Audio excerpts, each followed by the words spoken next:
and automation within urban structures. As our cities evolve, addressing complex challenges and seizing opportunities in modern urban infrastructure environments such as museum, theme park, hotel, warehouses, factories, hospitals, airports, smart cities, and iconic structures require a multidisciplinary approach. Now, this field is both exciting and rapidly evolving, offering numerous avenues for innovation and growth. Now, his background includes being an experienced entrepreneur with a demonstrated history in brand development strategy. He has worked extensively in the trade shows and events service industry, and his skills span multiple development, marketing strategy, project management, and product development. He is an architect from BIT Misra and an MBA in International Business from the Indian Institute of Foreign Trade. I welcome him on the dais to take this workshop, and we will definitely have a wonderful session. I look forward to it. Come, sir, please.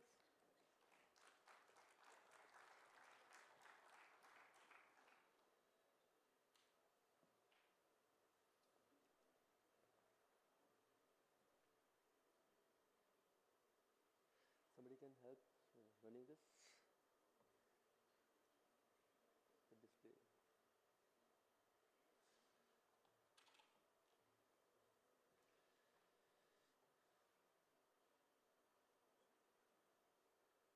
कौन सा वाला है sir? हाँ ये running this. Full screen. It's not displaying on the screen.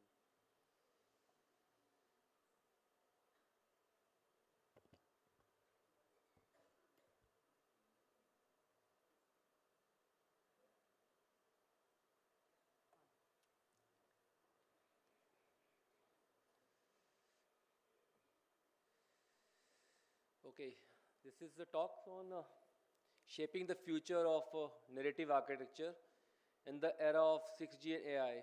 I don't know how many people over here understand what is narrative architecture. Okay, so I'll just start off, and I think you will be able to understand that, what we are talking about, and you know how this thing is going to change the future of architecture once 6G and AI being deployed. When we say narrative architecture transforms the space into the stories, crafting environment that inspire the emotions, spark connections, and immerse the people in the meaningful experiences that go beyond the physical structure. Having said that, this is not a new thing. When we're talking about the architecture, see, we say architecture is one of the oldest professions. The day human born, okay, he looks for the shelter to live in, and we move into the caves. Okay, we are seen in the caves. But you have different kind of caves, and once you're in the cave, you start thinking of, now I'm in this environment, what I can do. Somebody in the house, they make a painting on the wall. That's the moment the painting is being done, okay, some emotions, some attachments start coming in, and you see those two painting. Okay, say I have done this, and somebody is watching the painting. They say, okay, this person has done it. So this small stuff will create a story,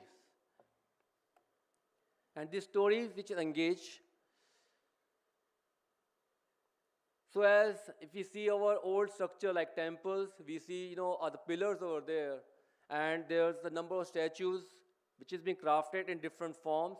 Every form tells some stories. Whoever who see the buildings, okay, they say, okay, this person might have thought of this, that's why I had done that. Or other person comes with other story. But beauty of this is, the moment we are into those spaces, okay, we start getting engaged, and that is very important. So as when we see the pyramids, the structure size is so huge. You say the feeling, oh my God, such big structure. And that is, I think, the intent of the person who has made it, that he's a king. He wants to communicate that communications, and that communication has come in the form of the structure. So that's again the engagement and the communication strategy.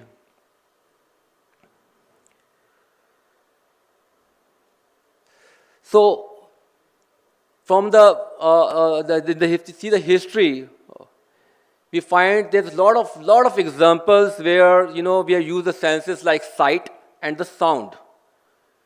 Sight, how the imaging is being done, the shapes, and sometimes we have added the bells in the temples. The moment you enter, the bells rings. It creates the emotions, and this creates the connections.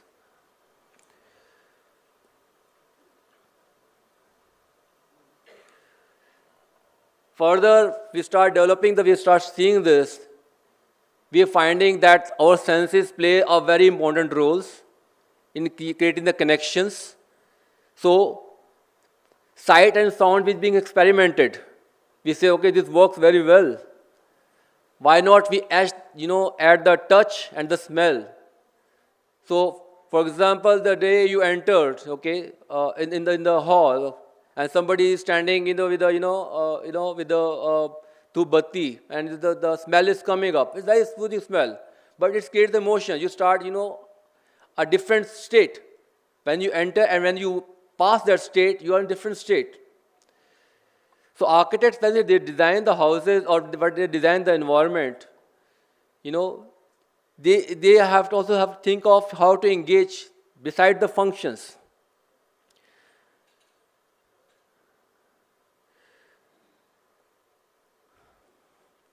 So think of the situations where the communication is not about just a structure, it's involved all your senses. And the new era of immersive architecture. Why we are talking about this? With the way AI is evolving, we are saying, AI can consolidate numerous kind of data and place in front of you. So if you want to create some kind of design, you write the text and the image comes in front of you. So what architect is going to do? They are the designer. But there are the humongous amounts of opportunities about to arise in the age of 6G and AI. I was about to tell about you how it's going to happen. What if the sensory experience could be dynamic? Think of it. If anybody think of, if the dynamism comes with our senses, we can play with the dynamism. It could be immersive and responsive. Imagine a building that reacts to your emotions and adapt to your needs in real time. Think of it. If anybody is thought of as an architecture student, imagine you are into the museum where the history isn't just a displayed, it's alive. You're seeing a mural in that building, and buildings start talking to you.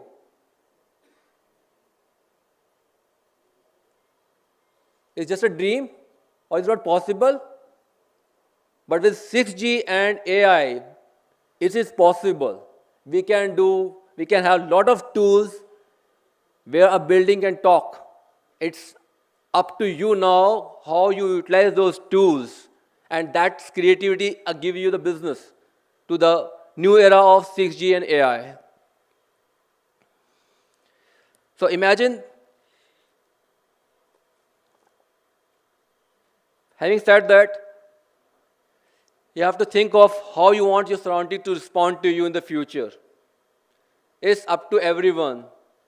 So every person has their different needs, and the architect can think of the entire structure, not just a structure, the entire environment and how the environment is going to respond. And being an architect, we might think of how it's possible. I'm just a designer. It is possible. We have to increase the span, the thoughts, and you can do a wonderful jobs in the future. Blending the 6G and AI and narrative architecture is just a leap. It's a boundless adventure. So you are entering to the era where you can create not just a structure, it's an adventurous place can be created with 6G and AI.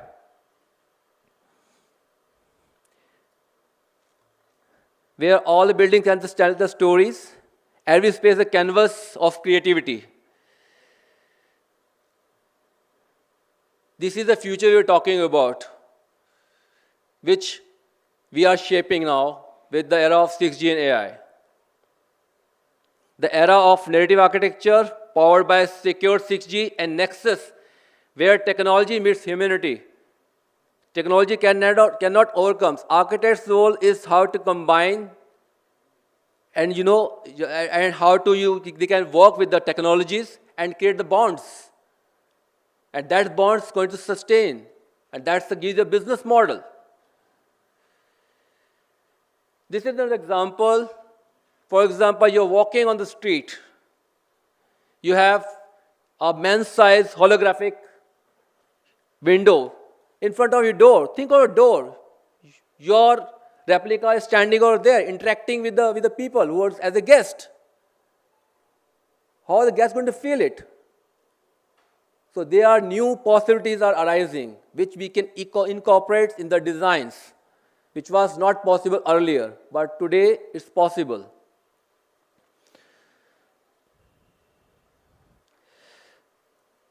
So the advent of 6G and AI promises to revolutionize not only the connectivity, but also the way we perceive and interact with the surrounding. Sensory experience plays a crucial role in shaping this narrative. Within the architecture space, engaging the individuals to profound level.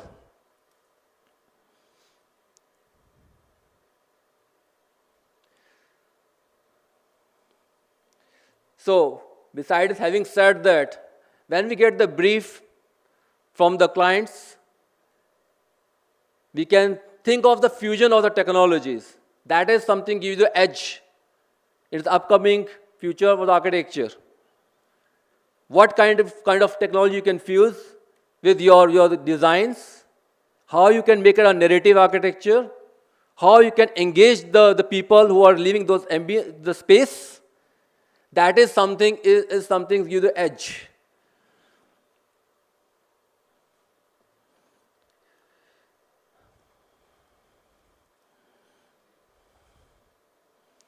So dynamic environment that you're going to create and adaptations, the methodology you utilize, that people who are working, they're able to adapt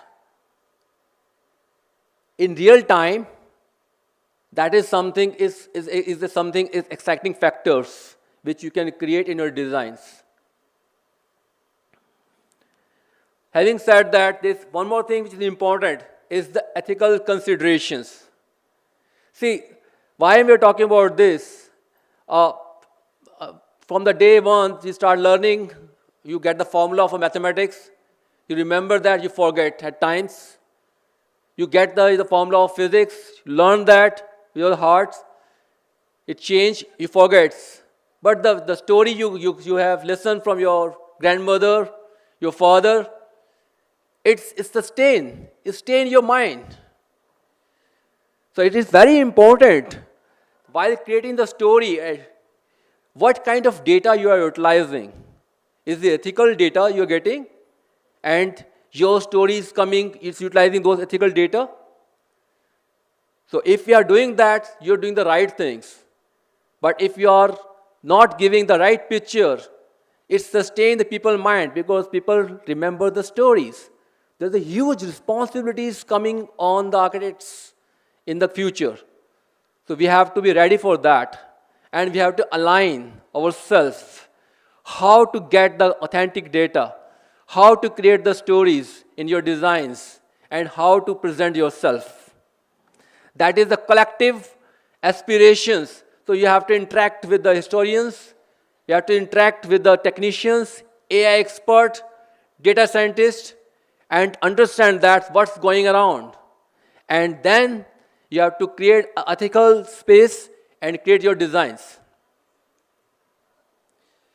This is a new evolving role of architects, which we have never thought of. Till now, we are talking about architects is someone who is collaborate with the structural engineers, think of the designs, and presents right, as per the spaces and the brief which comes to us. But now, architects is not just going to have structural engineers as his associates. They have the associates like AI analytical experts, along with them, data scientists, and then you are able to create a new adventures, new things in architecture. The outcome of these spaces is transcendental functionality, embracing the essence of human experience. This experience is very beautiful, a beautiful space you can create with this kind of things. Only thing is that we start thinking of these lines. 6G and AI Nexus will open the multiple business models for opportunities to the native architects. Now we are thinking of, we are going to talk about how we can do it. Till now, we are talking about the opportunities, how it's possible. Now we are talking about how we can, really execute this structure of native architecture into the real world. The integration of AI 6G presents new opportunities for this, and the value propositions, enhancement to the financial values, maximize the architect's leverage to technologies to create the immersive dynamic environment. Today, we are leaving the houses. Parallelly, we are creating a virtual space. Virtual space where maybe your avatar is living in. Who is designing that? Is it as per your preferences? The way you think of your houses? So architects have the possibilities to design not just the home. He is able to design the virtual spaces, and you can combine those spaces together, which give you the authenticity.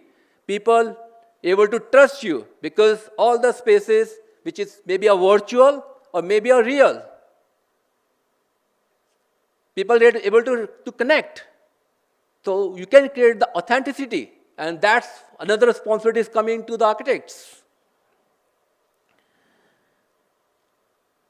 Of course, there are a number of numerous tools which you can utilize, like AR, VR, and another immersive technologies. Sensory experiences is just a tool to do that. And definitely you have to take care of ethical considerations along with this. Having said that, I just try to figure out what is the possibilities. So there are possible 3 pillars for creating the business model for native architecture in the era of 6G and AI. What are these pillars which can give you a business in the age of 6G and AI? The first one is the creative canvas, how creative you are. Second pillars of this is a technological advancement. Get ready, what's going on around you in the technological space. Don't sit around and see what's happening, and this is the job of IT. No, watch it, what's going on in technological space. Because whatever's happening there is somewhere, this way or that way, is going to give the impacts in the space you're going to create. So the second pillar is the technological advancement and the AI, analytics experts. The third pillar, which is very, very important, is about the framework of ethical considerations. To explain this, the first pillar as a creative canvas of native architecture. We have just tried to divide it into 5 segments, which is we have to get the watch of upcoming advancement. So advancement in technology is not still, it's dynamic, it's happening every day. Architecture firms who is designing the spaces, they have to upgrade with the new technologies, have the watch on that, and that new technology if you're integrating, you can come up with the new creative ideas. So that is one of the possibilities, one of the variables we have to think of. Second variables in the business model is your appropriate business model is about a synergy between the AI and 6G. AI has a capability to consolidate the data in a very fast mode and give you very simple form, as output. 6G. 6G got a possibilities where everything is going to connect. IoTs, everything is going to connect. So you are able to get the data from all the spaces. And what are you going to do with those data is up to you. That is the creativity. So this is something you have to think of. That is another variable which we're talking about. Third variables is about the key element of business model is maybe the experimentations. How you are going to experiment with those things. It's up to you. So here your own creativity is coming up. Human bond is always being there. It's never going to live. It is sustained. It will be there in the future also. So here we have to think of your own experience, add on into it, and come up with the new designs. That is a new creative edge which gives you the market. You can think of something very disruptive approach also. Again, is depend on the offices to offices. How you want to come to the market. What kind of position you want to get. Fourth possibilities of the area innovations could be a value proposition. Think of if you're designing the spaces, you're designing the identity of the persons, the spaces in live in. You can always balance the virtual space as well as your real space. So that creates the entire identity of the person. And that's the cost also. Physical space, there's a cost. Virtual space has different cost.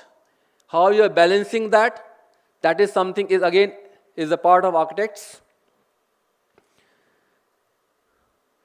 Fourth is another very important thing. Is about the symphony of senses. Senses, any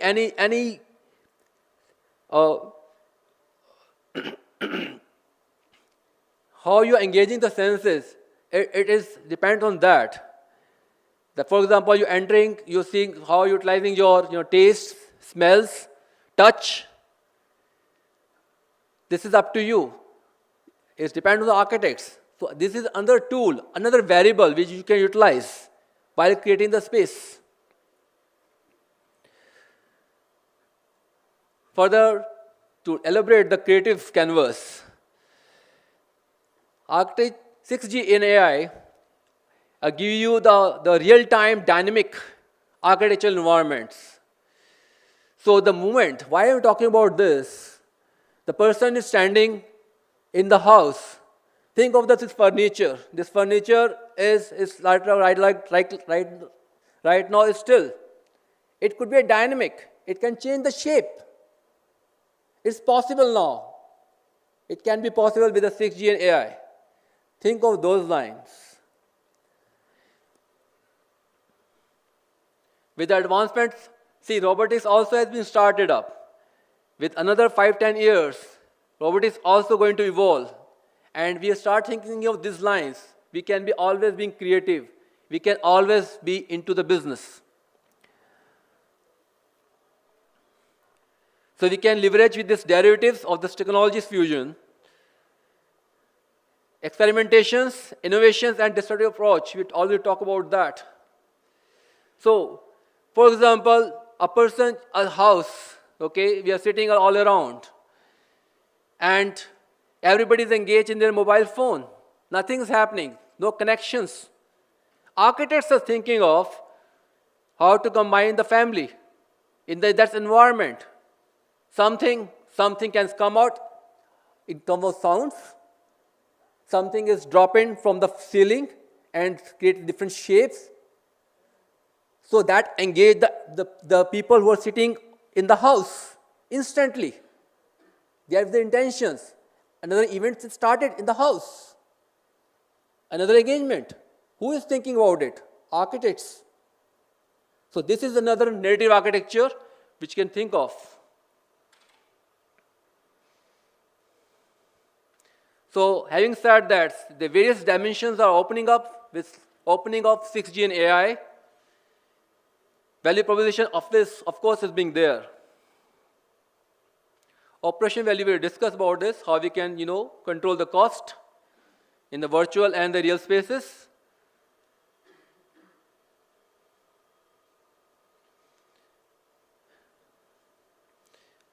We can further capitalize these tools also, because if you're creating certain environment, think of creating your own intellectual property, of engagement, where people are coming in, have different experience.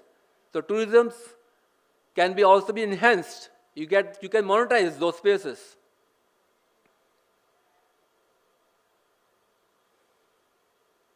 Symphony of senses, we have talked about that.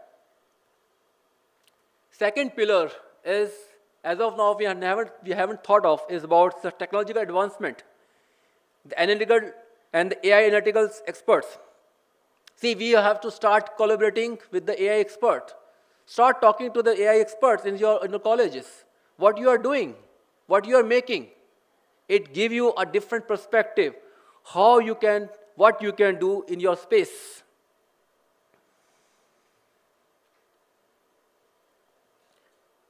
Again, we have divided this into 6 segments, what analyticals and AI experts can give you. It can give you a data analysis and modeling. Analysis of data predicts the impacts of dynamic elements on the user experience. For example, a user is into the space. We design the space and we just come out, okay? It's been done. But tomorrow, when 6G and AI has been deployed, it is immersive, it is interactive, it is responsive also. So, AI analytical experts is watching what's the person who is in the ambience, how is he reacting. That data is coming to you. And you have to fetch that data from the AI analytical experts. Think of then what you can do with that data. This is on real times happening. This is very dynamic. So those lines we start thinking of, new lines are coming up in the future. Setting the parameters in your house. There are different age of people. Kids, toddlers, youngsters, parents, yourself. Think of the environment, the temperature, the ambience, the sound, the space you want to create. We can create those spaces in dynamic form. So a person is there, whichever space he is, and whichever age is his right now. Things can change, parameter can change. Who can help you on this? AI analytical experts can help you on these lines. And fetching those data, you can think of what I can do with this data. How can I make up people comfortable in my family over there, or the people in the public space? How I can make them comfortable? These are the new opportunities which is opening up with 6G and AI. Third important factor was monitoring. There are instant monitoring happening to the people who are in the space. A person who is coming to the historical place, the Taj Mahal or Lal Killa, whatever. You have designed the space, okay, you enter, this is you want to feel, you enter, this is going to happen, and once you come out, this is how the whole experience is. You go there, you send the people over there, tourists go there and they watch and they come back. And second day they will say, oh, I've been to this place, I have seen that. Second day, another person will come since, he will say the same thing. No. You can change each and every experience. Every time you go to the Taj Mahal, you have different experience. It's possible now. That is something narrative architecture. So architects can think of those lines. So every time there's new experience is going to happen. It's a humongous kind of opportunities which are going to come up with 6G and AI.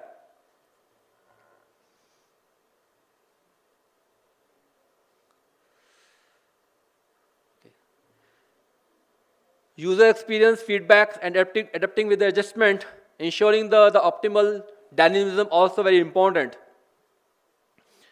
So We have to think of the health condition of the people who are coming to the space, the data you are fetching, and you know these are people over there of different age group.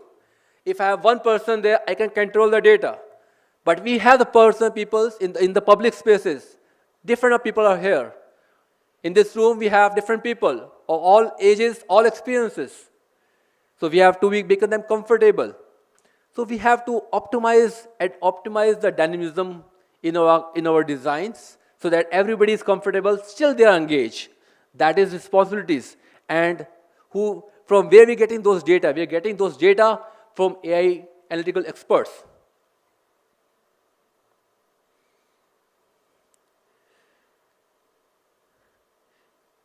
We have to anticipate the risk factor also. There are people and architects may think of some disruptive approach. Something suddenly has jumped in the space to get the engagement, to get the eyeballs to the space. But it could be good for people who are a young age or somebody with the heart patient sitting over there. It's difficult to him. So we have to think of the risk factor also. In simulating, adjusting the parameter proactively. So architects is continuously working. It has to be proactive with the AI experts, the kind of spaces he is going to create in the future. We have to keep aligned the dynamic elements with the architectural visions and with the user needs through the close collaborations. So in the future, we are not alone. We have to collaborate. We have to collaborate with the different kind of professional all the time. So we have to keep those kinds of flexibility in the future. That flexibility will give you edge. That flexibility is give you the advancement and something which you can create. This is, we have already explained, the data analysis and modeling as a part of pillar 2, setting the parameters, real-time monitoring, which is very important, feedback loops, because what you are giving and what's the way the person is reacting, it could be different. That feedback loop is coming from the AI analytical experts. And that data you are utilizing again to engage, to make them comfortable. So that guidelines you're working on. Having said that, I said collaboration is very important for architects in the future to sustain. Not just to sustain, but to win and to get the edge. And this is the opportunities for us. Third, very important pillars about the framework of ethical considerations. To ensure the cultural think tank. These pillars could be a set of professionals or a people from the different backgrounds who create these guidelines, maybe from the cultural think tanks, what kind of cultures we are, for the space we are creating. For example, we create the spaces in India, the people from the cultural background from India is going to be a part of these pillars. Or you're creating a space in different part of the world. What is the cultural value over there? So those people, those teams are going to be there to create the ethical framework. So as, for example, we are creating the historical buildings, historians, what the actual history is. Because you can create a different kind of stories. It could not be the real, what just happened. So the historian who knows the fact could be a part of this ethical considerations as a team. Political values and communications, aligning the narratives with the national identity and the cohesion, which is also very important. What kind of political message you want to give to the people in running time.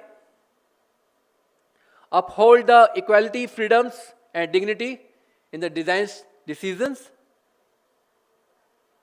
Ensure the compliances with privacy law and the ethical standards. Because the people who own the space can react differently. You can capture the data, you can share the data in the market. No. You have to keep the privacy of the people who are coming to the space because you are getting the responsive data instantly. So that structure will be created by this pillar of professionals who will be sitting around that. So they are a watch dogs who are sitting over there watching what you are doing. And they are creating the framework. Responsibility is coming to this on this pillar. So as the legal experts also could be a part of this also. Having said that, these pillars, of these three pillars, one we are talking about the creativity, second we talk about the AI analytical experts, and third we are talking about the ethical team. These pillars could be in any space. We can design the hospitals. In the case of hospitals, the doctors and architects could be part of the first pillar. AI analytical experts who are working or the health conditions of the patients, parameters, imaging, those are the part of second pillar. Third pillar would be administrations. What is the standards of the hospitals or medical sciences across the world? That is the part of ethicals in the third part of the pillar. So this way we can split every kind of space into the three pillars, and we can design a new things altogether in the future and in the edge of 6G and AI. I think this is it. The time is almost done. So this is, I think, I want to convey. If anybody has a questions, we can always talk about.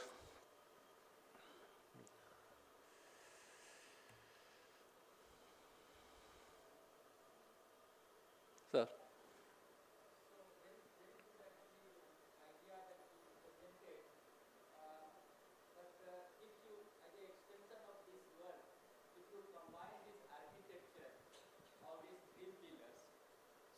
Have you given any thought on that? Means how to combine and make a big picture of architecture where people can really start working towards that? So it's a very, very big picture we already demonstrated. See, with 6G and AI is a tool which is giving you consolidate the data to you, right? Okay. A data of in the environment you are living in, a data in the jungle, what's happening over there, what's happening in the sea, what's happening in the sky. The data is coming to you. You can create a space to live in the sky also in the future. Think of the drones, structures, environment inside it. Second is about the 6G, the connectivity. Because why we are talking about 6G?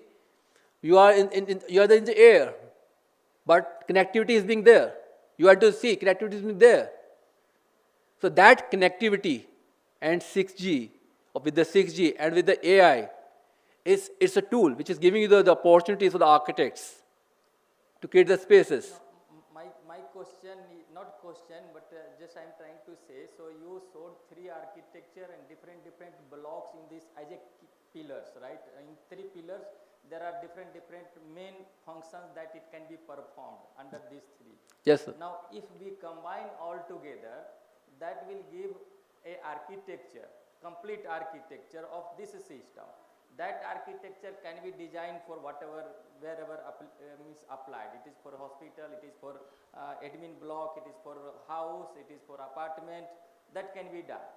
So my point was that, anyway, I'll just work upon this and contact you. Thank you very much.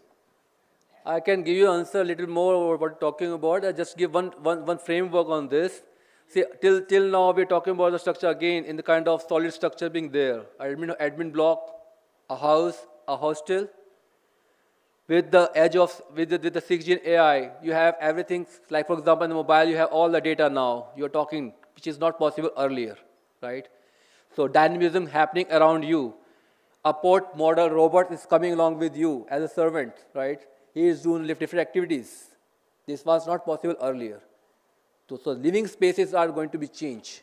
It's going to be changed. We are start thinking of dynamism in the future. The moment we start thinking of now dynamism possible, which is static earlier, we can come up with the new architectures. That is something is to be done. My one question.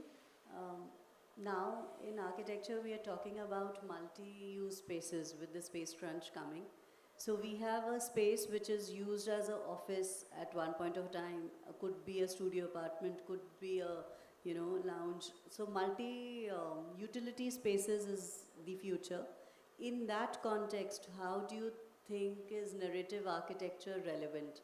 Because the narrative changes with each use, and besides that, going forward to what Sir said, how do you think AI or 6G can help us get into that dynamism of multi-use utility spaces? This is very interesting questions. Okay. See, with the technology advancement, what you talk about of changing the layout of the room, right? Now, we can have adaptive building also. With 6G AI, there's possibilities to create adaptive building, adaptive environment. So narrative architecture is possible. Think of this space only. We can, divide this whole space in the form of grid, trusses running on the top. You have the panels in the modular form. It can change the shape with the trusses, and you can come up with a new design. One shape give you a different sensory experience, a different story, a different narratives. And the moment you change the entire space, the colors, the textures, the look and feel, different stories come up in the same space. So narrative architecture with adaptive architecture is going to change. It's just a word, but again it's a storytelling.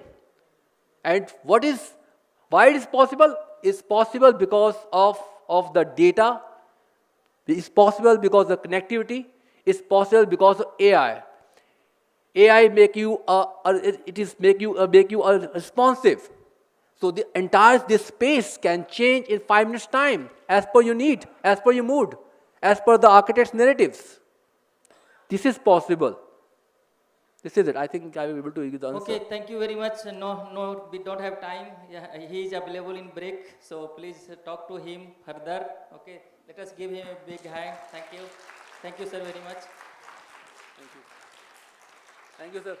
Thank you, Ramji, sir. Thank you, giving the opportunity to Sharda University also. Thank you very much, sir. Thank you, students, for listening me. Thank you very much.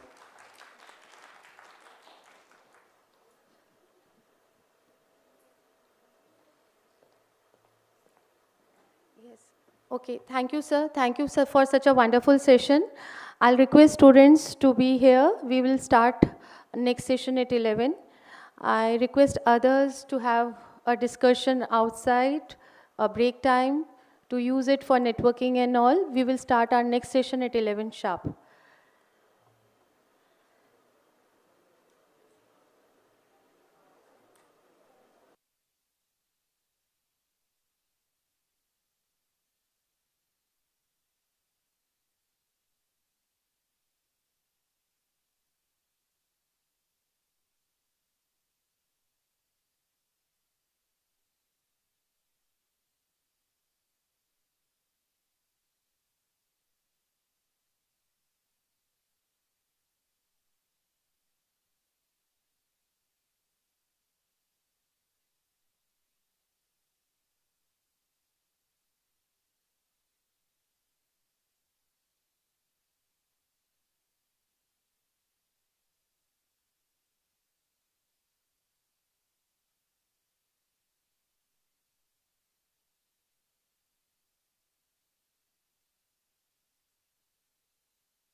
latest advancements in cybersecurity.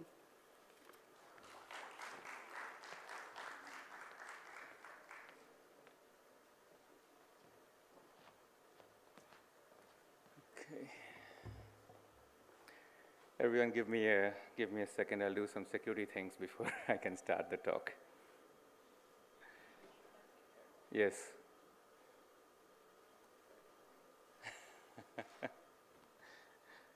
I outsource authentication.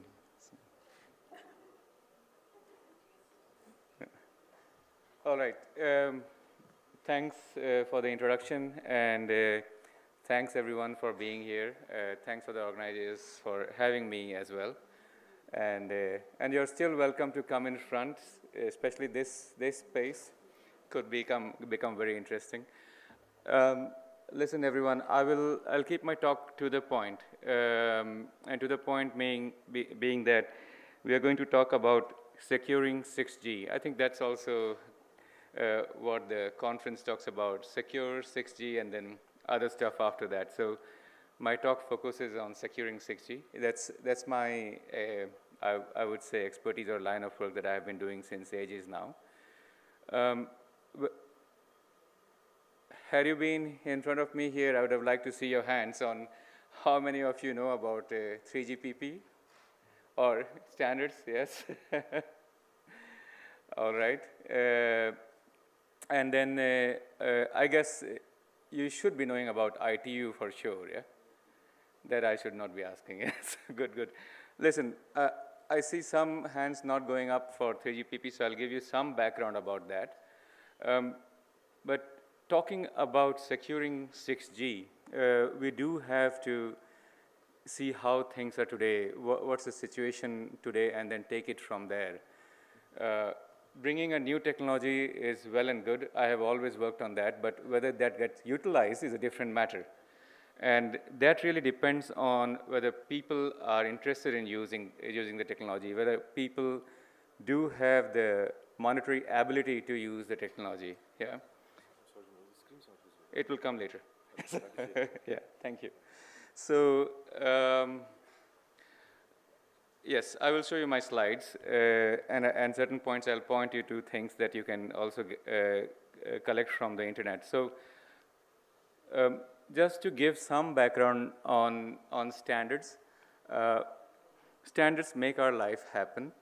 You are using what's called IEEE 802.11, which is industry name is Wi-Fi. Back in, I remember 1996, 97, no, that was 98 summertime, we as a team of people named it Wi-Fi or wireless fidelity. And that's more of marketing side. IEEE 802.11 is the standard that's being used by you. And therefore, with that standard, you can have wireless connectivity from your devices everywhere. You have these bulbs here.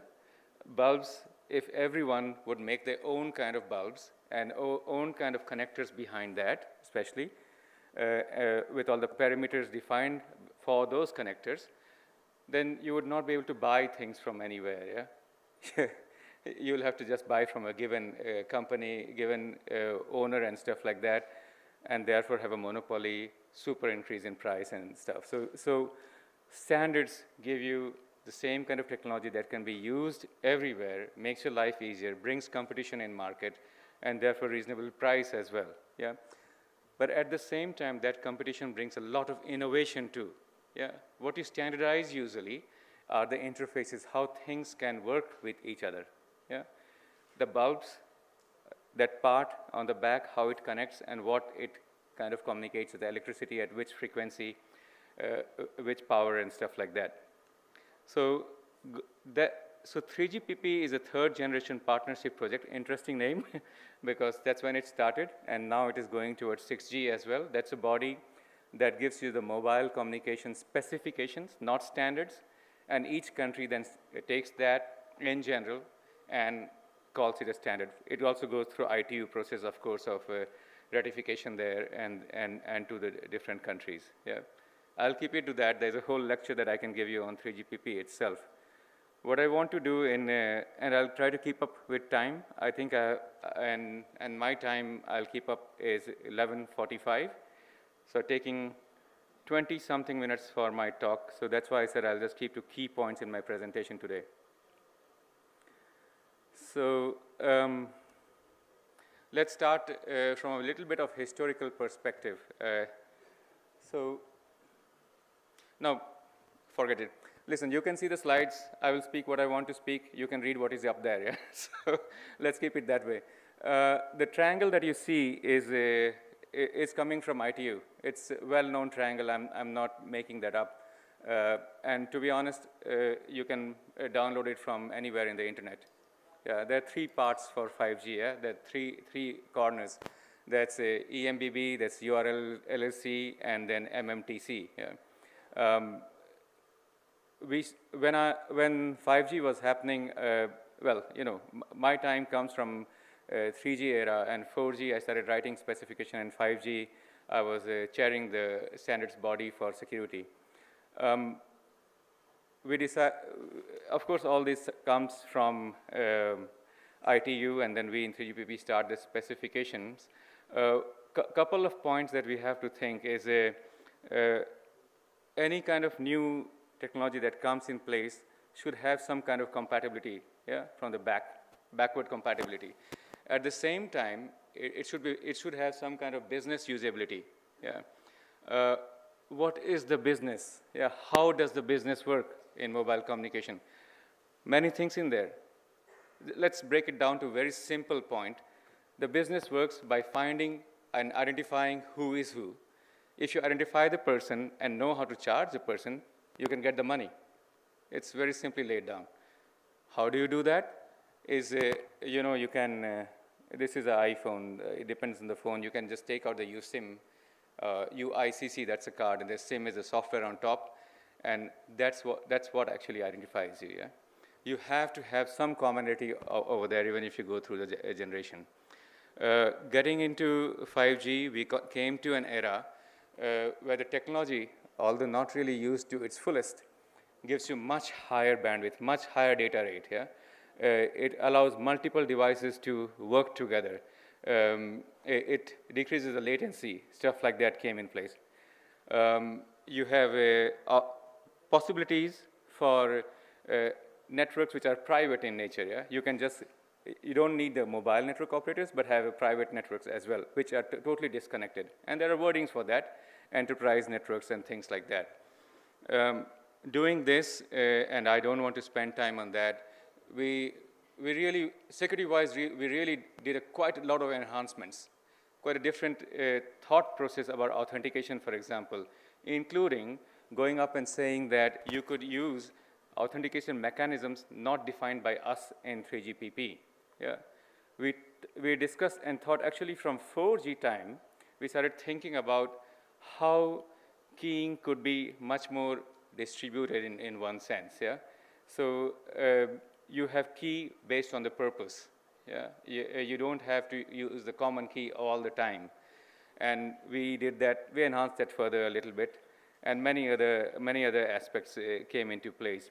One of the common things that you see, and I think my following slide, I should cover those things as well, is that you have inter-network security issues. You know, mobile networks stay for ages.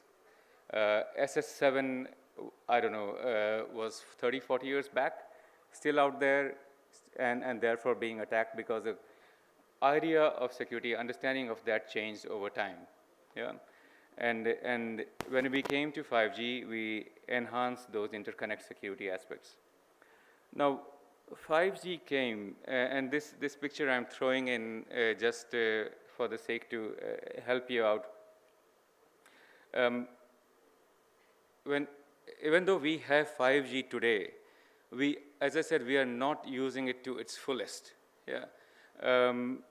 Most of the time, we are using the enhanced mobile broadband. Yeah. You have your mobile phone. I have 5G over here. And I'll be very honest that I'm not seeing much of enhancements of broadband, actually. Yeah. I'm seeing good coverage, capacity sometimes, but not necessarily that the quality is there that I would really want. Yeah. So and in many different places, if you know about 5G, and I'm sad that I cannot present those details, but if you know about 5G, it's not just radio. The core also we enhance quite a bit. Yeah, the core is not entirely deployed in most places. Some places it is there, and it is also only being partially used. And therefore, you cannot really have all the benefits that 5G itself brings. I'm building up my story with that. Now, this picture over here, I just drew that a long time back. I don't really remember when, but this shows you, in one sense, that we always talk about mobile communication in terms of data rates. Yeah? Over time, data rate increase and high, wow, it has gone so high, and then we have latency and stuff like that. But as you see, 4G also happened with that mindset. I think you can see that, okay. 4G also happened with that mindset. We actually had to think about why once we started doing the specifications of 4G. And as we started doing 4G, we started thinking that, hey, we have to bring all those different use cases in place. Yeah. And these use cases are given here. Quite a few are for emergency services. Yeah, many things happen. There was some, without going into details, in some countries there were some terrorist attacks because of the connectivity issue using the older technology. The police or people who were providing the services, they almost had the terrorists in hand. They could not communicate, and therefore they had to go back to their car and go into communication and then run back, and they lost the terrorist. Yeah. Had they been using a more advanced mobile communication system for securely, yeah, so that, because they should be secured and not hacked at all by any means. You can go to extra levels over there. They could have done their job much better there. Yeah. So there are practical things over there. You have situations where the network can run without the core network. Yeah. There were attacks on people in a very rural area, and the network coverage was not properly there. Had we been able to deploy this kind of mobile network without all the requirement on the back, then it would have run perfectly fine. That's IOPS, IOPS over there. You know, V2V, V2X is there, and things like that. The slicing kind of things that we talk about, you have the cups and decor and stuff that provide you that kind of things. So we went from voice services, data rate discussions towards a mobile communication system that started considering many kind of different services possible. Yeah. And then we came to 5G, and that's why this picture is stopping there. We came to 5G, we said, we cannot start with same mentality again. Yeah. So we take what is there already in the previous generation, we utilize that for the newer generation and enhance it further with new things. And how do we enhance it? A new generation comes with what are the new technologies out there, yeah? What was left from previous generation, and what are the enhancements, for example, required for the generation that's already in use. Yeah. So this takes you to 5G, and then we go towards 6G. What I did actually is I put a couple of slides talking about the 6G aspects as well. But since my talk is about security, touching a little bit of that in the following slide, and then I'll jump back with previous slide and this one here that you are seeing.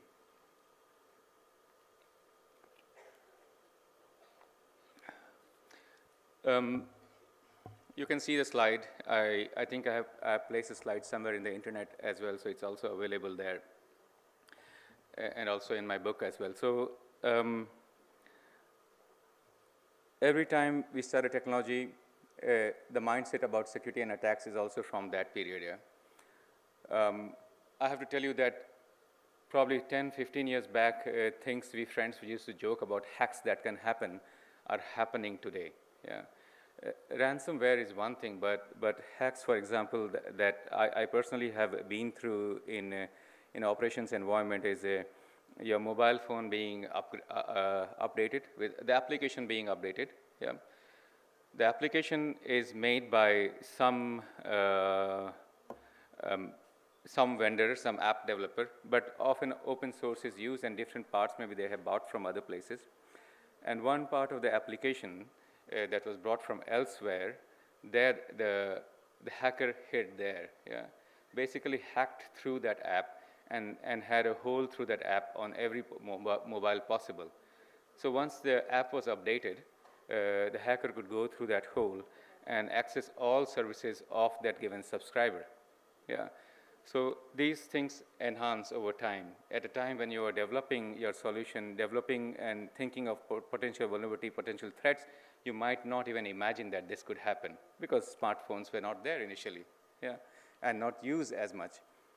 So bear that in mind. We try, when people making standards, we do try to think beyond, but you cannot really think of everything possible. What I gave an example actually just goes beyond what standards actually do. So 2G, in that era, what the people are thinking is that you get a very good encryption, confidentiality protection is the right word.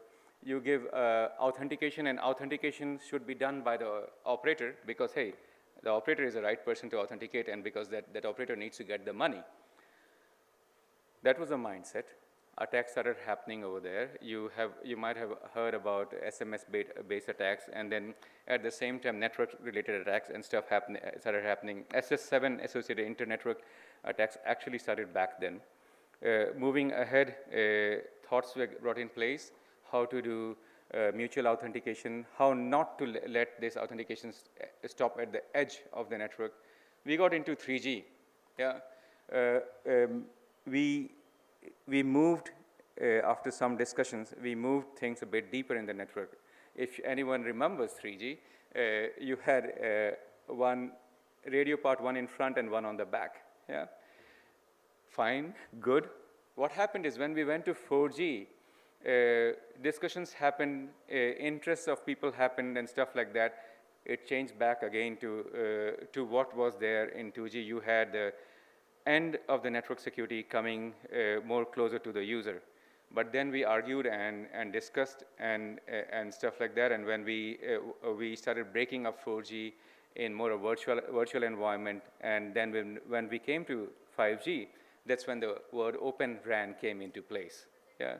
You divided the radio in two parts, and you put the keying a bit deeper in the network.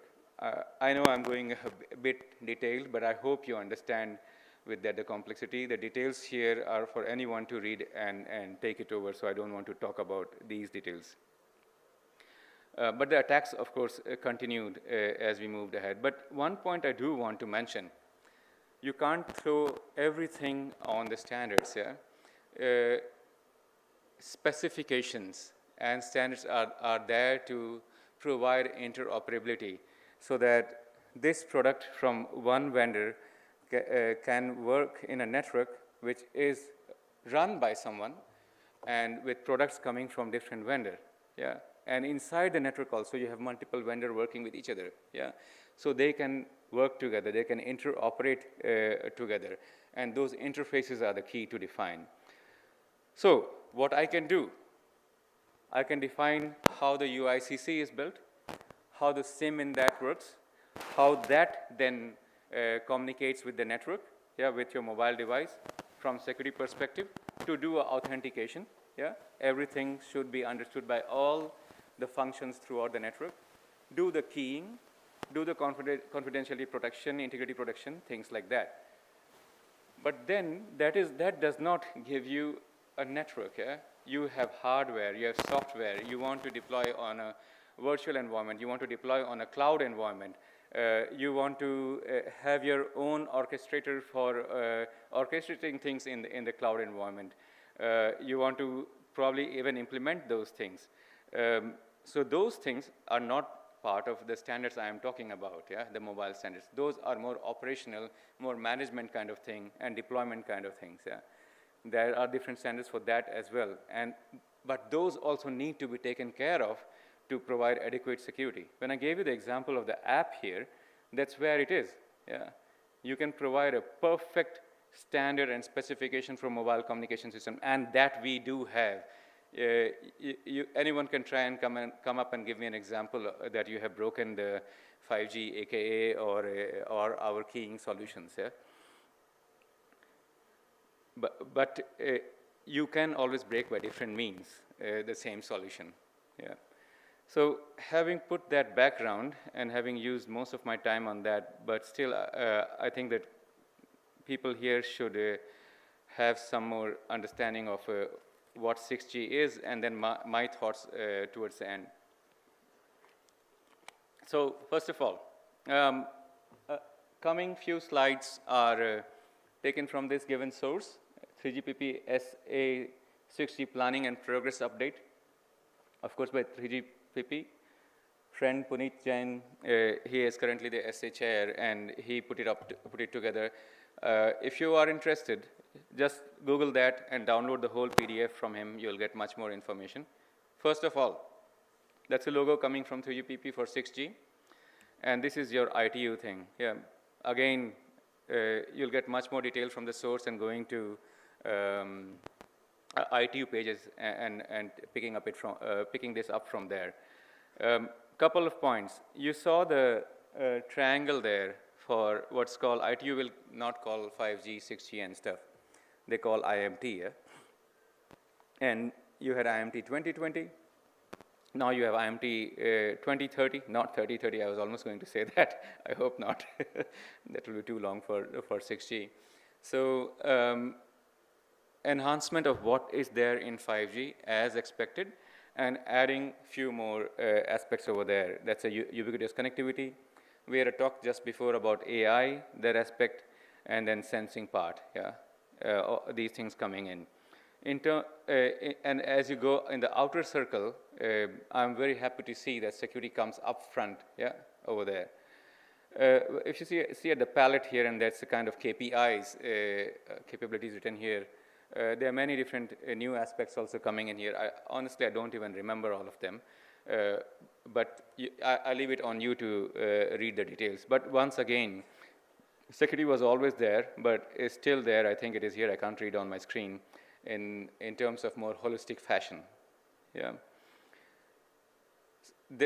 So 6G concept is already there. You can pick that up and see that.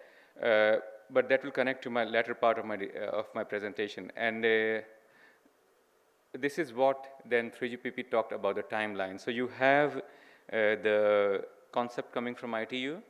3GPP then develops the specifications. And again, this you can take it from Puneet's slide. You can get much more details there, actually. I just picked up one of those. Basically, what's going to happen is that when we do standards, we first do studies, at least in 3GPP way. And out of those studies, we discuss a lot, we dream things, and then we come with requirements. Yeah? And from those requirements, and we go on to making specifications, and that's what is given as normative work here. Yeah? It's called releases. Everything work on releases. I'll not go into details of that. If you want to discuss, I can do it offline.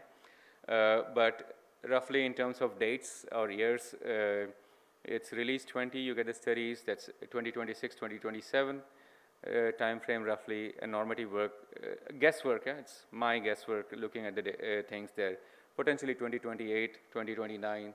So you're seeing 60 products coming out in 2030 towards that time frame, yeah? It's always the 10-year cycle that telecom has.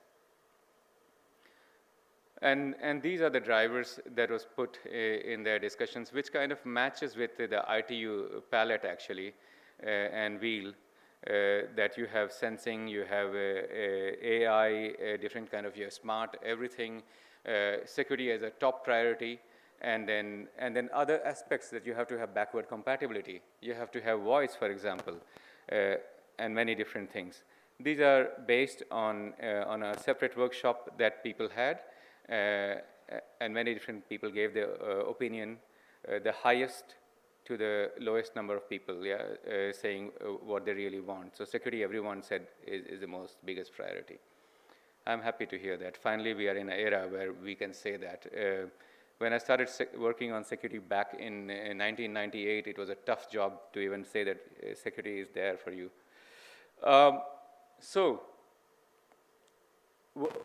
As I said in the initial part of my talk, security or any kind of standards that you come into new generation happens and takes care of various aspects. These are new technology capabilities, yeah, societal factors, I don't think I mentioned that earlier, security enhancements from security perspective, legacy technology that's there, and various use cases.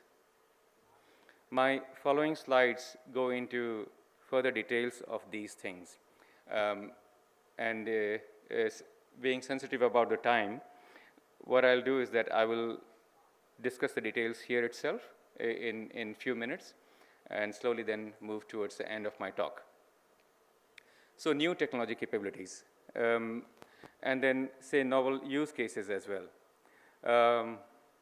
Let's pick up AI, yeah. AI is there, machine learning, all the things are there. Already there are questions being asked that how secure AI solutions and algorithms are they, themselves are, how transparent are they? And there are attacks being seen coming based on AI considerations of hackers that are out there. I don't know to what extent that is entirely true, but still it is happening. And now combine them with localization, sensing, even the radio part and digital twins and stuff like that. How are you going to secure this? Yeah. Anything that happens, how are you going to correctly verify? How are you going to say that this is or is not the person that's supposed to be? Yeah. So if you are providing services to people where the network automatically adapts to your needs, how do you know that this is not the hacker's network that is adapting to your needs and actually hacking you and your life? Yeah. It will be very difficult to do so. And those considerations need to come up front. Security needs to start from day one. And that's why in standards and specifications, we try to do that. In practical usage, when people start deploying and mixing things with each other, that does not really happen. And then, if you want to do the same thing with low latency, so if you want to do in low latency, you can't have so many round trips for authentication and key management, for example. Yeah. So what kind of algorithms can be used for that purpose becomes a question. At the same time, we are talking about energy usage. Today, whatever you say, I mean, many of the enhancements that we did in 5G era sometimes are not being used actually because of a money aspect. Where does the money go? Of course, deployment, that's your capital expense, and then running expense, operating expense as well. And what is that? One of the big things today is energy and the cost of that as well. How are you going to take care of that? Question yourself sometimes why the beautiful technology Open RAN is not out there so much in place. Now, you're talking about sensing, and sensing for a long time, yeah? And doing for many different purposes. For example, you throw it in the pipes for water supply, they should stay, for example, for 30 years. If you don't optimize from day one your technology and your solution, then you'll eat up the battery in 30 seconds. And there you're gone, actually, yeah? And the technology does not work, has no meaning at all, yeah? In that I brought up sustainability and didn't touch privacy, which would already come when I was talking about the initial use cases of AI, sensing, digital twins, and stuff like that. Mind you, then, there is the geopolitics, actually. I don't really like talking about the details of that, but you all know when I am saying geopolitics today in the world. Yeah, we are creating barriers, yeah. There are many policies, rules, regulations coming, and although everything in the world is gray shades, but it's unfortunately become very, very black and white. And that, again, calls for security aspects, yeah, of considerations on where you belong and how do you want to prevent attacks from other side. Yeah, it's happening on all sides. It has happened always in human history. Then there is the backward compatibility. You have your 6G coming in, we will, and people working there will enhance further in authentication, key management, and stuff like that, but then they will work with SS7 and diameter and stuff which are already hacked. how do you take care of that, for example? And then, interestingly, you will do some kind of optimization, because one of the costs is also human resource. In many countries, population is also going down, and you want to bring things in your own country, again, because of geopolitical reasons. Yeah? How do you go with a technology which automates itself and reduces the cost and takes care of human resource reduction in your country, in other parts of the world, not necessarily everywhere, and at the same time gives the security that's required. Yeah. But then the technology should also take care of people who are not yet connected and things that are not yet connected, and provide adequate security and privacy for them as well. Yeah. And there are crypto algorithms. Long-term key change, let me touch that, and I should start stopping my presentation soon. As I said, there is UICC and there is SIM inside this one, yeah? That has your, well, I think it's not wrong to say identity kind of with that long-term key inside it, yeah? It usually does not change, it actually never changes until you change your SIM, yeah? How can you do that in a much faster way, in a much easier way, in a much secure way? Yeah, because that's where on which everything hinges. With that, you know, I had a couple of other slides to interest you and discuss actually key hierarchy management, how that would change multi-access edge computing. The KPI aspects I touched just now on the low latency and stuff like that, and the key aspects of that. Quantum computing, another interesting thing. My son can talk about it much more than me nowadays. And then the fully customizable service I talked to you about, kind of the network following you, providing service as you require, because people want to have things really personalized to the minimum or maximum level, if you want to say. Yeah. Sustainability, privacy, geopolitics, I kind of touched those. There is much more behind all these things that I said just now. But with that, actually, this is a figure that I made ages back for 5G. 6G looks similar to me, but now I start seeing that more and more different aspects are being considered. But from business perspective, I really still want to see whether those are right or not. Concluding, I have actually many points to say to conclude, but at this point of time, from research perspective, there are many new use cases coming up, taking in account many new technologies. Yeah. Practicality of those technologies are not yet there. Even fundamental research still needs to be done. You can talk about AI and sensing. The previous speaker was talking about that, for example. You can talk about network, which is moving with you.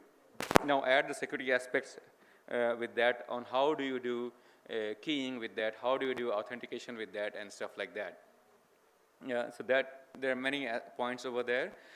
Quantum computing, 2030 people say will be there, but there are many issues still lying over there. I mean, I have seen, and people in my team are into quantum computing usage itself. There are still delays with the communication paths and stuff there.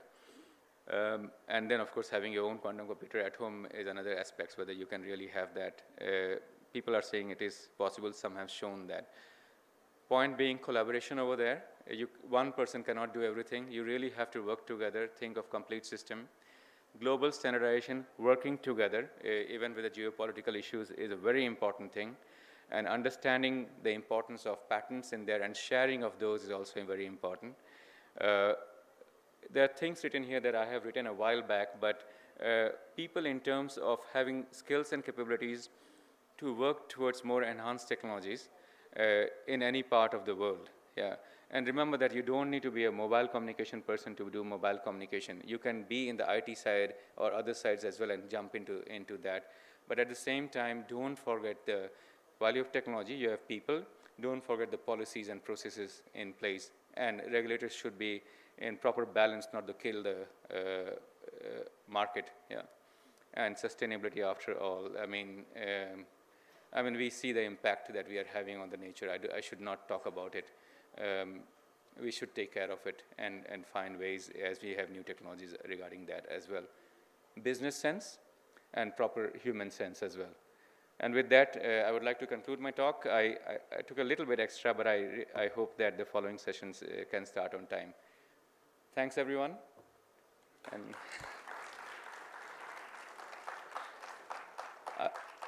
I don't know how the session works, but you're always welcome to ask me questions, and you're always welcome to connect to me. I'm readily available on the internet and social media. Thank you. Yeah.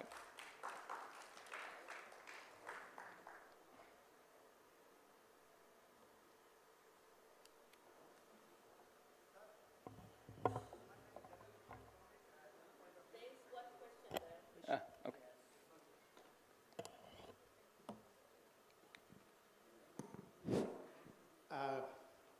Good morning, sir. This is a very general question from a general public point of view. I have seen so many videos, I have read so many literature regarding the radiation of 6G and how much it is harmful for birds and all this. So is it really true, or these are fake videos that we are listening or we are watching these kind of videos? What is your background? My background is computer science. Computer science. You know, the day the first radio waves discussion started, the discussion started from that day. Yes. To date, no one has proven it true. Yeah, otherwise we wouldn't see birds on the sky, and we would have much more issues in our life as well. So all these are, I mean, all these are safe for all these birds and all this?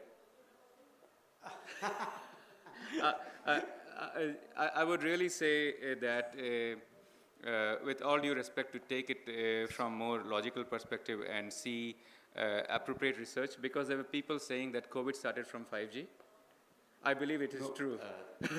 Similar to this, sir, in this extension, I am a biologist. Yeah, please continue. Yeah, I'm so here.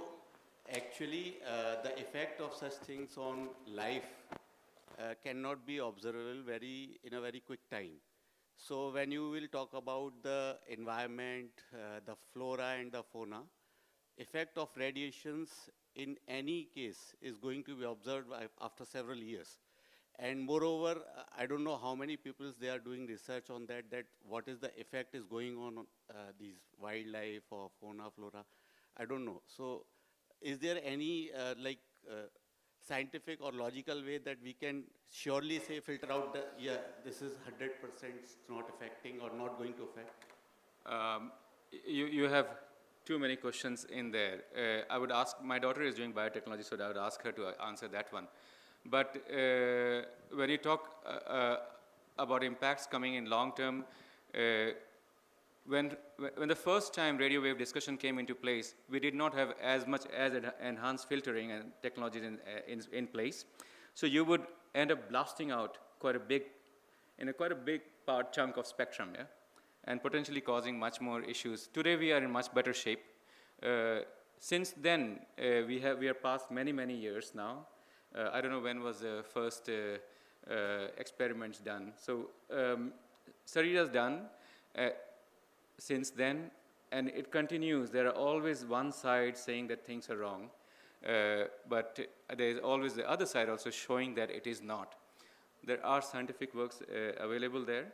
I would say it's better to check that out carefully. I'm not an expert in that side, yeah, but I do know that I am fine. I have been using radio when I was a kid. And I'm doing well. Yeah. But I think that's a separate topic in itself. Yeah, I appreciate that. With that, I think I should pass to the next session, otherwise I'm delaying that a bit. But we can discuss offline if you want to. Yeah. Thank you. Thank you so much, sir, for this wonderful session. Now I request Dr. Sibaram Khara to please felicitate Dr. Anand.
Thank you, sir. Now we have with us Dr. Morio Toyoshima, Director General of Wireless Network Research Center at NICT Tokyo. Dr. Toyoshima has over 25 years of experience in satellite communication and optical engineering. A renowned expert in his field, Dr. Toyoshima has led numerous groundbreaking projects, including the development of optical inter-orbit communication systems and satellite-to-ground quantum communication experiments. He has received prestigious awards, including NASA Group Achievement Award, IEEE Communication Society's Satellite Communications Distinguished Service Award, and multiple excellent paper awards. So please welcome Dr. Morio Toyoshima to share his insights and expertise on research and development on non-terrestrial networks towards beyond 5G, 6G. Please welcome.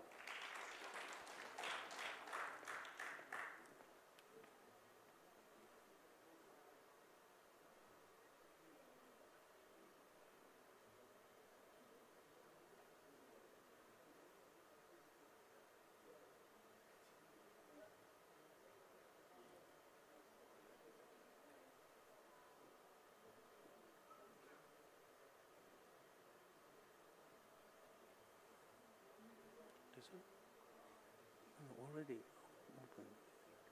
I think this one. No. 19th. No. Yes.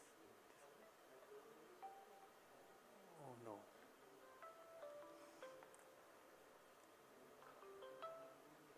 Hello.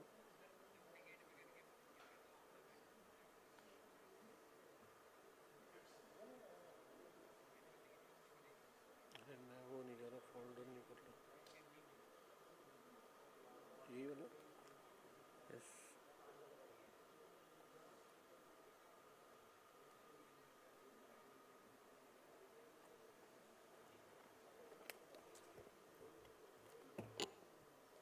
So thank you very much for a kind introduction for me. I'm Morio Toyoshima of National Institute of Information and Communication Technology, Japan.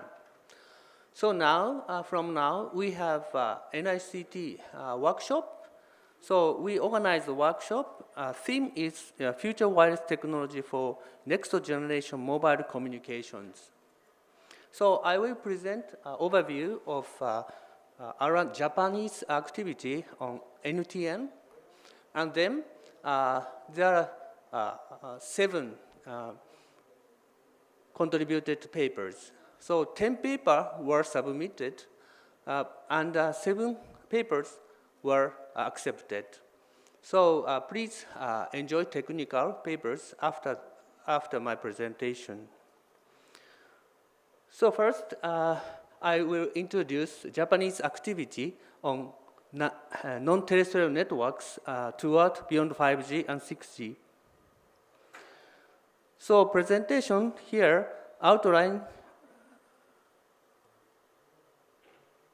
like these items. I introduce our little bit activity, satellite communication technology development, and also I mentioned expectations of NTN, and I include tendency of rare mega constellation and high throughput satellites and high altitude platforms, HAPS, and IoT, and the future vision on NTN. So maybe some of them, you know, NICT is a National Institute of Information and Communication Technology. This is purely Japanese government laboratory. So typically, we deliver Japan standard time, and we forecast space weather. So we are located in Tokyo, and we have now 1,400 employees, and half of them are researchers, and almost they have PhDs. So I mentioned a little bit NTN activity about satellite communication here. So in NICT, we have developed several communication satellites so far and achieved first in-orbit experiment. For example, we deliver first Tokyo Olympic broadcast, satellite broadcast from Japan to United States in 1964. And also we achieved 155 megabps onboard switch system, and also 3.2 gigabps at Ka band satellite communication. And also we are expecting now launch will be a 2025. Name is ETS-9, Engineer Test Satellite 9. So this satellite on board really fastest digital channelizer and also a digital beamformer. On the right-hand side, we have demonstrated several world-first laser communication in space. So we have done first GEO to ground laser comm in 1994, and also world first LEO to ground laser comm, and also a microsat, small satellite laser comm with a QKD functionality. And also we expect more than 10 gigabps geosatellite laser communication link, which will be done by ETS-9. So, you know, there is a big expectation for non-terrestrial network because the technology has been progressed very well. So, like high throughput satellites and LEO constellations, hubs, so it delivers significant reduction in cost and faster, lighter, and lower latency. And also, there is a 5G technology like a software-defined network and slicing and so on. This is really a suitable combination between satellite technology and ground technology. And also, standardization is ongoing in 3GPP. So many presenters already presented in this WPMC. So let me introduce first the tendency of mega constellations. You know, there are many mega constellation programs all over the world. So O3b already in service using MEO satellites, and also, you know, Iridium already in service. And, you know, famous one is Starlink. They achieved 200 gigabps intersatellite link in orbit. So this was announced this January, and they already launched more than 7,000 satellites. And also OneWeb already launched their constellations, and Amazon Kuiper, they achieved 100 gigabps intersatellite optical link last December. And there are many programs, but some of them were canceled, like Leosat and Boeing. They wanted to have a QV band, higher frequency constellation. So some projects are ongoing, but some others were canceled. So I little bit introduce our NICT activity. So we are now developing small laser communication terminal. You can see right-hand side. So this is very compact, lightweight. So this is a base model for hubs and GEO and LEO and drones. So we also developed 2 terabytes modem for free space optical communications. So this modem will be tested in this year.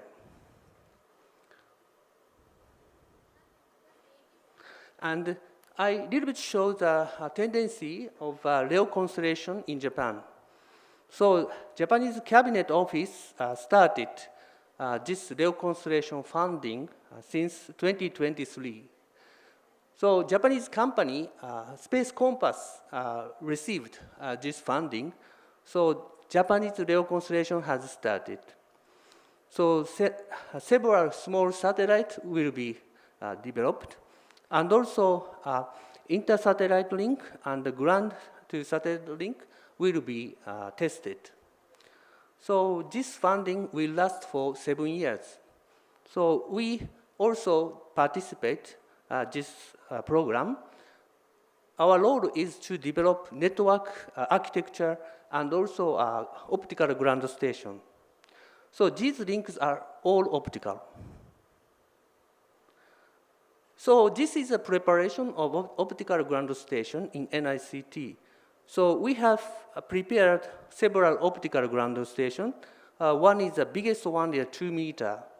And the other is a 40 centimeter, so which is really automatical equipment to track the LEO satellite. And also, portable optical ground station was developed. This can be conveyed every suitable place. So these optical ground stations are connected by high-speed optical fiber, more than 10 gigabps. So user can use this test bed. So because we have completed this development last March, so we will open this test bed for the worldwide users. So about the high-throughput satellites, maybe you know conventional satellites, geo satellites, will have a cost base around $350 per megabps per month. So a little bit expensive. So, and geo high-throughput satellites, they are aiming $40. One order is smaller than that. And also some project, Connect VHTS and Jupiter and Viasat, they are aiming at very high throughput satellites. Their cost base, they are aiming $5 per month. So more one order smaller. And also small flexible high throughput satellites using phase array and beam hopping and so on. So they can achieve 100 to 200 gigabps at 3-ton class satellites. So this kind of regional high throughput satellites. You know, Boeing and Thales and Airbus and Merco, Mitsubishi Electronics, they are developing high throughput satellites. So in Japan, so this is a unique because we are thinking hybrid high throughput satellites, optical and RF. On the other hand, you know, non-geo constellation. So in ITU, they don't use LEO. So they call this non-geo constellation. So they are also aiming $5 per month per megabps. So the competition will be more active in the future. So in Japan, we are planning to develop engineering test satellites. So this capability to deliver 100 megabps mobile satellite communications at the Ka band. So we can change the capacity according to the ground traffic and maybe shape of the beam by digital beam former. And also we implemented optical link as well as the K-band feeder link. So this system will be tested in ETS-9. So there are many 5G technology. So we want to use this satellite as a test bed to integrate satellite technology and ground technology, 5G, I can say. So we are developing, this is an optical system, 10 gigabps laser communication system between geo and the ground. So this flight model was completed, and we deliver this system already to the JAXA. So we are waiting for the launch 2025. So on ground station side, we are preparing a ground station system for these satellites. So you can see a 1 meter optical ground station and an optical transmitter and receiver here. And we confirmed the tracking capability by using stars. And also, we have developed adaptive optic system. So without this adaptive optic system, so wave front of the optical signal are deformated. But by using adaptive optics, you can see the shape is become very sharp. So signal noise ratio can be very high. So this is just an example without AO and with AO. So more than 5 dB improvement by using adaptive optic system. So development are already almost completed.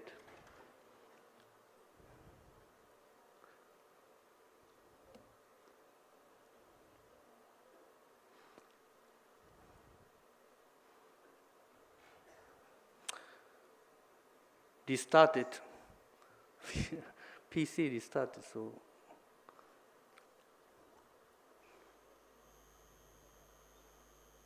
How can do that?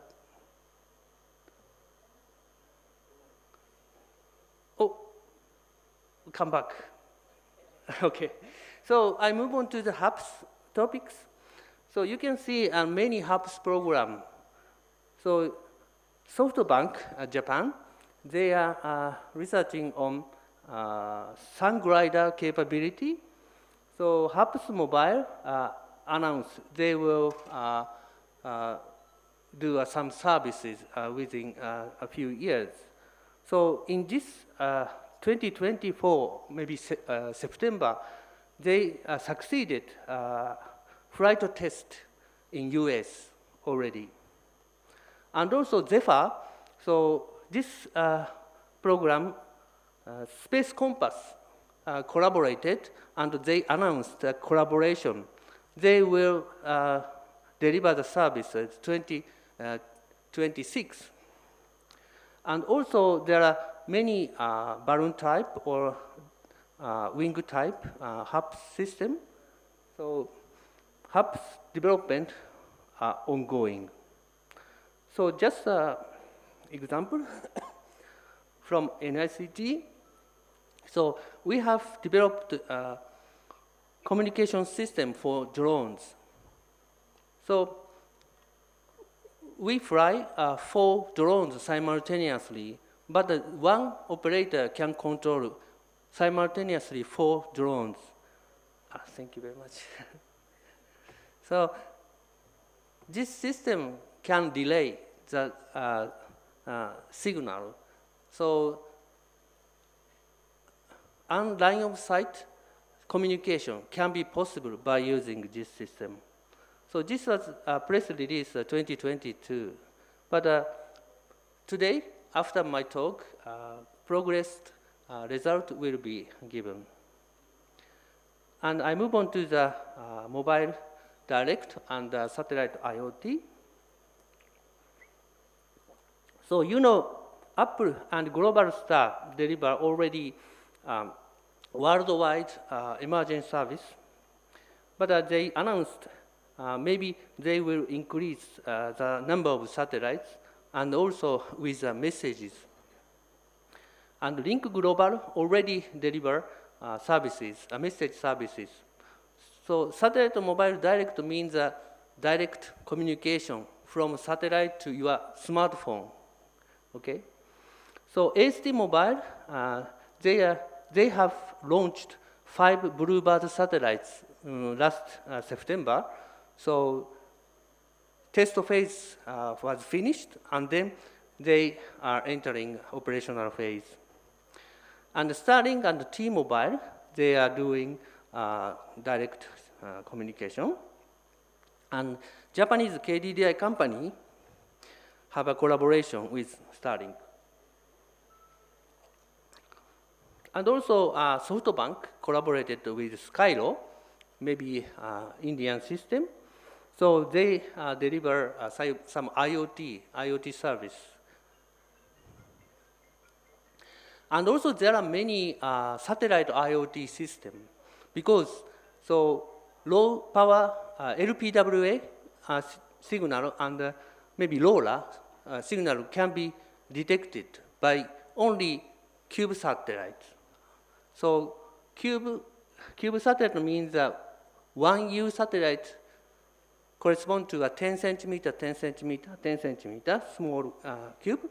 But 3U satellite can receive this kind of LPWA. So there are many such systems. For example, Lacuna Space want to launch 240 satellites, and they will cover something LoRa wireless LAN. And also Swarm, they wanted to launch 150 satellites, and they are really fascinated system. And also there are the others, but some of them are on progress, but of course some programs were already canceled due to many reasons, budget issue and so on. So finally, I move on to the future vision. So NICT published white paper for beyond 5G and 6G in 2021. So this paper was updated every year.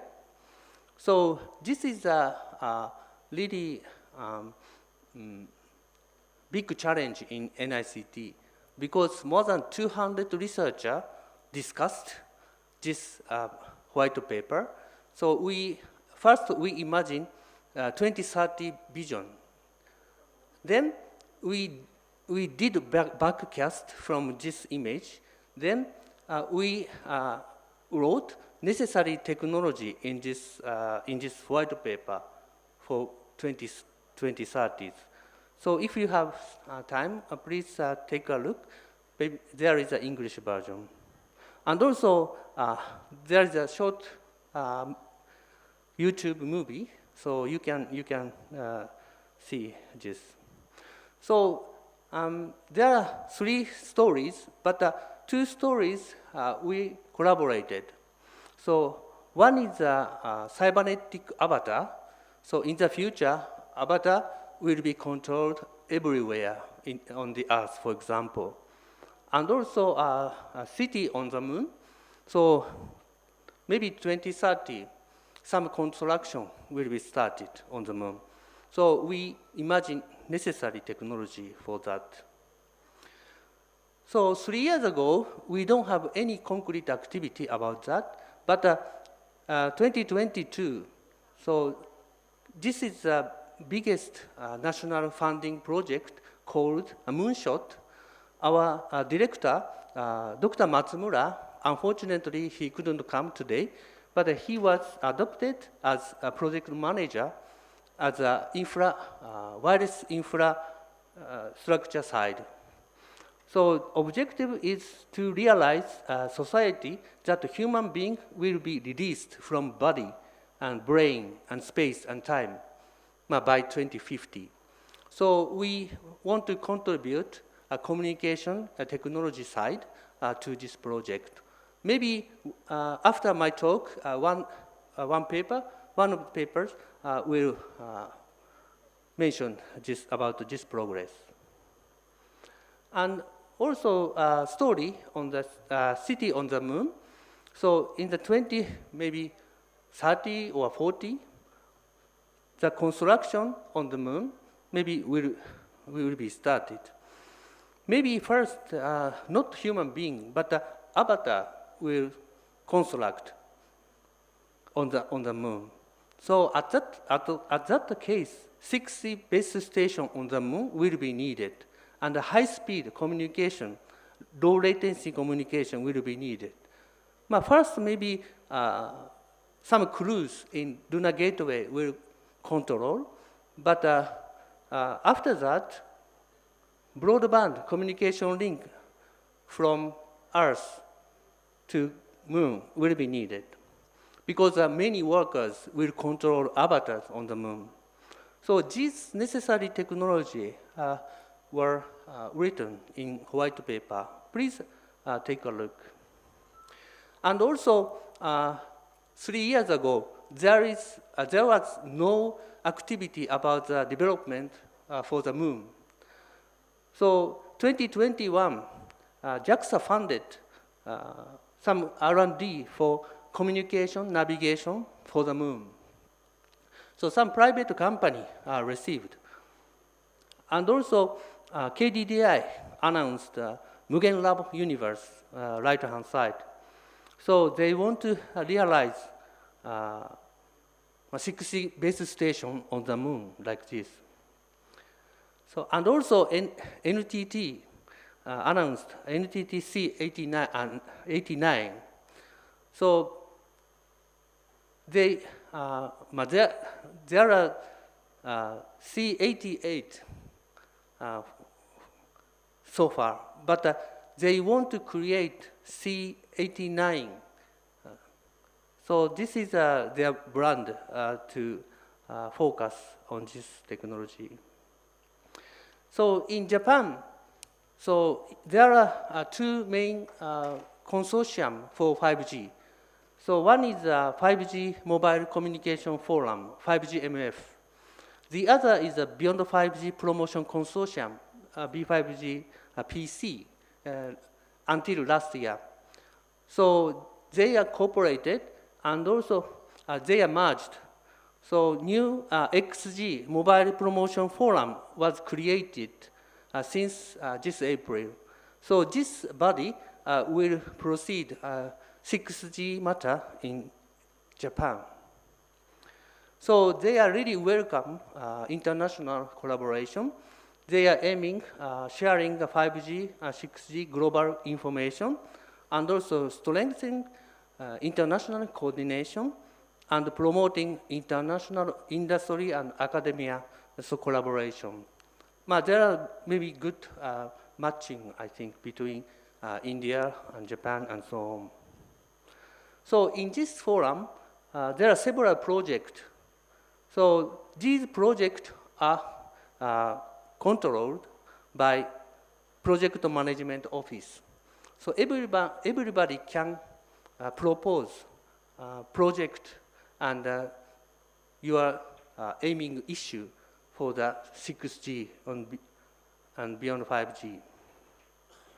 So one of the project, I'm leading NTN promotion project in this XGMF. So we are really happy to collaborate about this issue in the future. So in this forum, so we created NTN technology roadmap like here. So as I said before, so there are satellite broadband trends and satellite mobile direct and satellite IoT and hubs and so on. So unfortunately, my original Japanese program really missing. So, but we have discussed with Japanese mobile operators how to do next in Japan. So we, for the moment, concluded, so in the future, there are many different type systems. So broadband system, voice call, and IoT, your smartphone, and so on. So these different systems should be connected when something happens. So we really need interoperability among these heterogeneous systems. So NICT now propose integrated network controlled architecture, so called INCA.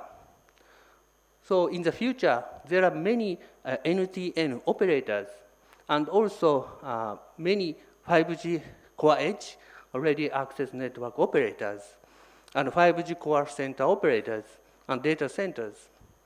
So we can connect these different operators by using an orchestrator. So this can enable really interoperable architecture in the future. So this was already proposed ITUT Y.3207. So we want to discuss in detail in this year with operators. So finally, we want to realize three-dimensional seamless communication network for NTN.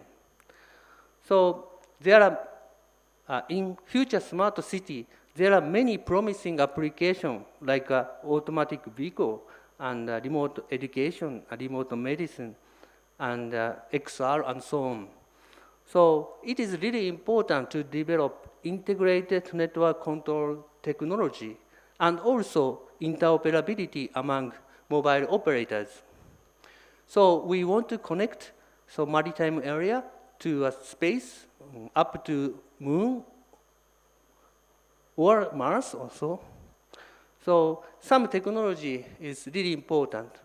So I little bit express laser communication is one of the key technology in this area. So we want to realize various use cases by this three-dimensional seamless communication network. So finally, let me conclude as follows. So I introduced the recent activity on NTN in Japan. So due to the difficulty of RF bandwidth allocation, so NTN such as HAPS, LEO, GEO should be realized to use the appropriate frequency resource, including RF optical, terahertz, millimeter wave, and so on in future society. In order to promote satellite 5G and beyond 5G integration technology, the community building is essential, I think. So in some forum activities, it is possible to form a community of this interdisciplinary collaboration. So it is important for Japan to use a hybrid high-throughput satellite as a test bed for the 5G and satellite technologies. And also, inter-operator communications over non-terrestrial network will be inevitable for future global networks. So R&D of the interoperability among mobile operators is highly expected. So international collaboration is very important to realize the global high-speed communication network in space so far. So I really hope to have a new collaboration will start since this WPMC. So thank you very much for your kind attention.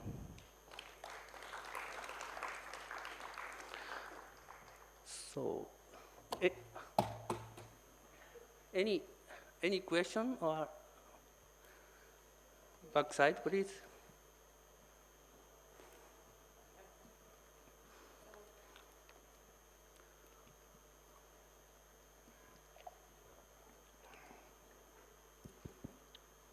Mario-san, thanks the great sharing about the research development of the NTN in NICT as well as the global marquee status. It's really informative. So I have two questions. The first question is that where the NTN development in NICT migrate to the 3GPP NTN in the future? I ask this question is that well, it appears that the NTN technology in NICT is advanced than most of the 3GPP company. So will you have a plan to migrate your NTN system to the 3GPP-based system? That's the first question. And the second question is that, well, from your view, do you think the 3GPP-based NTN gear up in the future? The reason I ask this question is that you have shown many companies in your slide, for example, page number 8 and page number 18. This company appears not using the 3GPP-based NTN technology. However, their NTN business appears very successful. So in your opinion, do you think the 3GPP NTN will give up in the future? Thank you very much. So about the first question, so we are non-profit governmental organization. So this is my understanding. So we should initiate first development or first investment for the new technology. So company sometimes difficult to invest this kind of new technology first. So we encourage this development first. Then after that, private company can promote this technology to the real service. So that's why we want to do some first demonstration and verification by governmental funding. And about second question, maybe, of course, nowadays, fiber network were well developed. So, but in Japan,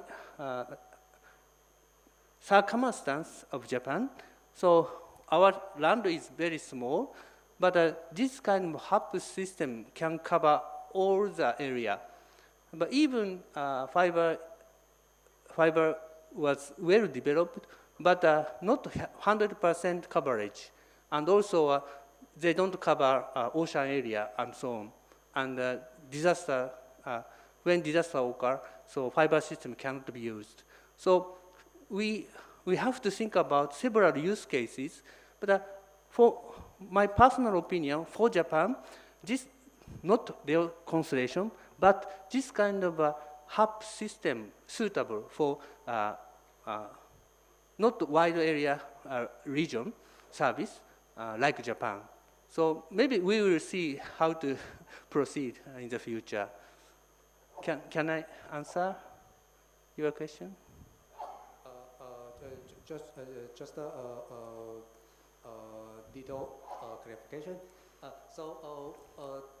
Do you think in the future the 3G-based NTN will gear up, which means will be successful in the future? Yeah, because there are many companies has launched their LEO business, for example, in OneWeb, for example, SpaceX, for example, the Skylo. There are many LEO companies, but they don't follow the 3G standards. So, how do you think about the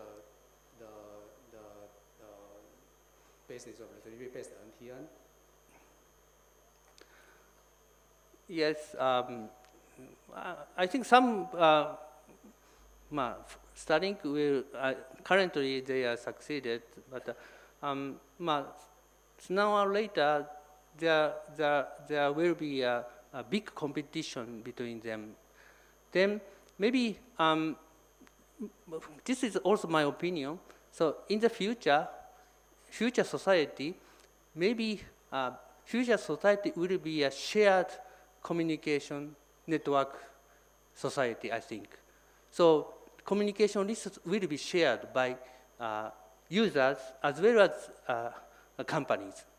So like a Starlink type service will be changed. So maybe the other company will have some different role to cover whole of the area, I think. So, but we will see how is going on about this development.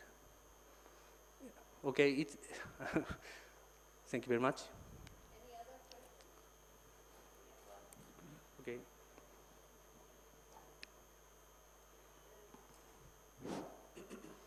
So it's a generalized question, sir. Like you have been talking about space, moons, and avatars. Like for the perception of mind, like from different background, what do you mean by avatar? Like you have told that the first, it will not be a human who will land on the moon, but it will be the avatar. So I just know like what do you mean by the avatar? Because when I Google it right now, we have a different meanings of avatar. So I just want to know a little bit about avatar you are talking about. in the slides. This, may I ask correctly? So could you repeat your question part? I'm just asking about, sir, what do you mean by avatar? You have been like discussing about avatar. You have told that it will not be a human, but avatar will be on the moon. Okay. So what do you mean by avatar? What will be the meaning according to you? Yes, in this case, maybe human beings on the moon will be more risky for the human being. So robot will be used, I think. For example, not only in Japan, but in Japan, so there are several good companies about development of this kind of avatar and robots. So that's why we want to input first avatar on the moon. They will work hard, maybe, than human being, so without any risk. So that's the meaning. Okay, so like we did right now, like in our India has done that. Land rover has its avatar only. Okay, according to you, Land rover has landed on south part of moon. Do you know about this thing? Did it radio? India's land rover has landed on the moon, south part of like moon. Do you know about this thing? You are asking an area on the moon? Yeah, south part of the moon we have landed. Yes, maybe pole side of the moon will be considered for the moment. Maybe in JAXA, Japanese Space Agency. Okay, sir, I got you.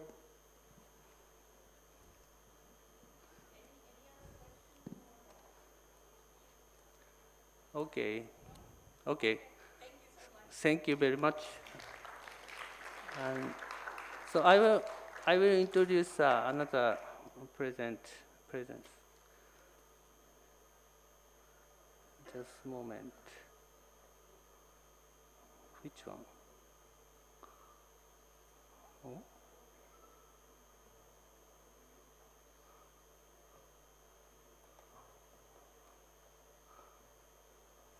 No folder.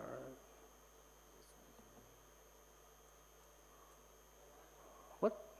No. Please.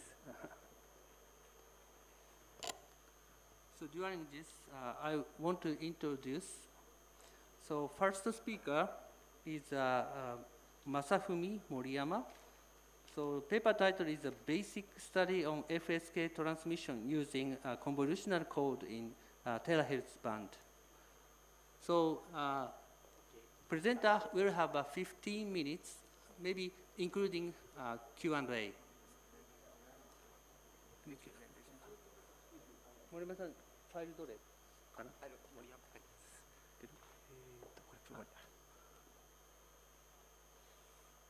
Okay, floor is yours, please.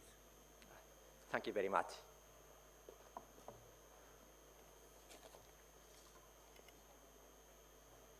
Okay.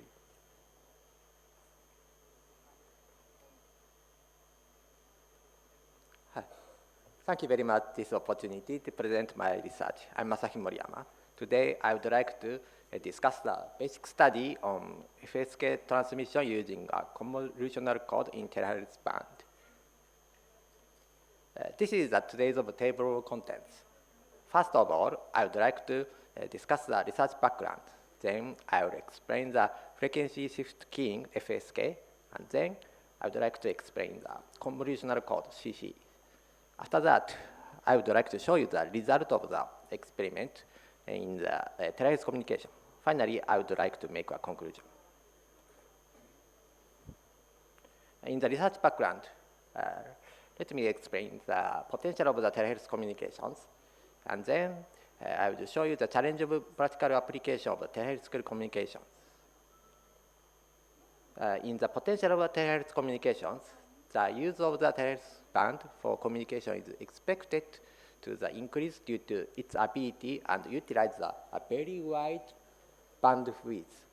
At the 19th WRC, it was agreed that the band 275 to 450 gigahertz will be made available for land mobile and fixed operations, wireless communications, except for some frequencies. In Japan, there are some prototypes. Achieved rate of 30 gigabits per second at transmission, distance of 50 centimeters with directivity control range of 36 degrees using the beamforming in the terahertz band. However, there are several challenges to develop the terahertz wireless communications. One of the biggest problem is device development. In the terahertz, high-frequency wireless devices are required. So CMOS devices are developed so hard. And in the terahertz communications, one of the biggest program is how to amplify the terahertz power because the terahertz wave weakened a lot. So efficient amplifier, power amplifier is required. So that's the motivation why we developed the FSK modulation. So then I would like to explain the FSK modulation. So first, I would like to discuss the linear modulation and frequency modulation, which is better in the terahertz communication. And then I will explain four-level orthogonal FSK, 4FSK. So in the linear modulation and frequency modulation, terahertz communication requires a countermeasure for a long propagation loss. In the case of the linear modulation, such as the QPSK or BPSK or OFDM, class A amplifier is required to amplify the signals. But however, the class A amplification is not so good because the efficiency is not so good. So we would like to use the class C amplifiers. So in this case, FSK is suitable because FSK has a constant envelope. So class C application can be available. So we decided to use the FSK. So we maybe think FSK is optimal for terahertz communications. So in the FSK, in this experiment, we conducted the four-level orthogonal FSK called 4FSK. In this graph shows the 4FSK models. There are 4 tones, 1, 2, 3, 4, and these tones are orthogonal each other. If time interval t is shorter, the bandwidth is larger or bigger.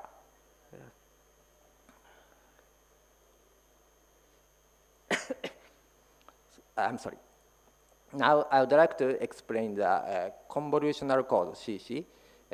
So to stabilize or to increase the power performance for terahertz communications, first I would like to discuss considering the optimal FEC code. Then I will explain the hard decision and soft decision and interleaving for CC. When considering the optimal forward error corrections, we can consider the 3 types of FECs. First, block code such as BCH or Reed-Solomons. In this case, block code have a limited error correction capability, but not required high computational complexity.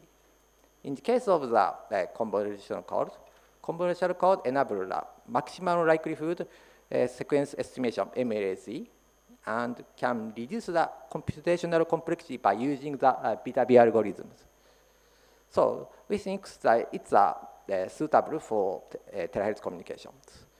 On the other hand, in recursive code such as the turbo code and LDPCs, recursive decoding brings error rate closer to the Shannon limit, although it requires a high computational complexity. Very high transmission rate in the terabyte communication prevents the extensive calculation. So large amount of calculation, in this case, it is not so suitable in the terabyte communication. So we decided to use the convolutional code. And when we using the convolutional code, decision type, there are two decision types, soft decoding and hard decoding. If we use the soft decoding, 2 dB gain can be obtained. And when we use the FSK, interleaving is also necessary.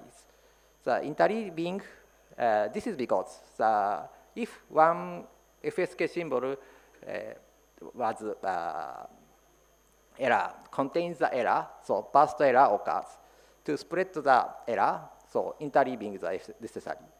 So interleaving would conducted in the experiment. I would like to explain later. So I would like to explain the experiment in AWGM and anechoic chambers. This is the configuration of the terahertz systems.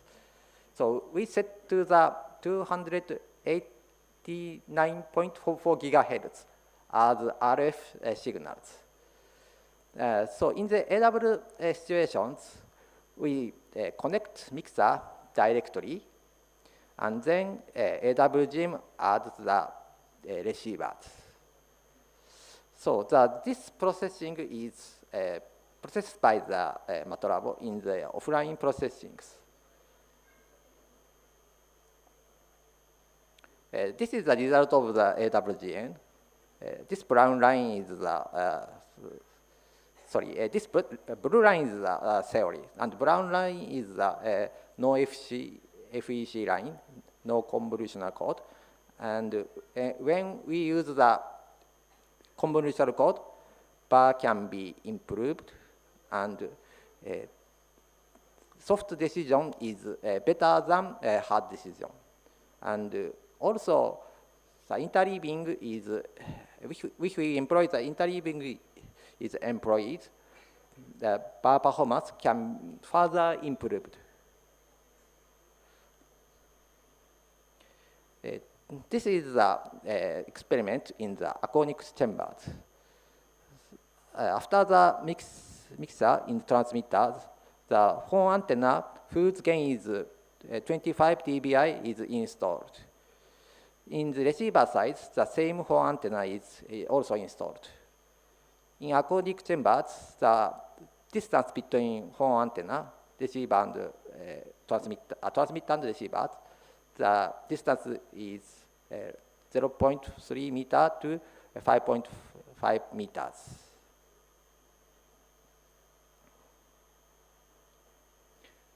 Oh, okay. PC is stopped. Just a moment, please. Okay.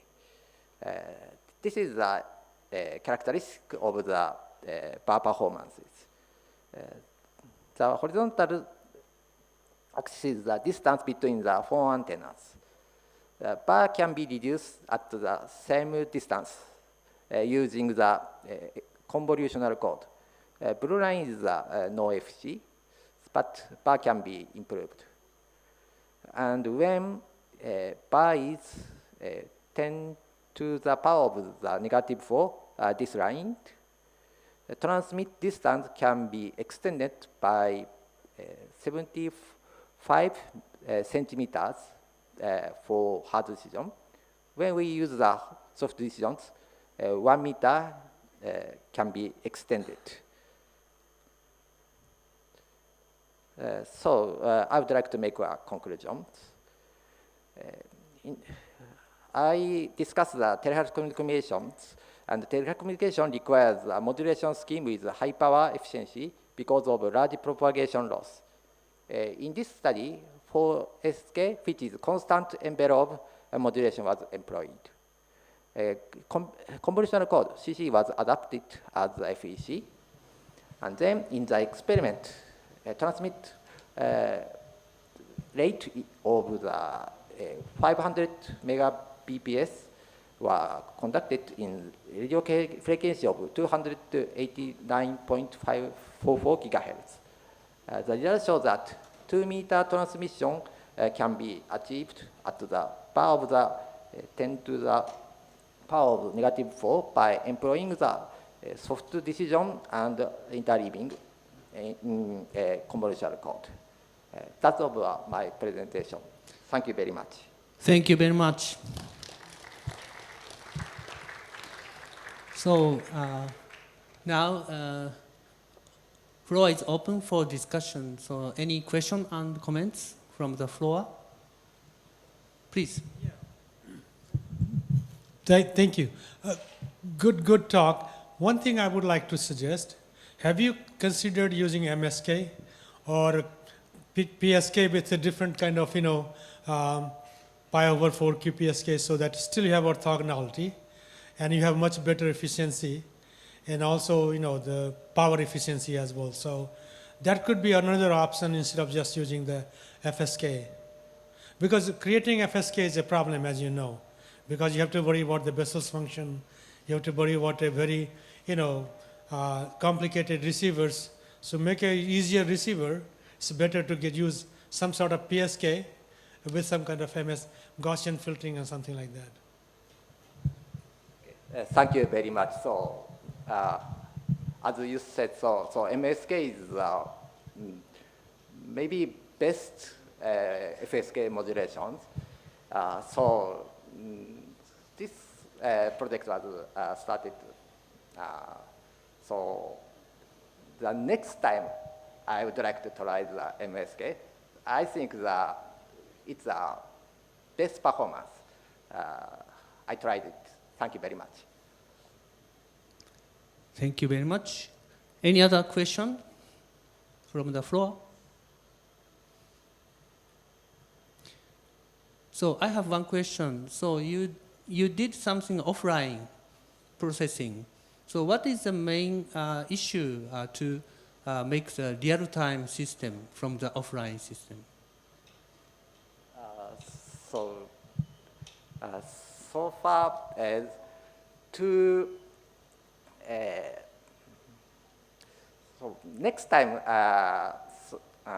finally, I should realize the real systems. But so far, we don't prepare the hardware for the real time. So in this case, we prepared modulation file and receiver files, and I processed it. But I'd like to prepare the hardware to realize the real system. Thank you very much. Maybe first verification test. So yes. You did offline, so thank you very much. So we move on to the next speaker. So thank you very much, speaker again. So I move on to the next speaker. So fundamental experiments on modulation schemes and forward error correction in terahertz communication. So presenter is Kazuya Takashima, so NICT. So please, floor is yours.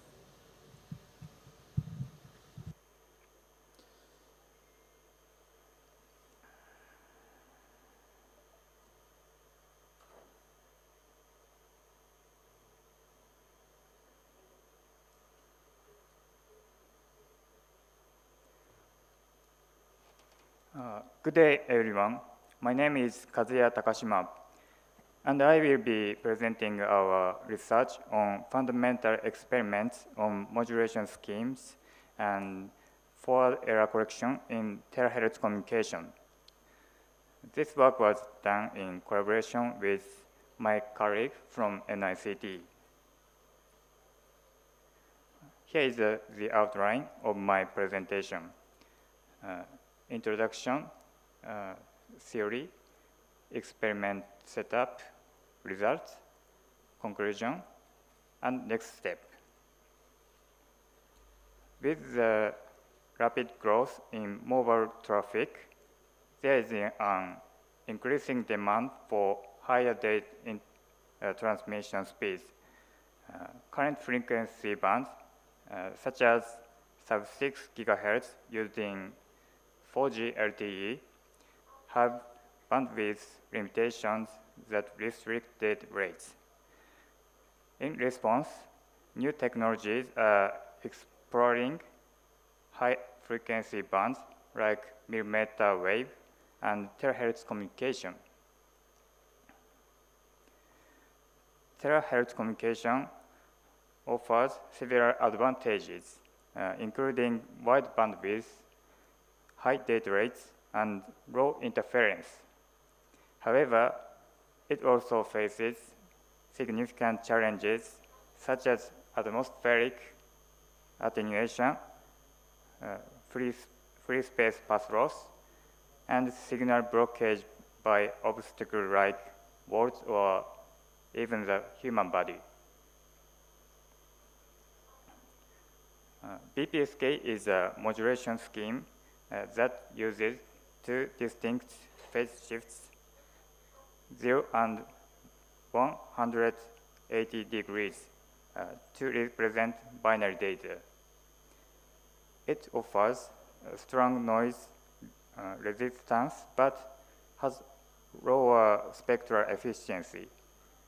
The BER for BPSK is calculated using the following equation.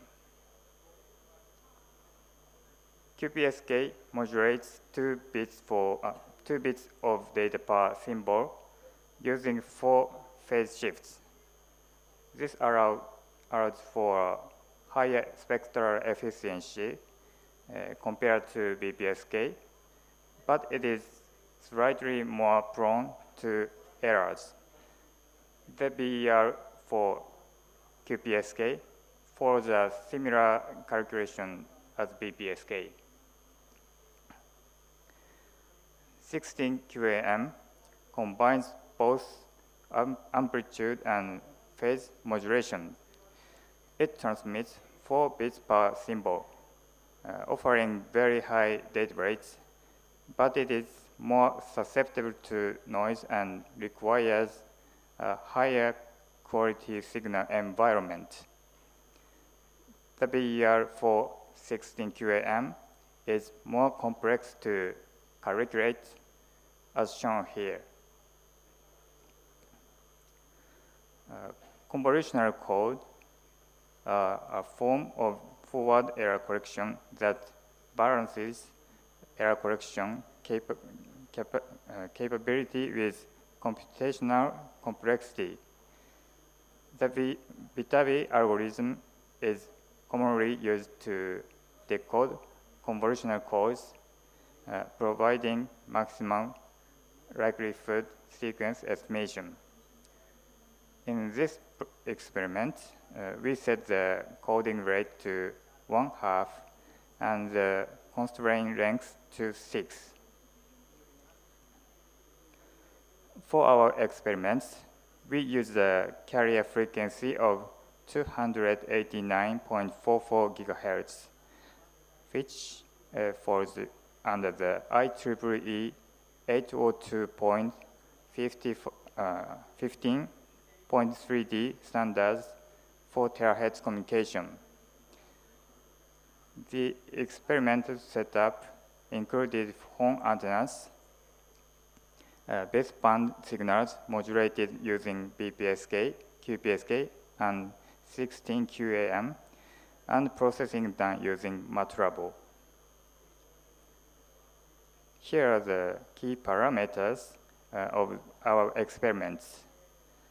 The symbol rate was set at 375 megaball for all modulation schemes, and the bit rates were 375 megabps for BPSK, 750 megabps for QPSK, and 1.5 gigabps for 16 QAM.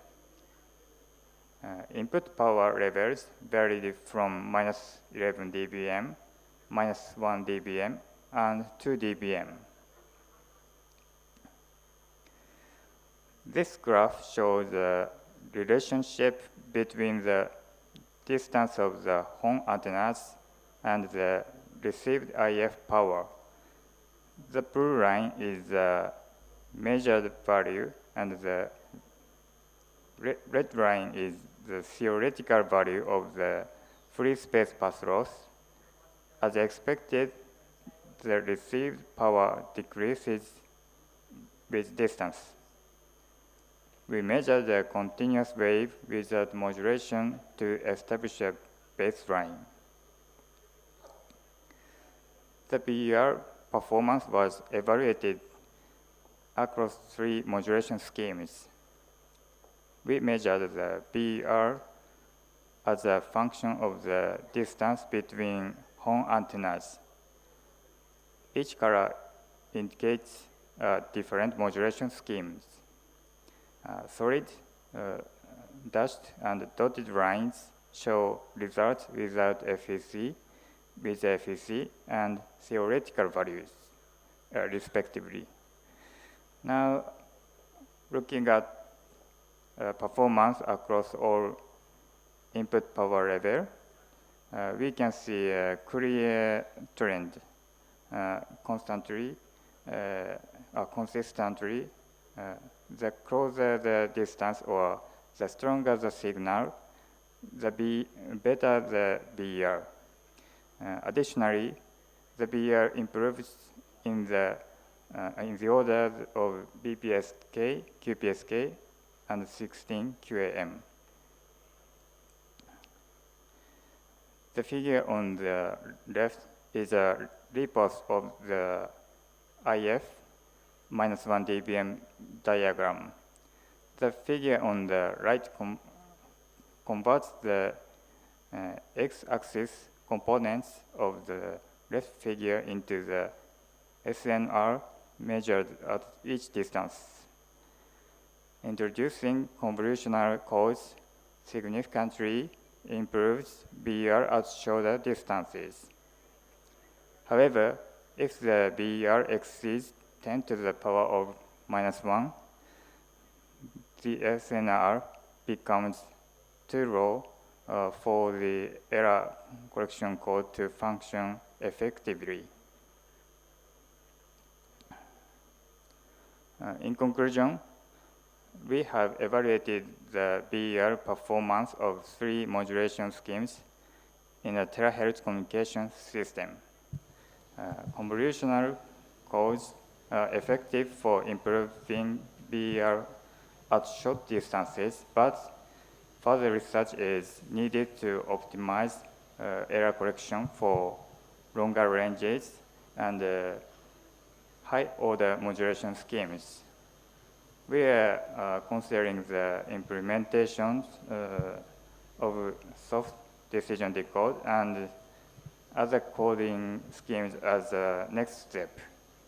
And further research is needed for longer distances and higher order modulation schemes.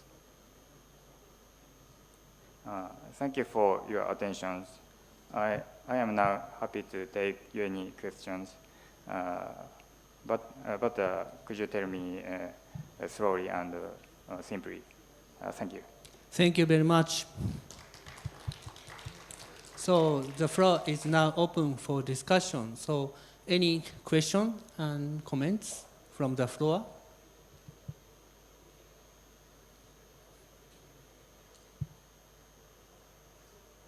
Okay. So I have one question. So I think there is something rather big loss, 5 or 10 dB, maybe in your graph. So is there any improvement to reduce the loss? So can you see the slides? So distance, this right? Distance and loss. Cause of maybe 11, page 11. Cause of this. No, slide 11, page 11. Slide 11. Yes, 11. 11. Yes. Yes. So I see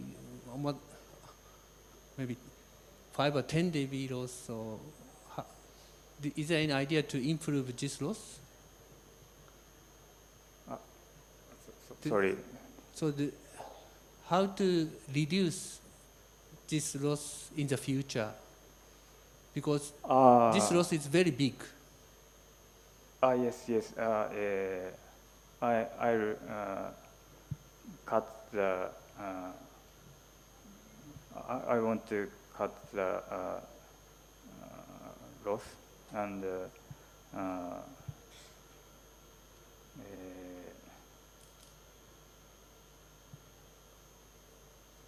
I'm going to reduce the loss and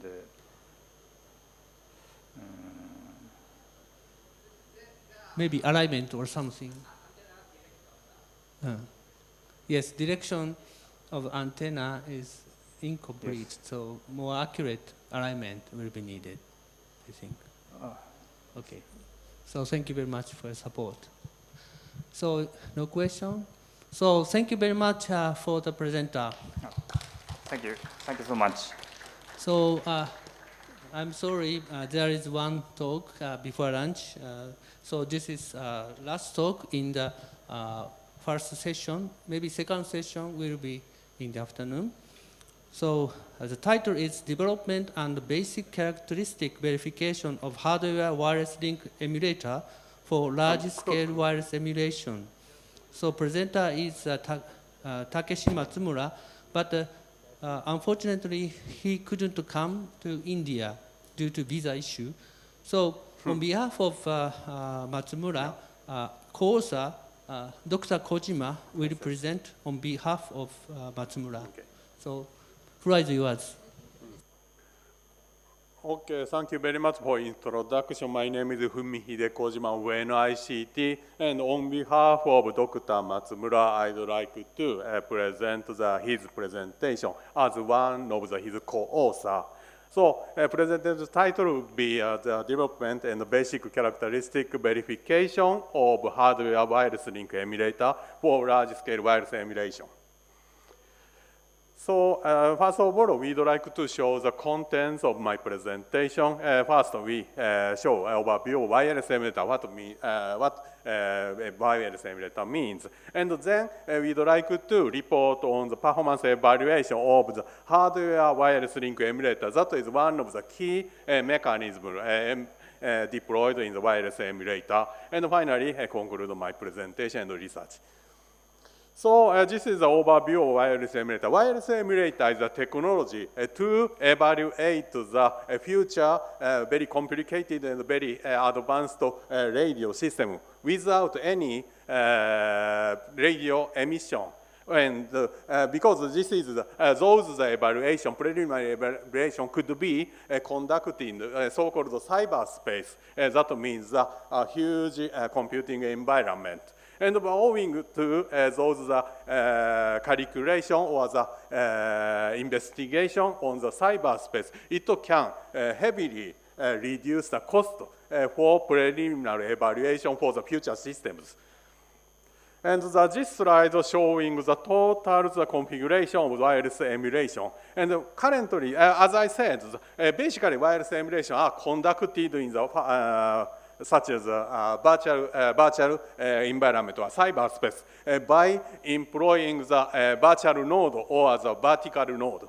And, but such a wireless emulation can accept the real radio devices. That is called as, for example, prototype radio devices or the commercial radio devices or reconfigurable radio devices such as USRP. Or the software-defined radio devices. So if we accept such as a real body radio system, we need a kind of such as a radio interaction calculation in the wireless emulator or the cyberspace. So we developed such a mechanism to make such as a mutual interaction calculation over such a cyberspace in wireless emulator. That is called as hardware link emulator. In this presentation, we'd like to develop the hardware link emulator characteristics according to the really assumed radio propagation conditions. So this is showing the one basic unit for hardware wireless link emulator. That is named as ADDA-IF unit. ADDA means the analog digital conversion or the digital analog conversion. And we assume the 4 input and 4 output as for each the ADDA-IF unit. So by introducing 64, ideally 64 such ADDA interface unit, we can achieve the totally 256 input, 206 output for such a wireless emulation. This is details of the developed wireless hardware wireless link emulator, and we have the showing the real radio propagation fluctuation, including the pass loss and the delay. So we developed some pass loss and delayed the circuit as shown in this figure. And totally, we have established the 6 tap the time delayed TDL models, and the delay resolution is 5 nanosecond, and the max delay time would be totally by using such as 7 multiplied the stage for such a delay resolution, we can achieve up to 35.84 microsecond delay. So, and this slide also showing the real ADDA-IF unit. And you can show the 4 input and 4 output on the same circuit. And then we'd like to report on the fundamental characteristic evaluation that such developed the ADDA-IF unit or the hardware wireless link emulator. So first of all, this table summarizes about the required performance for developing the hardware wireless link emulator. That includes several processing delay or dynamic range or stability against pass loss or etc. So we'd like to report on each characteristic evaluation for this HWLE. First of all, we'd like to showing some evaluation experimental setup. We deploy the developed hardware link emulator as well as developed USRP for the reconfigurable radio devices to be accommodated for wireless emulation operation. And first of all, we'd like to showing the processing delay performance for developed unit. And that the result showing that we can achieve almost same delay performance compared with the commercial so-called phasing emulator models.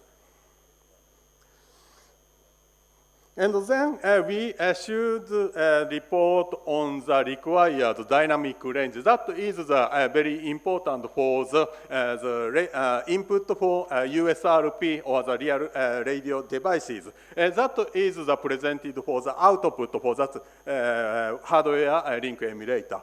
And by controlling such as attenuation for DSC IC, and the further attenuation, we can totally achieve the required 100 dB dynamic range. And basic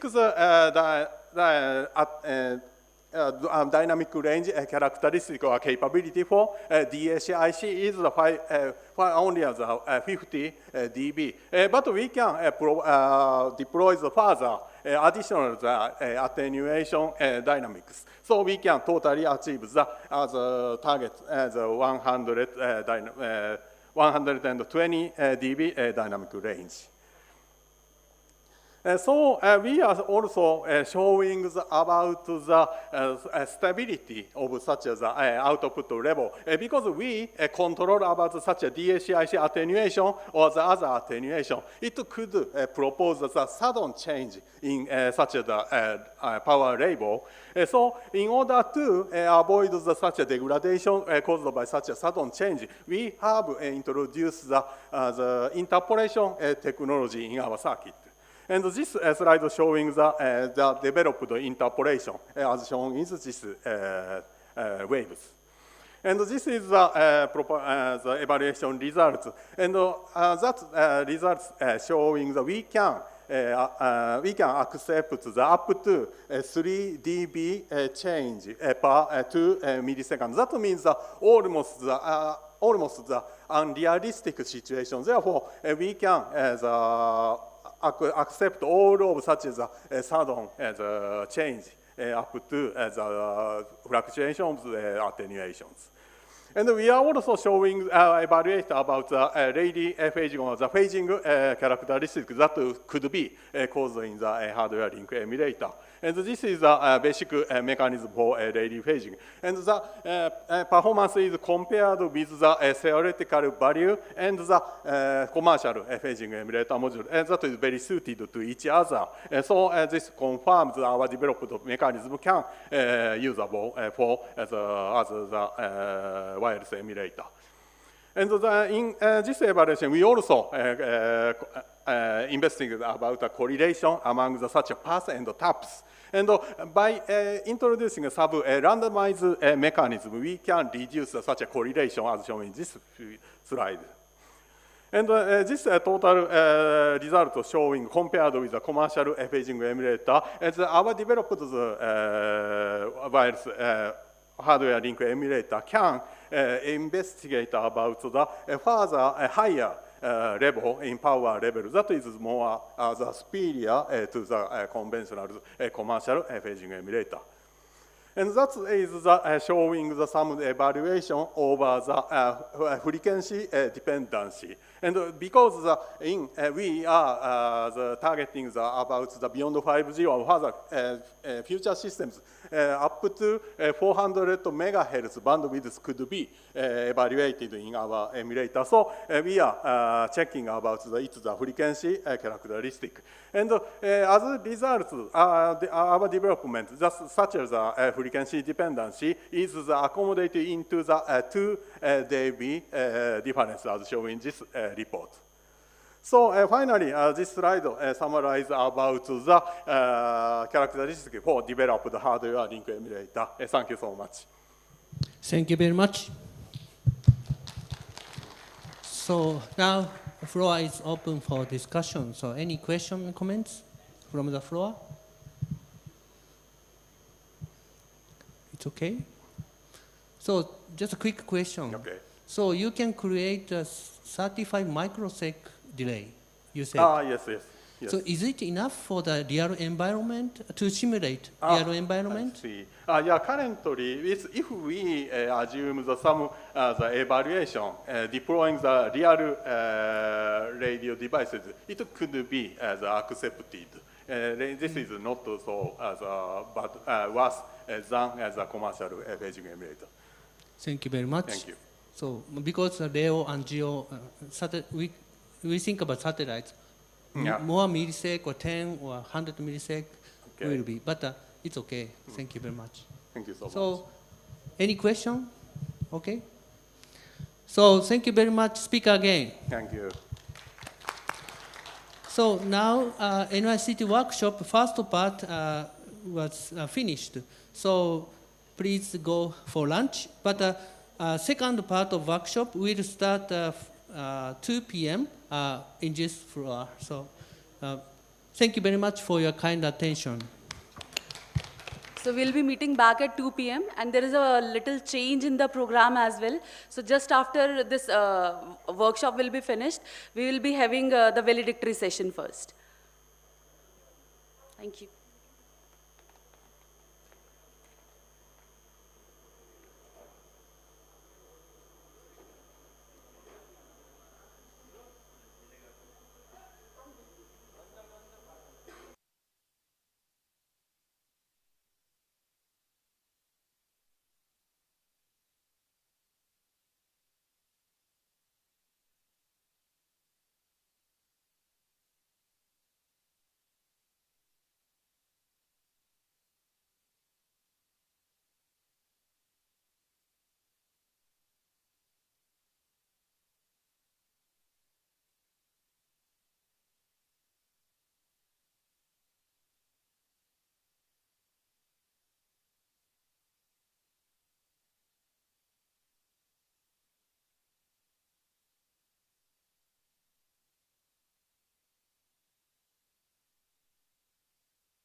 4 presentations. So first paper title is Beyond 5G Testbed Environment, Employing the Large-Scale Wireless Emulator, Enabling the Layer Management Technology. The presenter is Fumihide Kojima in ICT. So please, the floor is yours. Okay, thank you very much for introduction. My name is Fumihide Kojima of NICT. So this time I'd like to present my presentation named Beyond 5G Testbed Environment, Employing the Large-Scale Wireless Emulator, Enabling the Layer Management Technology. First of all, I'd like to show you the summary of my presentation. And we are conducting the research and development and promotion of a wireless emulator that accelerates the realization of radio system in beyond 5G or 6G society era. And that typical characteristic or capability would be that it's no radio emitting preliminary evaluation capability. And that can radically reduce the cost for such a preliminary evaluation for future wireless systems. And we have, especially in this presentation, we'd like to report on the virtual evaluation environment. That means the cyberspace environment that was realized by large-scale computing environment. And inside that cyberspace, we can refer the suitable radio propagation models according to the realistic radio propagation. And basically, such a wireless emulation deploys up to 10,000 of virtual nodes. That is software realized in such a cyberspace. And of course, as I report on my morning presentation, such a wireless emulator can accept the outer real radio devices. That is known as the reconfigurable radio devices. So in this presentation, we'd like to also report on emulation experiments employing user interference and visualizers. And finally, we'd like to propose a further advanced technology for wireless emulation. That is named as layer management technology. That can realize the further advanced and flexible wireless emulation performances. So this figure is showing an outline of wireless emulation. And showing this figure, basically wireless emulation is conducted only in the cyberspace. That means the computing environment that can refers the real or the suitable radio propagation model for calculation. And it can also accept the real radio devices that is connected to such a cyberspace.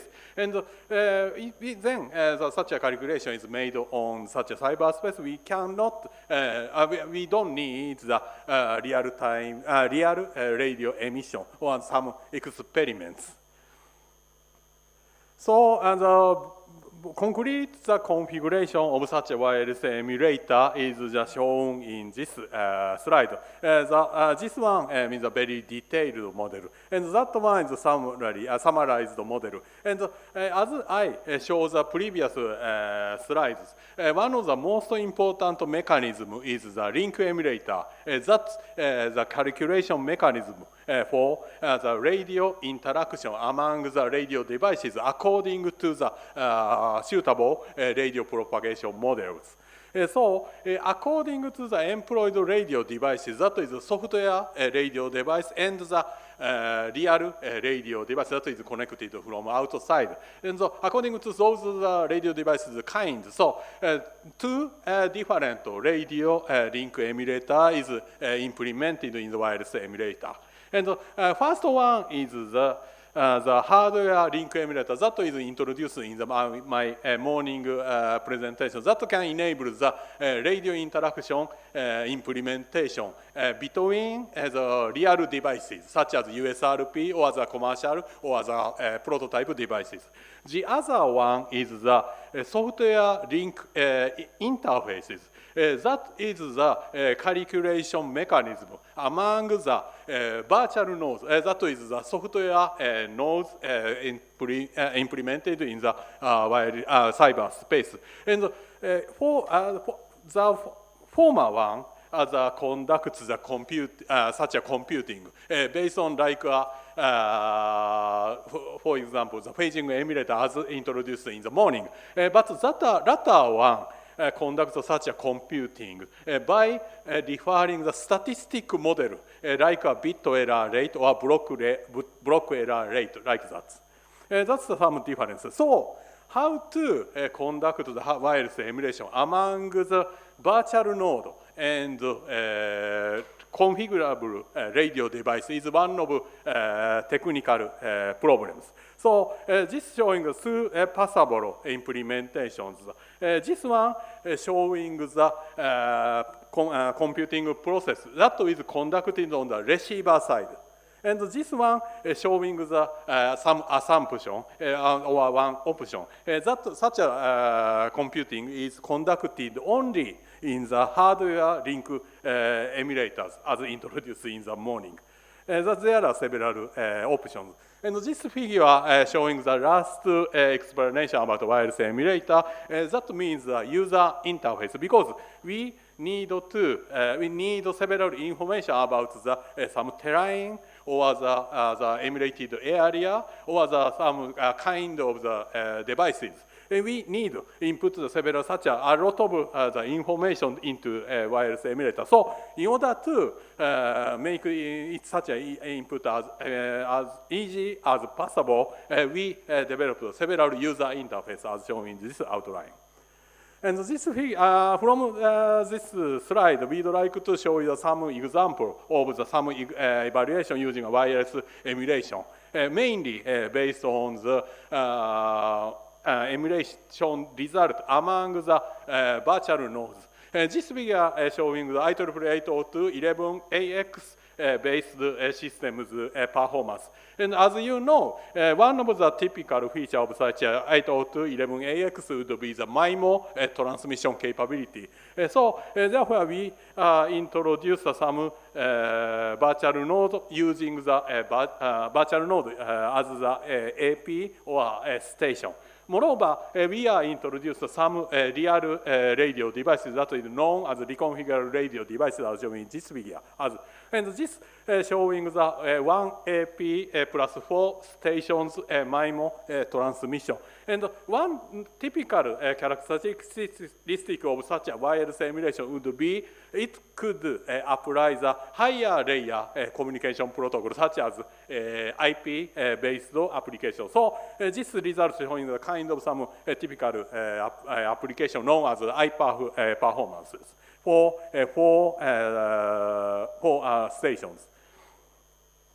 And this slide showing about some visualization for wireless emulator. This slide showing the emulation for smart office. We assume some office environment that employs about 50 radio nodes, such as AP on the ceiling or some laptop PC on the desks. And we can see some direct line that's showing the radio propagation characteristics, such as the received power is high or low. And we can also see the curved line. That means the application performance, as shown in the previous slide, as the IPAF performance.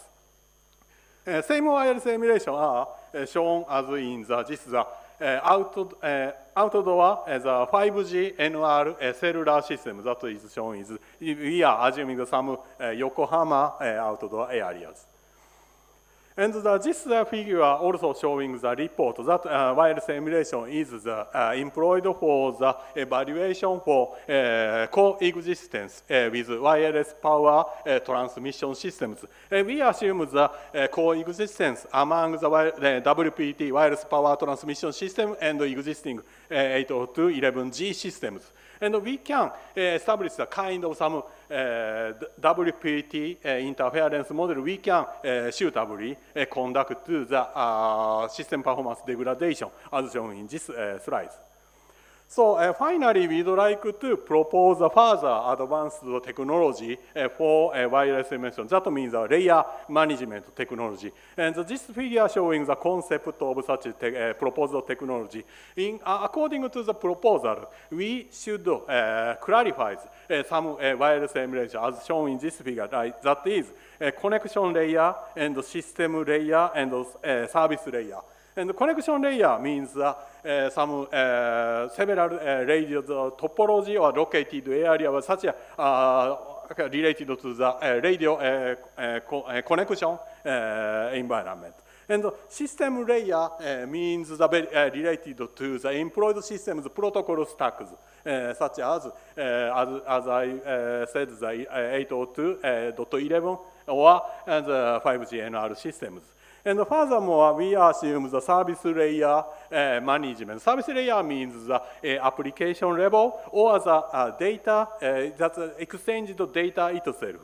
So we can, we'd like to propose the technique to suitably select some parameter for each layers, and combine those parameters, we can further make the flexible on the advanced wireless emulation technology. That is a basic concept. So this slide I'd like to showing some typical evaluation or the fundamental evaluation for the evaluation of the layer management. This slide showing some parameter. And this slide showing the performance comparison among the cases. So please remember, if we employ the weather radio link emulator, such as the hardware radio link emulator or software radio link interfaces. According to the such as wireless radio link emulator selection, we can estimate about the total cost or the implementation cost for such a wireless emulation. And this other performance also showing the connection layer management, that is deploying the suitable resolution for input signals. That means the frequency of the situation change, such as the radio node movement or like that. So finally, we'd like to conclude my presentation. We have the proposed or the report, the developed wireless emulator heavily based on the software radio nodes performances. And we also propose a new technology for wireless emulation that is known as layer management technology, as well as its fundamental evaluation. And that's all of my presentation. So thank you very much. Thank you very much. So the floor is open for discussion. So any comments and questions from the floor? No, I have one question. Okay. So if we want to predict something, radio wave propagation, yes. So AI can enhance the calculation cost or something like that. Do you want to use AI in this system? Yes. It could be kind of, maybe it could be the very good items for the layer management technology, because it means the optimization of the calculation of the wireless emulation itself. So currently we have not employed any AI technology, but as chairman suggested, one of our future study. Thank you so much. Thank you very much. Okay, from the floor. So thank you very much. Speak again. Thank you. So now we move on to the next. So next speaker couldn't come to India, so he prepared something video. Yeah, sorry. What? Okay. So title is a long-range C2 link experiment in 169 megahertz band with engine-powered UAV flying above the sea. So presenter is Matsuda, Takashi Matsuda, but he couldn't come. So please listen to his presentation by video, please. We are sorry that we are not able to attend the conference there. We would like to make our presentation by video. Today, I'd like to introduce communication technology with UAVs with engines and their experiment. This is the table contents of my presentation. First, we describe the purpose of background of this experiment. Next, the configuration of our 169 MHz C2 link will be presented. Then, I will describe the setup and results of this experiment. Finally, we summarize my presentation. First, we describe the purpose and background of this experiment. The purposes of flying UAVs over the ocean include observation, monitoring, and search of coastal area, logistics via the ocean to remote islands, and inspection of offshore facilities. The challenge with radio communication with UAVs flying over the sea is that 2.4 GHz Wi-Fi signal used by drone controllers is not reachable, and it is far from cellular phone base station and outside of the area. Moreover, in fully autonomous flight, it is difficult to check safety and respond to emergencies. The following means of communication with UAVs flying over the sea are possible. Satellite communication can provide global coverage, including sea and in the mountains, but the cost is high. HAPS relay can cover a wide area, including sea and in the mountains, but it is still under development. The proposed long-distance direct and relay communication technology can cover a distance of up to 10 km at low cost. Next, I will describe my proposed multi-hop relay control communication system we call Command Hopper. Proposed Command Hopper system that enables the transmission and reception of commands and telemetry to and from a drone that is non-line of sight of the operator via relay station. This system can be connected to the drone's flight controller and all pilot software, and this system is capable of multi-hop connection from one hop direct link to 3-hop relay link with time division half duplex communication. Relay station mounted on another drone or on a tall building, etc. Moreover, this system can switch between 920 MHz and 169 MHz band in flight.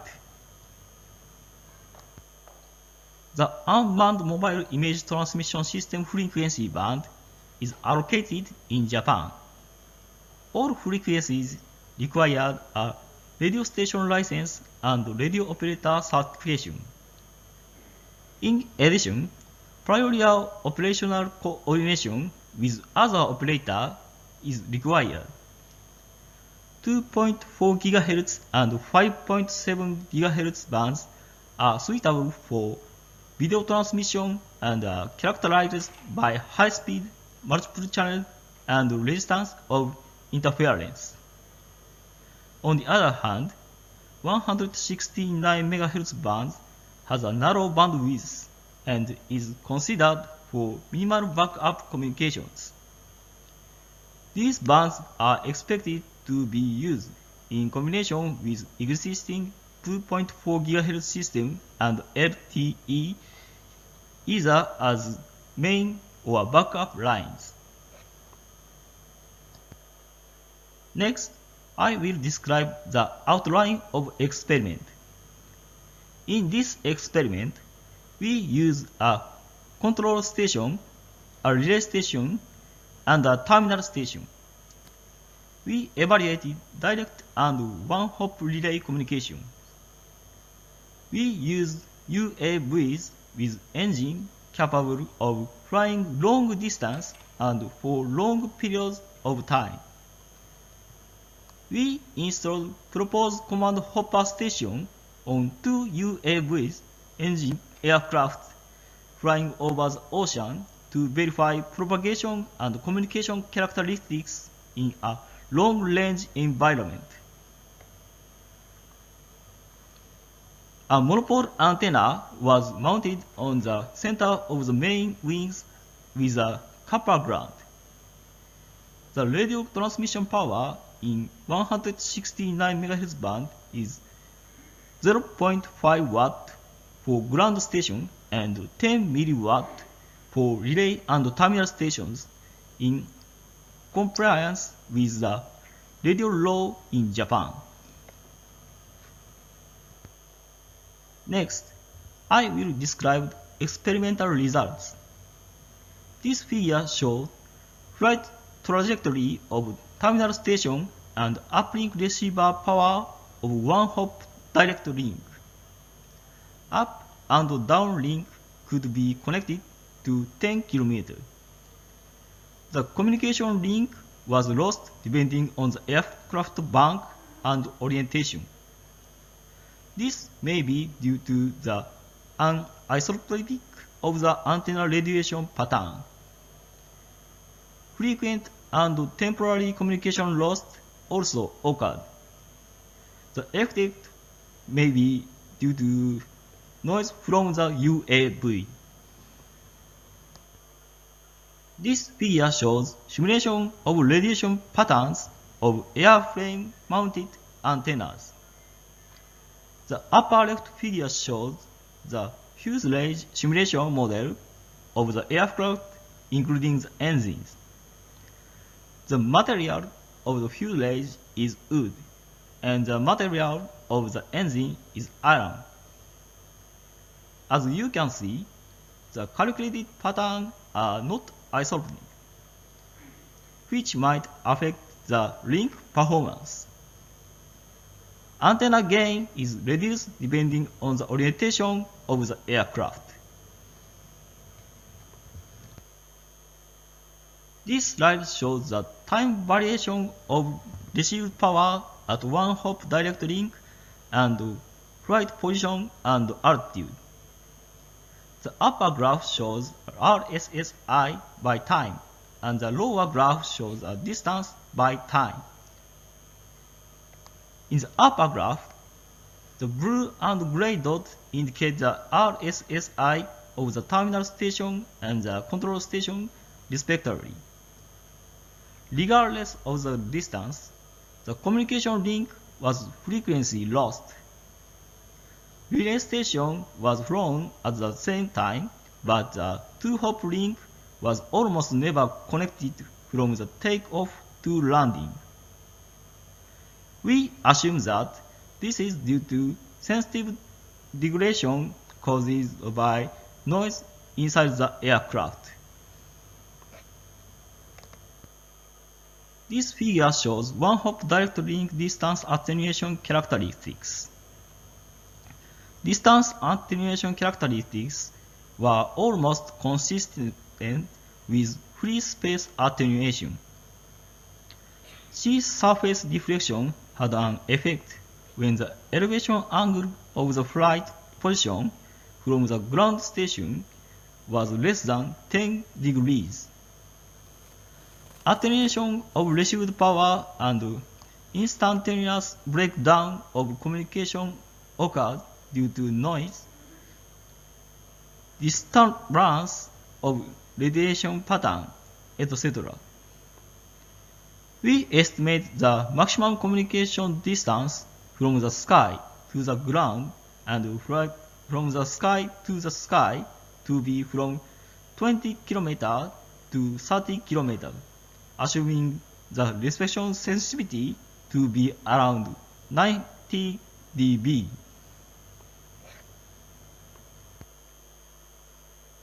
This slide shows flight trajectory and number of hops. The upper figure shows the flight trajectory of terminal station, and the lower figure shows the flight trajectory of the relay station. In the upper figure, yellow dot shows a 2-hop link, red dot shows a 1-hop link, and black dot shows link lost. Within 1 kilometer of the ground station, 2-hop connections are possible. However, above 1 kilometer, almost exclusively 1-hop link or lost link. In the lower figure, blue dot shows no relay station reception. Almost no links through relay stations. In the air-to-air link, both sides transmit 10 mW and the communication distance is reduced to about 2 km due to degradation of reception sensitivity caused by noise. This figure shows the noise spectrum around the 169 MHz band observed in the vicinity of the terminal station unit placed in the fuselage of the UAV. Three states are compared: UAV power off and engine power off, UAV power on and engine off, and UAV power on and engine on. UAV power on means battery power only use. As shown, both UAV power and the engine might produce the noise. The cause of the failure of the 2-hop link also can be assumed to be the noise, so that the possible air-to-air communication distance might have been significantly reduced. Finally, I'd like to summarize my presentation. The measurement experiment was conducted on a multi-hop relay control link in the 169 MHz band between a UAV engine aircraft and a UAV flying over the sea with long-range visibility. Frequent link loss occurred to noise inside the UAV airframe, almost regardless of distance. Communication link loss also occurred during UAV attitude changes due to the anisotropy of the UAV's onboard antenna. Direct communication between ground station and terminal station were possible up to 10 kilometers. If noise and radiation pattern can be improved, a prospective communication distance of 20 to 30 kilometers is expected between the ground station and the air station, and between air station and the air station, respectively. Gives above, improvement of noise and radiation pattern inside the aircraft is a future challenge. Thank you very much for your kind attention. So thank you very much by the video. So by the video, so maybe we want to skip, but one lady asked me about UAV research. So maybe I can connect with him. So if any question, please send me a question. So let's move on to the next one. So next one is, title is Terrestrial Mobile Testbed Enhancement, employing the reconfigurable evaluation environment for the non-terrestrial networks toward beyond 5G systems. The presenter is Fumihide Kojima, NICT Japan. So, floor is yours. Okay, thank you so much. So, Fumihide Kojima of NICT, it's the third time of my presentation. So, my presentation title would be the Terrestrial Mobile Testbed Enhancement, employing the reconfigurable evaluation environment for the non-terrestrial network toward beyond 5G systems. So I'd like to show you a summary of my presentation. And the testbed the deployment is one of the most important mission for us in ICT in order to make some flexible and very effective preliminary system evaluation towards the beyond 5G. So we are constructing the suitable testbed environment that can realize the flexibility and evolvability. And we further expand the previous testbed environment that was called of the infrastructure testbed. That is also named as a network testbed. But we expanded into the three-layered testbed. That means not only network layer testbed, but also middleware layer testbed includes the digital twin environment, or platform layer testbed that can focus on the data or applications over that. So in this presentation, I'd like to also propose NTN-based mobile system expansion that could be investigated by using the developed NICT testbed environment. So this first slide is showing the NICT's direction towards the future testbed towards beyond 5G society of era. Previously, NICT have been providing the simple infrastructure or the network-based testbed that is known as JGN, high-speed optical fiber infrastructure. But in order to engage about the beyond 5G systems that is so advanced and complicated and sophisticated, it is not enough by using such a JGN or the infrastructure only. We need to expansion towards the, for example, middleware layer testbed that includes the evaluation over the digital twin technology, such that includes the wireless emulation technology. Moreover, we need a further higher layer testbed that is known as the platform layer testbed. And we developed the kind of some data analysis over that, or the application development activity over that. Totally, three-layered testbed can easily or effectively make the such a effective preliminary evaluation for the future or beyond 5G systems.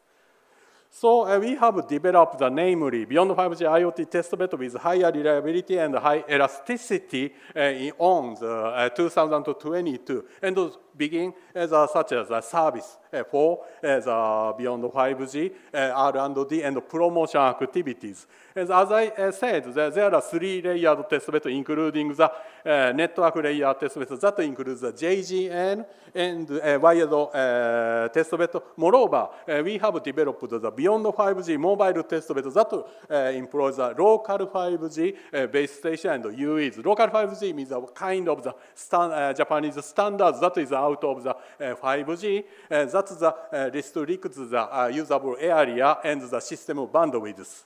And moreover, we have developed the namely serial testbed environment. Serial means the cyber plus real. And it can employ the starbed advanced computing environment by several computer clusters. And it can achieve the employing the digital twin environment. And we can conduct several emulation as well as simulation and real systems there.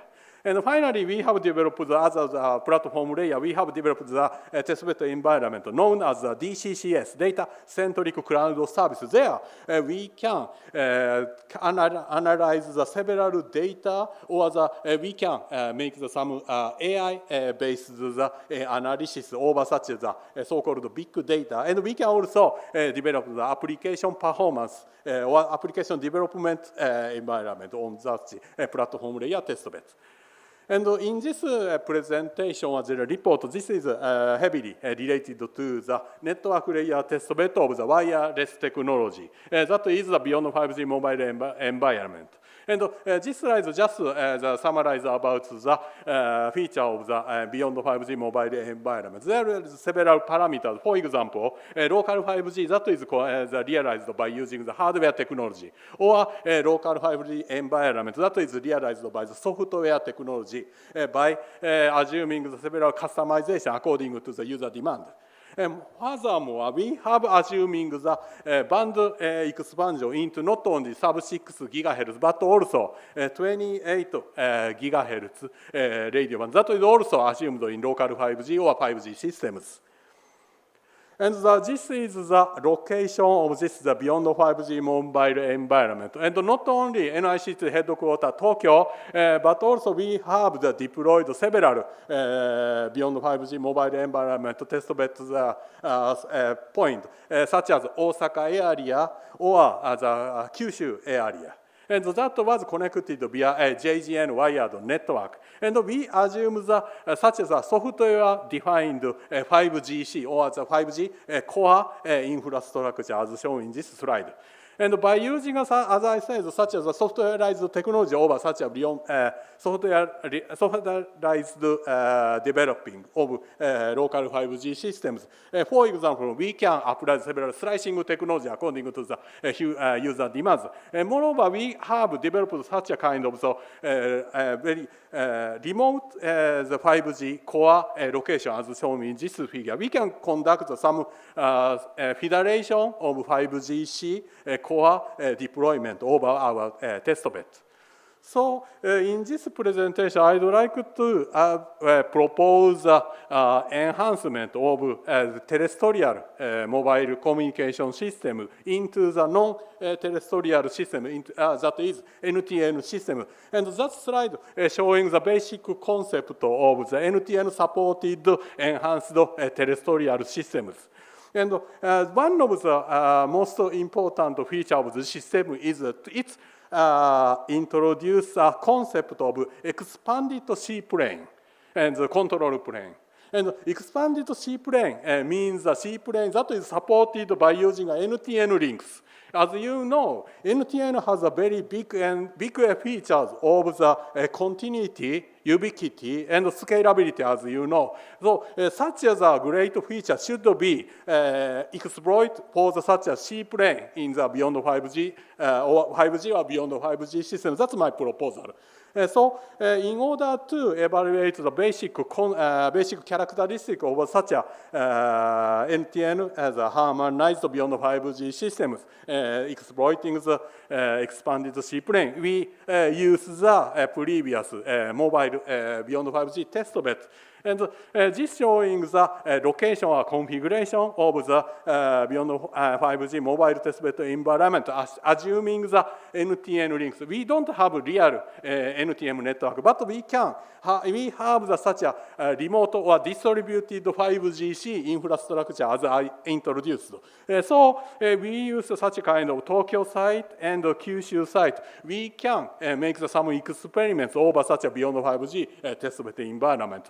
Practically speaking, we have the 5GC allocation like a Kyushu site, as well as Tokyo site. And the Kyushu site, 5GC on the Kyushu site means the some C-plane. That is expanded C-plane exploiting the NTN radio links. So one of the most serious feature of such a C-plane, enhanced expanded C-plane would be its latency characteristics. So by using such as a Tokyo site and Kyushu site, we made some fundamental evaluation over the proposed systems. And this slide is showing some typical features of the throughput and the RTT or the latency characteristics. By comparing those two 5G location. One is with NTN, the other is not NTN. So there is no serious degradation owing to such a NTN assumed the latency line. So it is confirmed that the proposed terrestrial network expansion into the NTN supported mobile system would be very effective by using such an expanded C-plane radio links. So that's a conclusion. We have the report on the developed beyond 5G testbed environment. And based on this environment, we have proposed the terrestrial network expansion into the NTN harmonized mobile system to other 6 beyond 5G. And we have confirmed that such as expanded C-plane using NTN network is made any serious degradation. It is very powerful or useful for the assumed beyond 5G advanced systems. That's all of my presentation. Thank you very much. Thank you very much. So floor is now open for discussion. So any question and comments from the floor? Yes. Thank you. Please. Please wait a mic. Thank you. 2 questions. Yes. When you do the C-plane for the NTN networks, particularly for the GEO, how you take care of the latency? Because as you know, your distance travel between is going to be more than 100 millisecond plus. Okay. And the human physiology is that the listener and talker, if there is a more than 30 millisecond delay, the talk becomes annoying. Secondly, since we're going to using the OFDMA for your 5G, how are you going to take care of all those guard bands? Because your delays, your delay profile is going to be much more different. Yeah. So it's going to eat into your data package. Yeah. So how are you taking care of those? Yeah, thank you so much. So the first question, currently we just picking up the positive feature of such as satellite communications. And it includes such as continuity and ubiquity and scalability. And currently there is no improvement. Just assume the fundamental characteristics. And as Professor says, there is so serious as a characteristic on the latency. But we just assume for the C-plane, not for the U-plane. That kind of, in a sense, some usable scenario could be investigated. That's the current point. And the second one is, yes, you are so correct. Such as latency performance, including delay profiles, is so complicated. So we need more as an investigation. But one possibility is to introduce a kind of wireless simulation technology based on such as stored of the delay profile data. And that is also as one of the legacy of the NICT. Thank you so much. Thank you very much. Any other question and comments? I have one short question. Okay. So you presented in the previous presentation wireless emulator. Yes. Wireless emulator, is it cooperated to this system? Of course, yeah. And this wireless emulator is a 4-year project. And in the last year, there could be kind of the expansion. One is the WPT coexisting. The other is the some introduction of NTN radio link. And very, very the fundamental model of such a latency as is already implemented in the wireless emulator.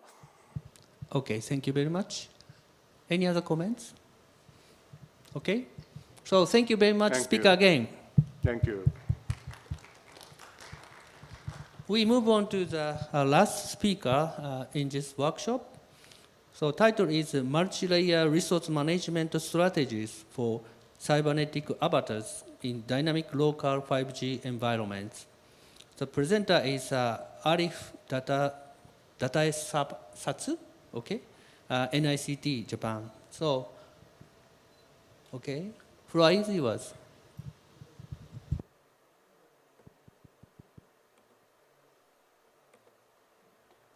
Okay. Okay, good afternoon, everyone. I am Arif from NICT Japan.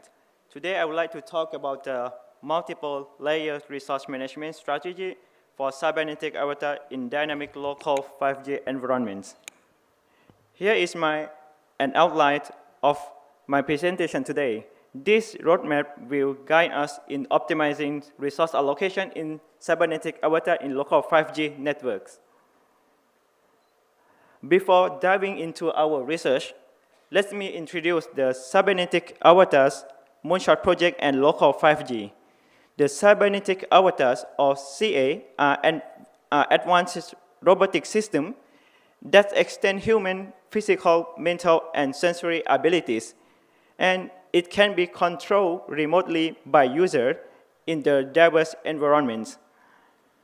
And Japan's Moonshot project aims to create the society where the human, free from the limitation of body, brain, space, and time in 2050. And it's focused on developing the technology that able to one user to teleoperate multiple CA simultaneously. And the local 5G refer to the private network that organization in Japan, and it operates independently, unlike a public 5G network. And Japanese government located the specific frequency band for the local 5G within this range. And as the number of CA increase in the local 5G network, as we know that the wireless resource become limited, and it reduced the quality of service. And unfortunately, the traditional scheme like the proportional fare scheduling or PFS cannot maintain the quality of service during the high demand. So to address this problem, we propose to develop the multi-layer strategy that optimizing resource allocation among the CA and the coverage area. This will be explained in detail in the next slide. So the multiple layer strategy can maintain the high quality service to ensure the quality of service under varying the CA density. So as I mentioned previously that we propose the multi-layer resource management strategy in order to optimize the resource allocation. So we firstly classify the CA into 3 priorities level.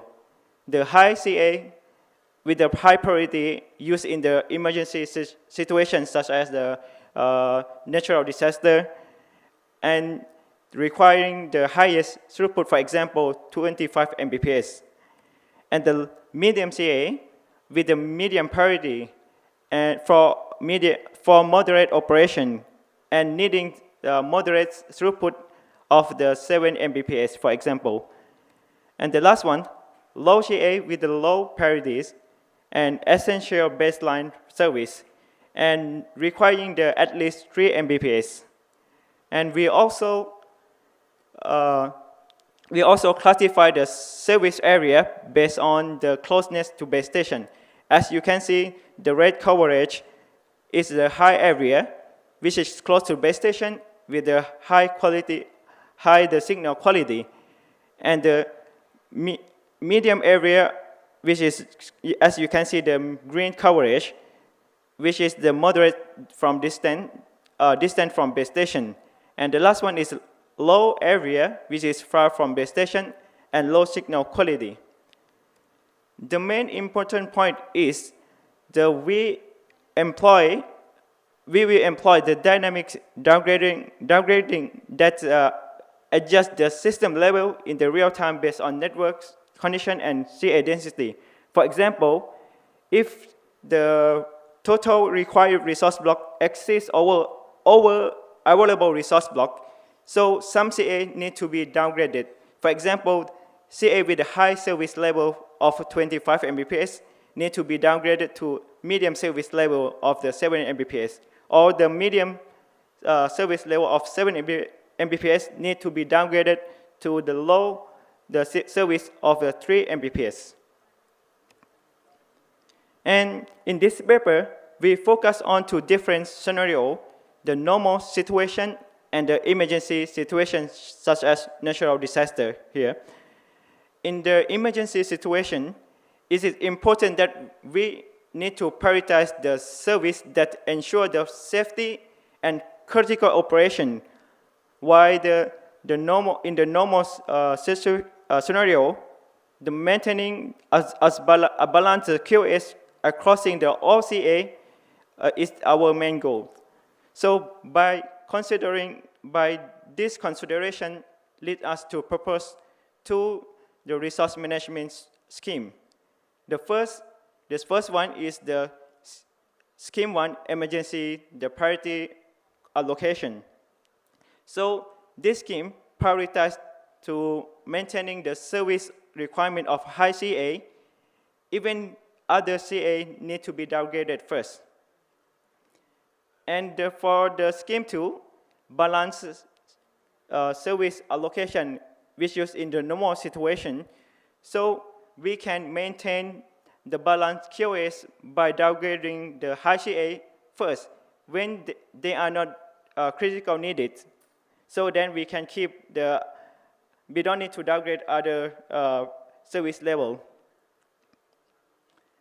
So let's dive into the scheme 1, the emergency priority allocation.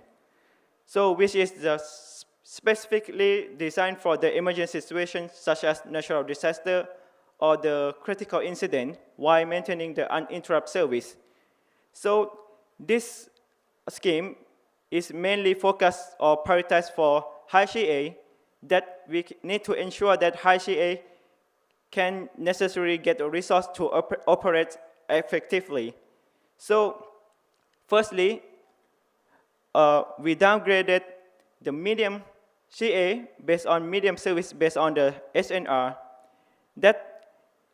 This can make the resource available that we can assign to the high CA. However, if the resources are still not efficient after downgrading MCA, so we selective downgraded some high CA if necessary. And the second scheme is the balanced service allocation. So this scheme is designed for the normal operation, focusing on the fair distribution across the OCA.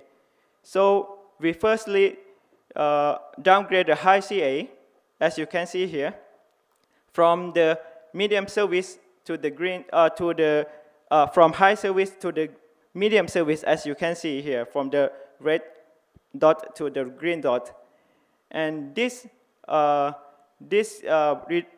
reducing or downgrading the service of the CA during not the critical times, we can free up the resource that can benefit the overall of the network performance. And this slide compared the two resource allocation scheme for the CA in the local 5G network. And the visualization below illustrate the impact, and you can see the red star show the downgraded CA. In the scheme 1, we can see that many CA need to be downgraded to protect the high CA, while the scheme 2, we can maintain the balance few CA degraded.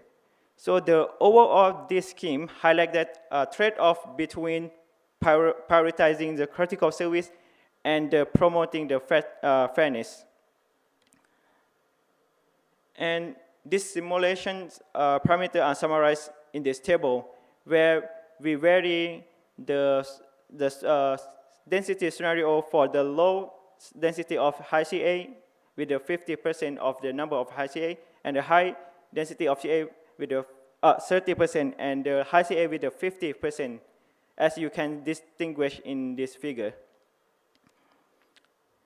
And in this research, we evaluate our scheme using a basic 3 metrics for the first initial simulation. The percentage the CA can meet the QoS, the average number of downgraded CA, and the total throughput. And then we compare our scheme against the conventional scheme PFS across both the density scenario to show their performance under different conditions.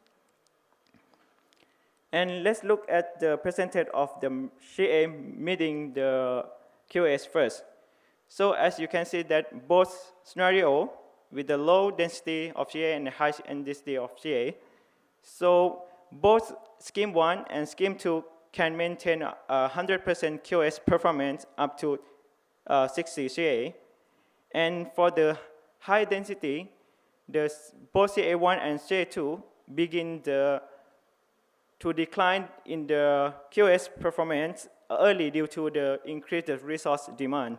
And the conventional scheme even more pronounced QoS degradation in under high CA condition, under high CA density.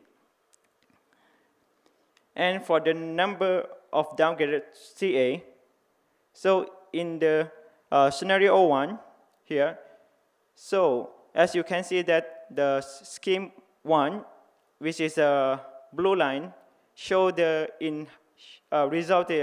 show higher number of downgraded CA compared to the scheme 2. This is due to we need to downgrade many MCA first to protect the high CA. And for the high density, both schemes experience increased the downgraded due to the high resource demand. And we can see that the scheme 1 and scheme 2 show the similar degrading behavior as the constraints become severe. And the last one is the total system throughput. Both scenario for low and high density, the scheme 1 provide a higher throughput with a lower CA, and the scheme 2 show the consistent throughput by balancing the resource distribution. So my conclusion is we developed two effective resource management scheme that outperform the traditional scheme 1. And for our future work, we will integrate update the algorithm for scalability. Additionally, we will incorporate the additional performance metrics like the latency and packet loss. And finally, we will conduct real-world testing and more complex simulation. Like we will try to employ AI, and we will try to make complex simulation as the multiple cell or multiple signal or heterogeneous cellular networks. Right. Thank you for your kind attention. Well, thank you very much. Just a moment. So floor is now open for discussion. So any question and comments from the floor?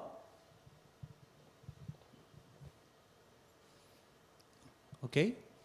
So I have one question. So for my understanding, high CA can be changed to medium CA according to some environment condition. Is it right? Yeah, is it right? So okay. But some CA want to request to keep higher level, I think. So is it possible to keep quality for requested CA or something? Yes. Recently, we need to downgrade high CA to medium CA, medium service. Recently, we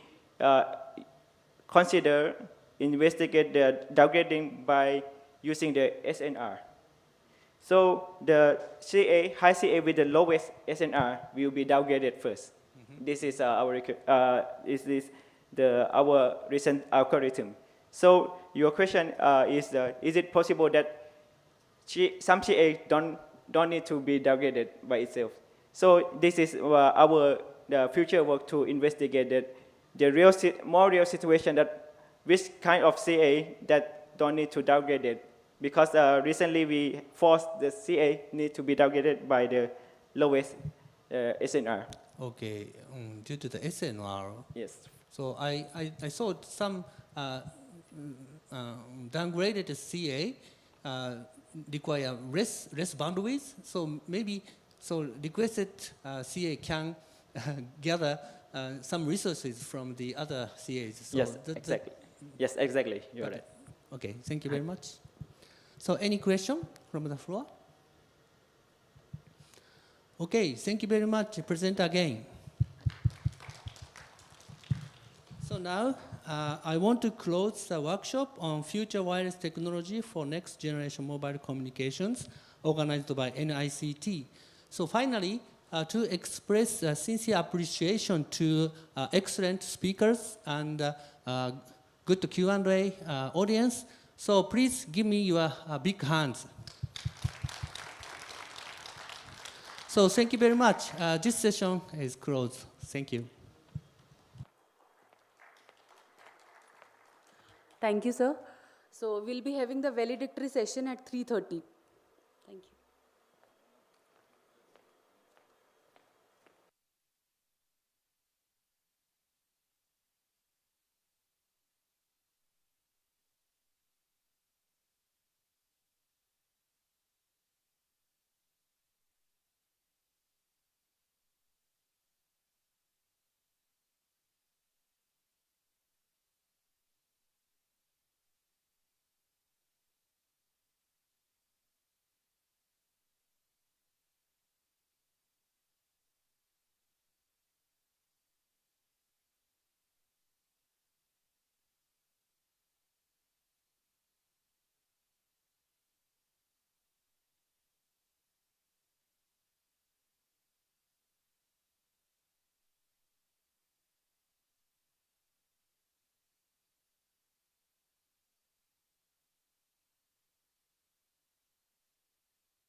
Dr. Morio.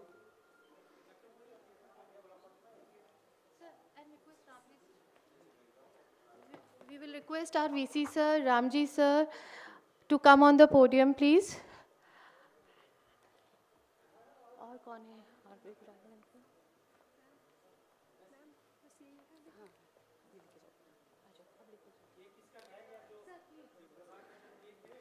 I request Dr. Bhuvnesh also to please come on the podium, and Dr. Pamanand sir also, please.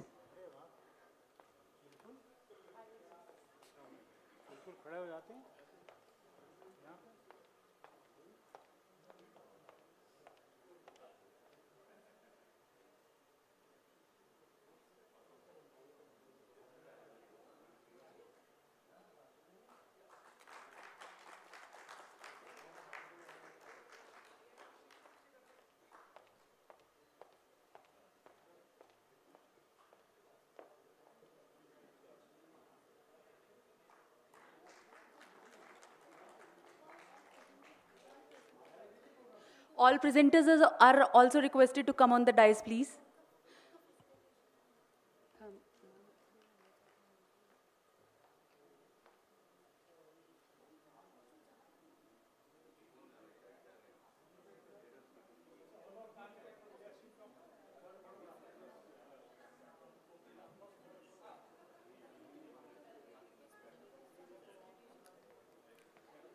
We request all the presenters of this workshop who have presented the papers to wait for the valedictory and the felicitation ceremony, please.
Hello hello आ रही है ना इतने दूर से ठीक रहे hello hello आ रही है देखना वहाँ पे आवाज़ आ रही है क्या मैम की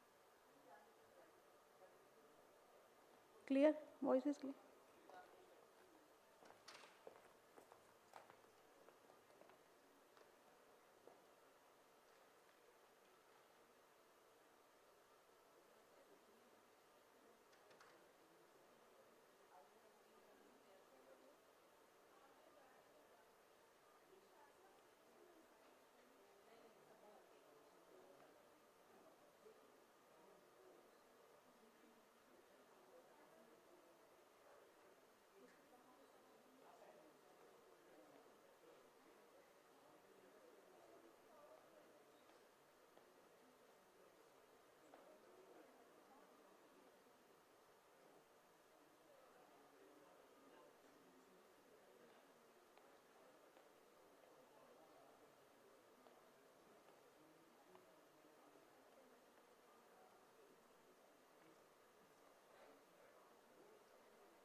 We request all the guest participants and dignitaries who are outside the auditorium to assemble in the auditorium as we are going to start with the valedictory session. Request to all the guests and dignitaries who are outside the auditorium, please assemble inside. We are going to start with the valedictory session in next 5 minutes.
Good afternoon, ladies and gentlemen. As we come to the end of 27th International Symposium on Wireless Personal Multimedia Communication, WPMC 2024, it is our honor to host the closing ceremony of this conference. It has been an incredible journey of knowledge exchange, innovation, and collaboration over the course of WPMC 2024. We are so honored to have shared this transformative experience with esteemed dignitaries, distinguished speakers, and brilliant minds across the world. As we approach the conclusion of this prestigious conference, let us celebrate the success of WPMC 2024 with this closing ceremony. Indeed, over the last few days, we have explored groundbreaking research, exchanged innovative ideas, and connected with brilliant minds across the globe. The moment is dedicated to celebrating the success of WPMC 2024 and expressing our heartfelt gratitude to all who made it possible. The 27th International Symposium on Wireless Personal Media Communications, held at Sharda University, India, was centered around the theme Secure 6G AI Nexus, where technology meets humanity. This prestigious global event showcased advancements in which the wireless communication and their intersections with underlying technologies like AI, robotics, quantum computing, and more were discussed. This event underlined WPMC's commitment to bridging technology with human-centric advancements, offering a robust platform for industry leaders, academics, and young researchers to exchange ideas and collaborate on shaping the future of wireless communication.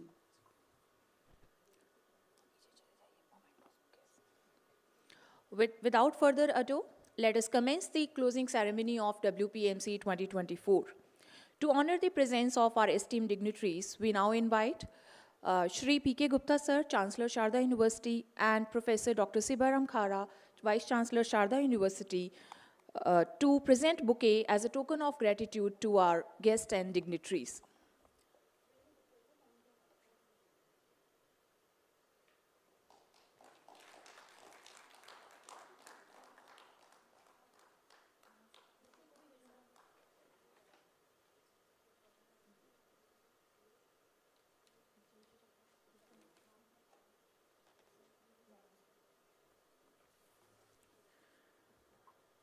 We request Sir to present a bouquet to Professor Ramji.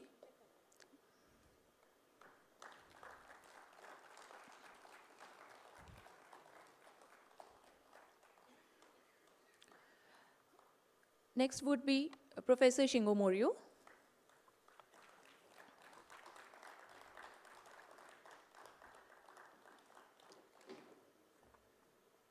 Thank you, sir. We invite the visionary leader and Honorable Vice Chancellor of Sharda University, Professor Dr. Siparam Khara, to share his thoughts and reflections on the dais. Sir.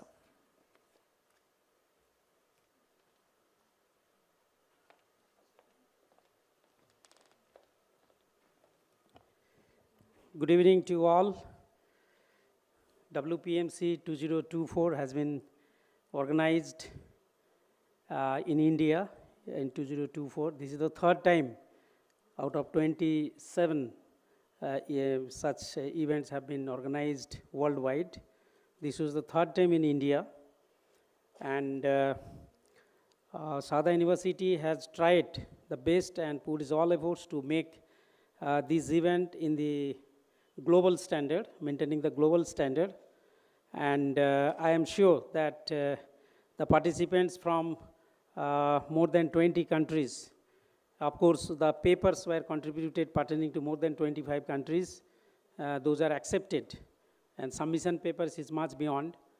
And I am sure there's the eminent industrialists, academicians, researchers from India as well as abroad, those who have visited and presented this paper and shared their thoughts in different event categories such as panel discussion, workshop, keynote speaker, and connaissance, and many more events, excluding the special and the technical sessions. So next year it will be organized in Bulgaria, next to next year it will be in Brazil, and I'm sure that the way we have organized our website will be maintained forever because it is hosted in Sharda website. We'll put all the news cuttings and the events further, photographs, and that will be very useful for worldwide users and organizers to take help from there and refer some of the best practices we have done. And I personally thank the management, P.K. Gupta sir, when he sent me last year to Florida, and he told that this type of event is very much important, so I went and presented my proposal, and subsequently we followed up, and Professor Ramji Prasad granted the permission after discussion with NICT, and then we continued to accomplish this mission. And today is the day that ceremony, we are doing the closing ceremony, and I'm quite sure that this event went very well and well organized, and we have taken care of all the guests, their hospitality and transport facilities, residents, to our best efforts. And I'm sure that we have been able to set the example, maintaining the Otiti Devo Bhava and Vasudhaiva Kudumbakam, which is the theme of Indian culture. So once again, thank you very much everybody for supporting WPMC and making it such a grand success. Thank you very much. Thank you so much, sir. Our next speaker is a pioneer in satellite communications and global communication technologies. It is our privilege to welcome Dr. Shingo Omori from the Communications Research Laboratory, Japan, to deliver his address.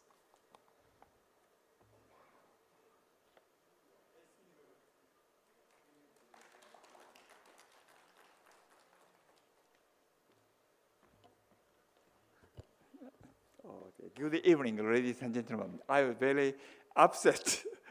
I was invited to make speech. I have no material, no ideas. But as I said in the opening sessions, this WPMC was held 27 years ago.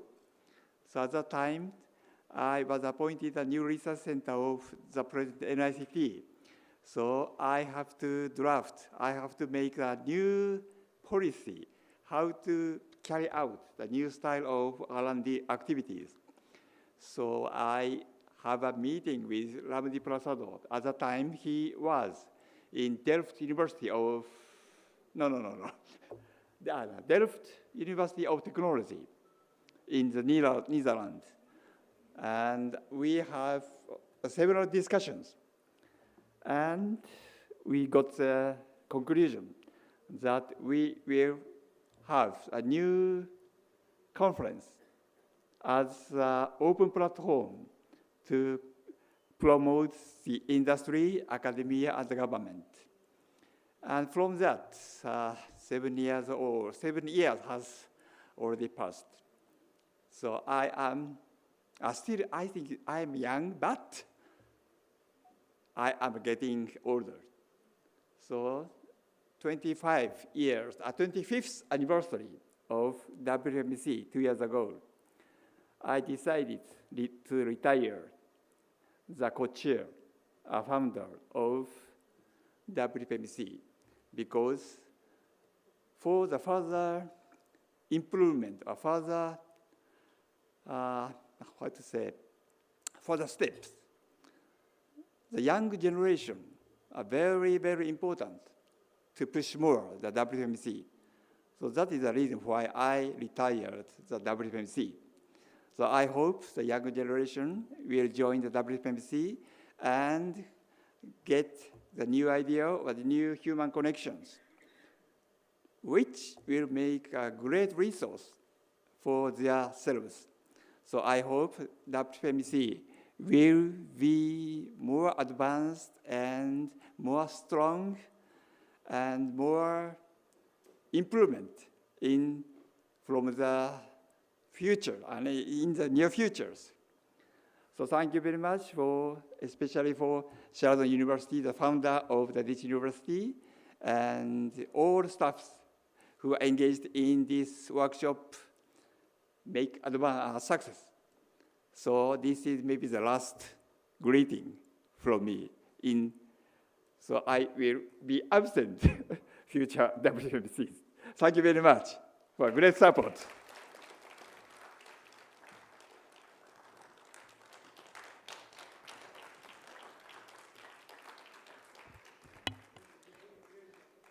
Thank you, sir. He is a global icon in the wireless communication domain, a revered scholar, and the founding chairman of WPMC. Ladies and gentlemen, please welcome Professor Ramji Prasad to address us and share his vision.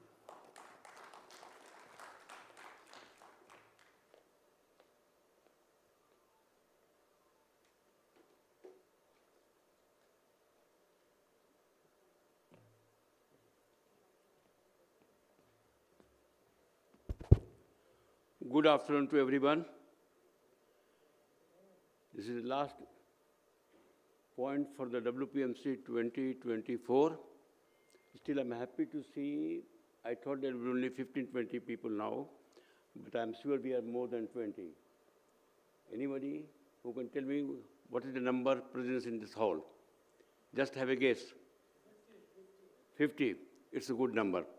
If we are present 50 in the last session, closing session, it means next year we will have 500 people. So I will request you all to get ready to fly to Bulgaria in Sofia, beautiful city. Of course, the chairperson, all of you saw, many of you saw yesterday, Professor Vladimir, he will do a great job to have the event WPMC 2025 in Sofia in Bulgaria. Technical University of Sofia is a great place. I have visited many times. And the president of TU Sofia is my personal friend. I think all of you will enjoy, not as the city, not as the country, but as a scientific location. And I tell you, it is as strong as we have Sharda University. Sharda University, I must thank the management, thank the Vice Chancellor for hosting the event and making a great success. President of Sharda University is sitting here in the hall. I must tell you, I give you the message, it has been a great success, full of joy. I was talking to every participant, and they were very happy, and they told me it is one of the best WPMC that has been held for the last 5 years. So let us give a big hand for this success. Of course, credit goes to the Vice Chancellor, but Vice Chancellor cannot do anything without the support of the management like President, Vice President of the university. So I want to give a big hand to the President who is present here, that he gave the full support to the management. WPMC, as you know, it is an event every year. International Symposium on Wireless Personal Multimedia Communication. First time, Dr. Omori should correct me, first time it was held in 1998, am I right? Yes. 1998 in Okoshuka Park in Japan. And I still remember first event, but it was great success. People were from all over the world. And still I remember that from European Union, Commissioner was there, and he asked me, Professor Prasad, what should I talk? I said, talk about wireless, and at that time wireless was a very new subject.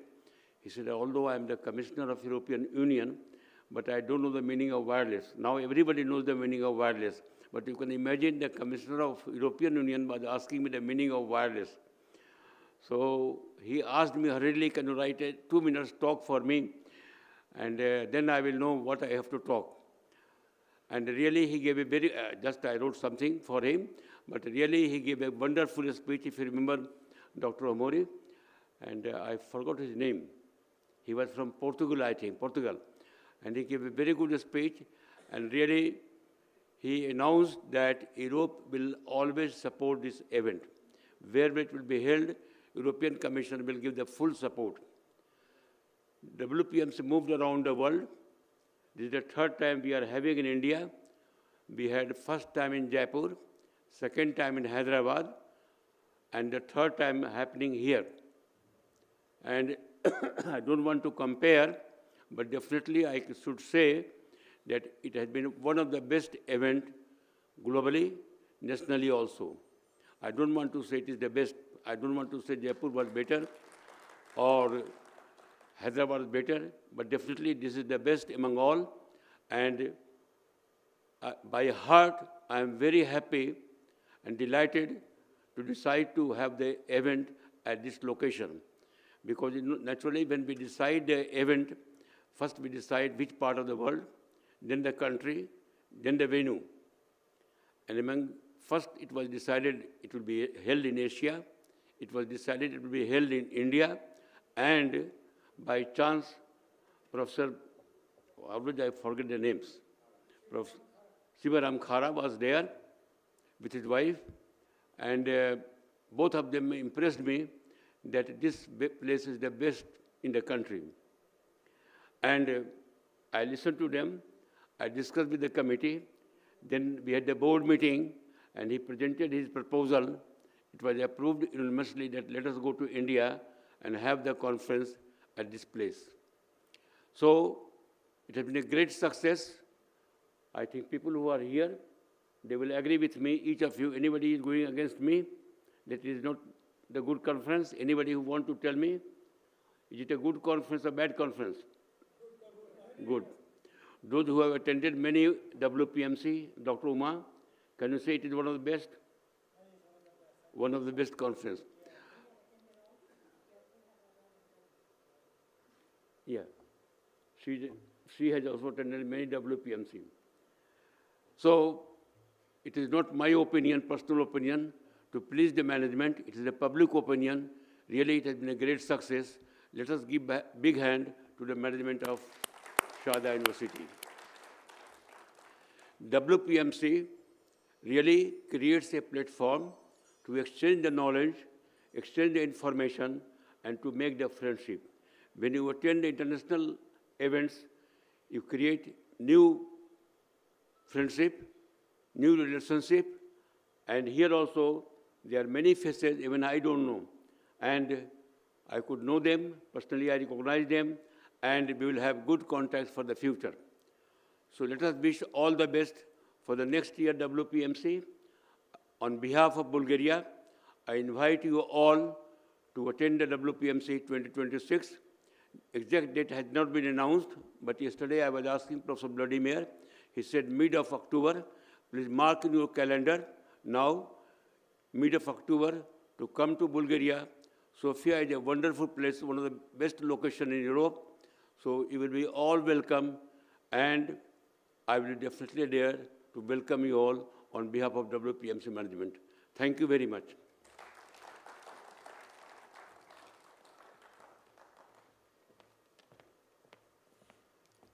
Thank you, sir. We now invite a leader whose commitment to innovation and education has set benchmarks in academic excellence. It is an honor to welcome Honorable Chancellor of Sharda University and Chairman Sharda Group of Institutions, Shri P.K. Gupta sir, to address the gathering.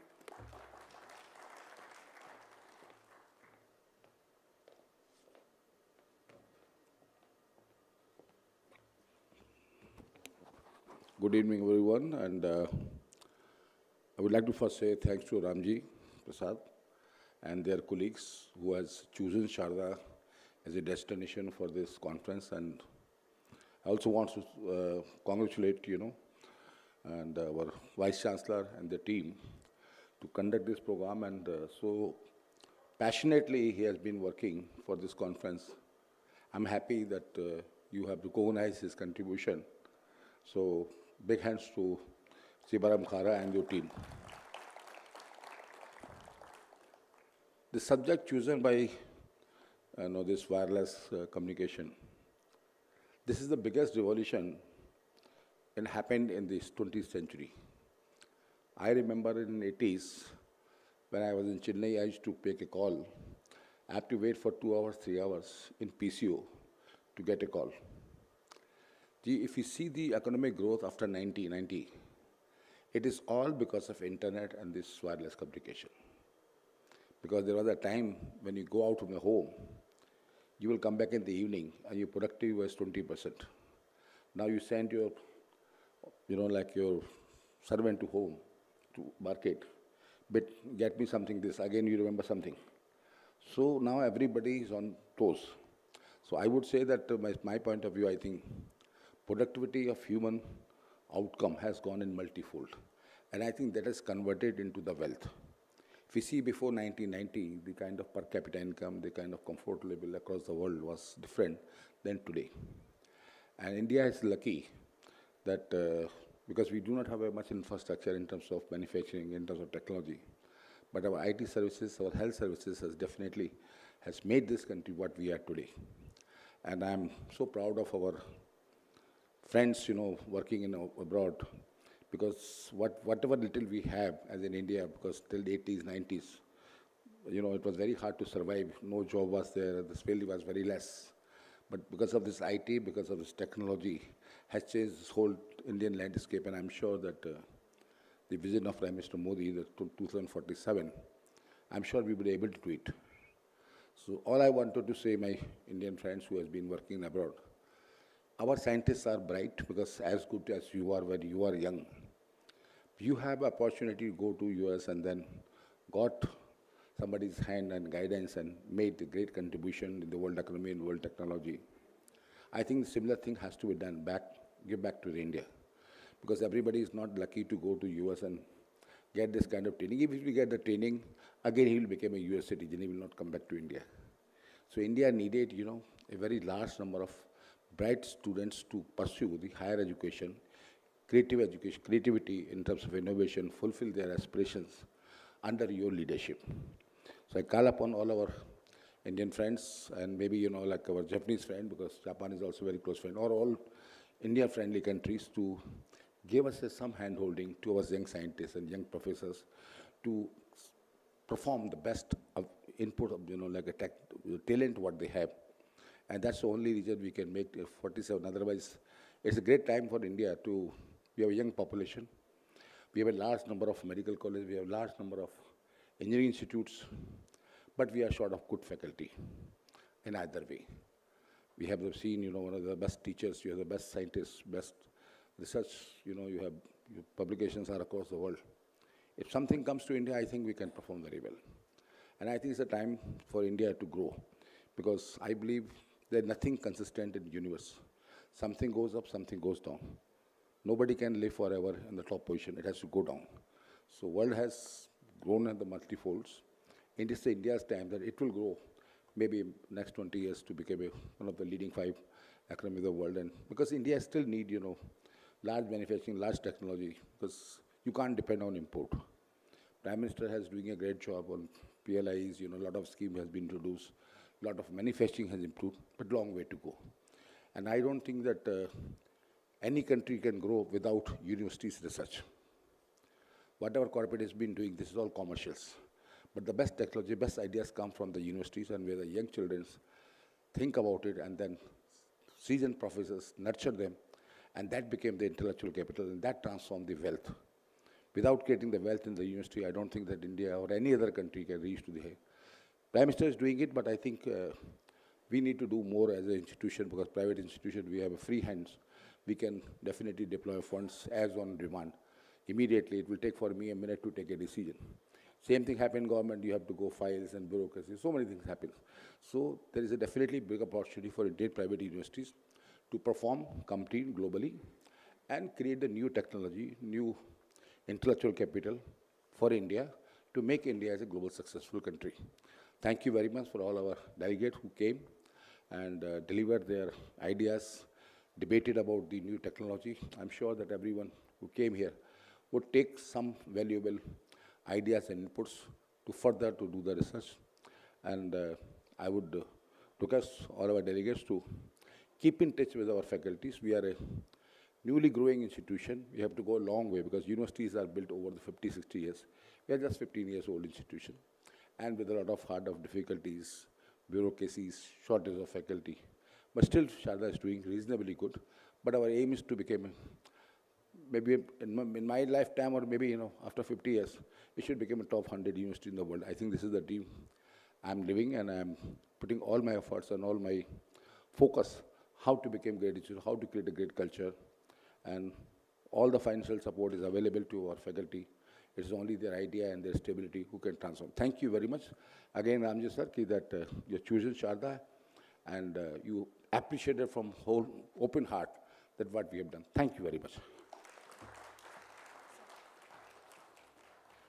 I place my request to Honorable Chancellor to stay on the stage for further award and felicitation ceremony. I request Professor Sibaram Khara sir to join on the stage for felicitation ceremony of delegates from Japan and presenters of NICT workshop.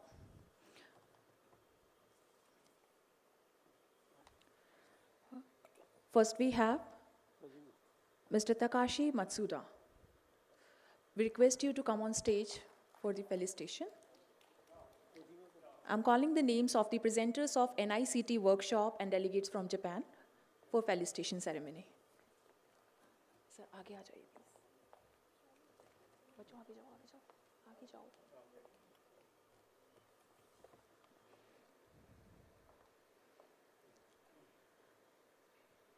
My request goes to Dr. Fumihide Kojima to come on the stage.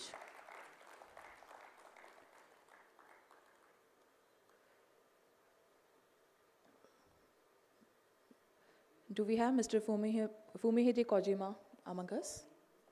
Next we have Mr. Arif. Mr. Arif Detasutu. Masafumi Moriyama. Thank you. The heartbeat of any academic conference is the research contributions that pave the way for the breakthroughs. We now move to honor the best paper presented during WPMC 2024. We have two categories in this award ceremony, international presenters and national presenters. I'm going to invite. I request Professor Ramji Prasad sir and Professor Shingo Moria to join us on the stage to present the best paper awards in international and national category.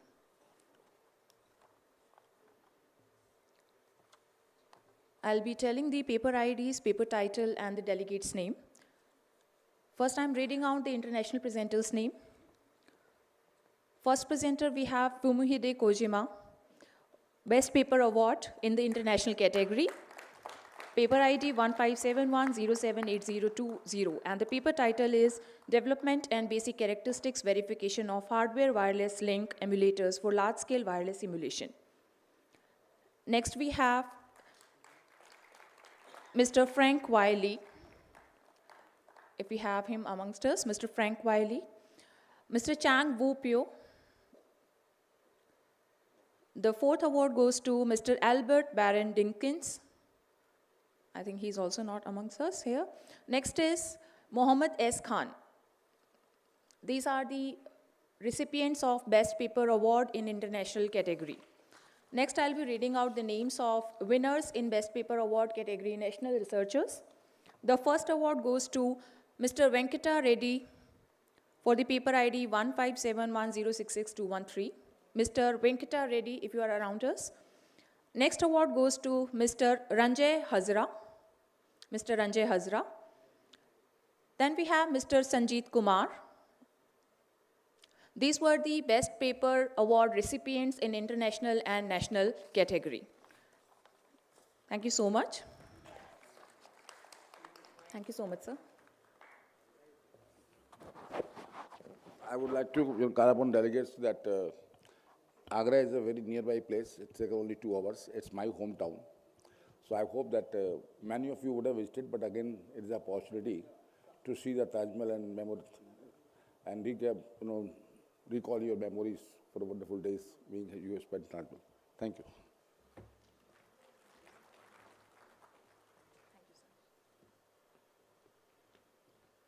Thank you.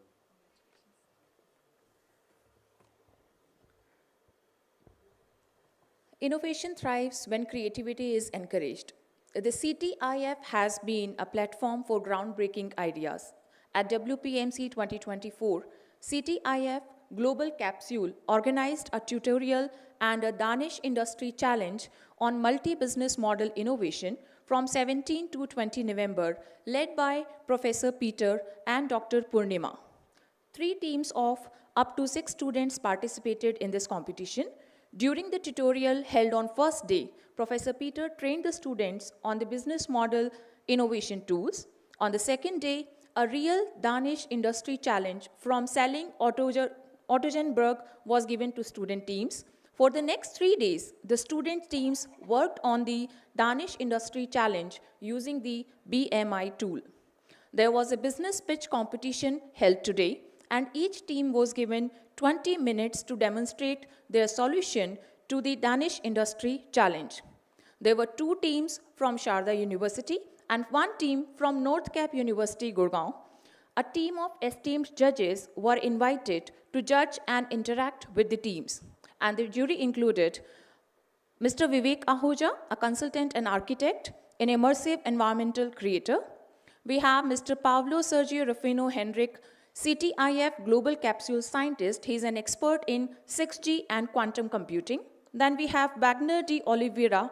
He's an expert in 6G network slicing. And 4th jury member was Professor Peter himself. These 4 jury members, they have prepared the result of the competition. I would now like to invite the judges and the tutors on the stage to announce the winning team.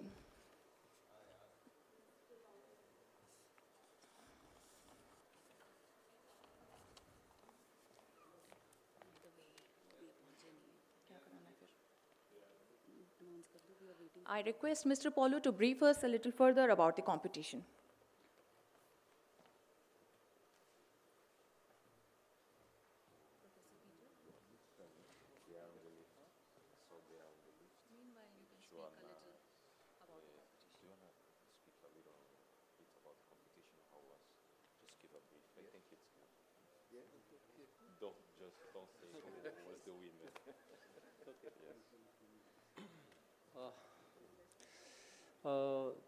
The problem statements given by the Peters to the students, the group of students, and the good thing about that the students belongs to India, and the problem was given to a different country, which is Denmark, and then they have to solve this problem, and give create a business out of it.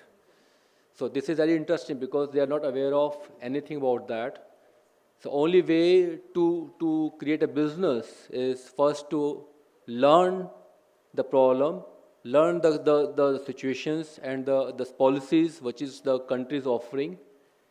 What are the other companies between there? Again, you have to learn because this is from different country altogether. And then you have to find out what will be the solutions, what is the business propositions. So there are 3 groups, and all have given the same problem to solve, and it is very interesting to see the kind of solution they have come up with. Where the first of the group, they are very much interacting with themselves and they're given a lot of stress for the presentations. Another group was technically more so in terms of IT-wise, technology-wise, and they have come up, with different kind of research with their own core competencies. So this is very interesting to see that students are able to, to find out when they're talking about the business, they have to think of the core competency of themselves in their own team, so that can give the solution and further develop the business. That is another second part, which is very interesting. The third one I think is again a very interesting in terms of the way he is finding. What they have done, they try to understand the first who has given the problem and what kind of procedure that person is following. That means they have taken themselves the shoes of the person who has given the problem, who is ultimately a business giver, who is going to give the business to you, right? So that way they start exploring. Again, they start thinking the perception of the customer, who is first customer to them, who is going to buy it, and that's how they create a different kind of solutions. And not just giving the solution, they are also thinking of, for every action, they have thought of the plan B. So, what will the plan be? If one solution won't work out, in that case, I will go for this solution. That is something is required to become an entrepreneur.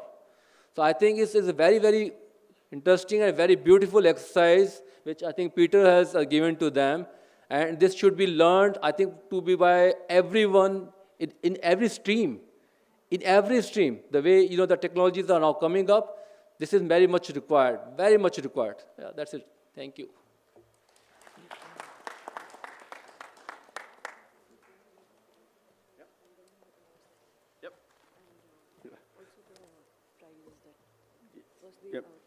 Yep. So sorry to keep you waiting. It's a very hard job to be a judge here, but we have to do the job. And we have had 3 days here now. It has been really, really fantastic. And just to give you a small flavor that adds on to what was already been said,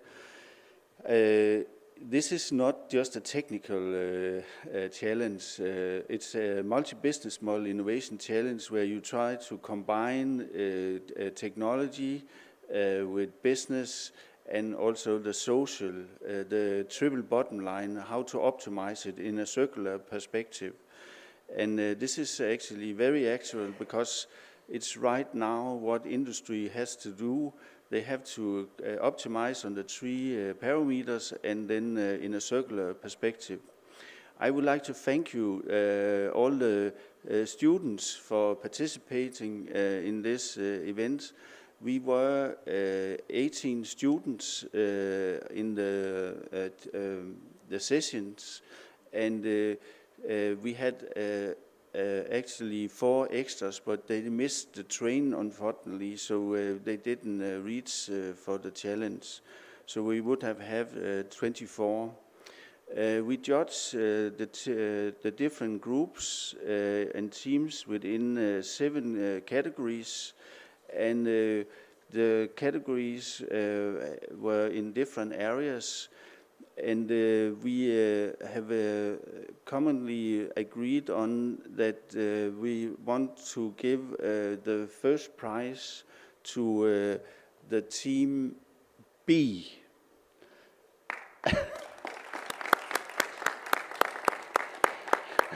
And just before we give you the prize, it was very close, and we had to do some fine-tuning on the votation, but we came to the conclusion that Team B is the winner of this challenge 2024. And for those who don't know about it, it's a challenge given by Danish industry.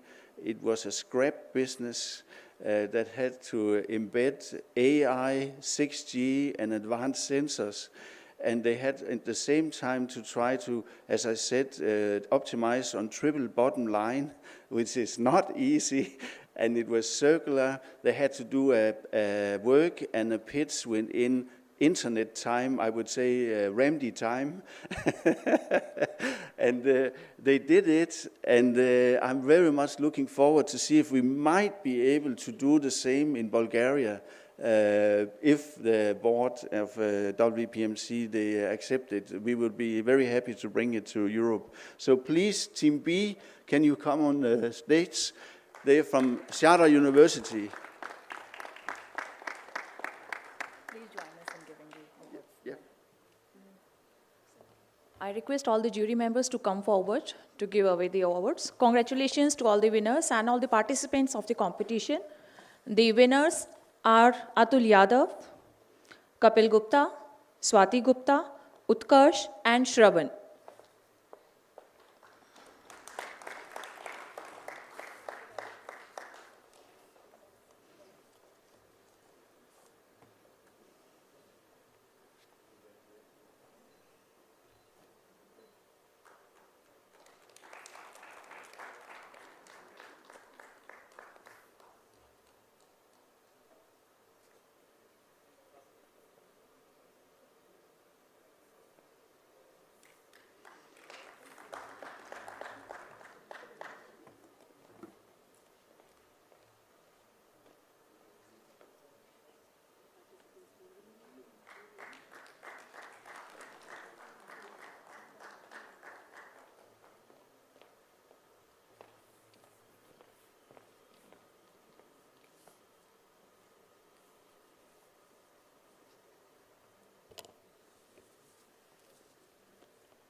Congratulations once again to the winning team.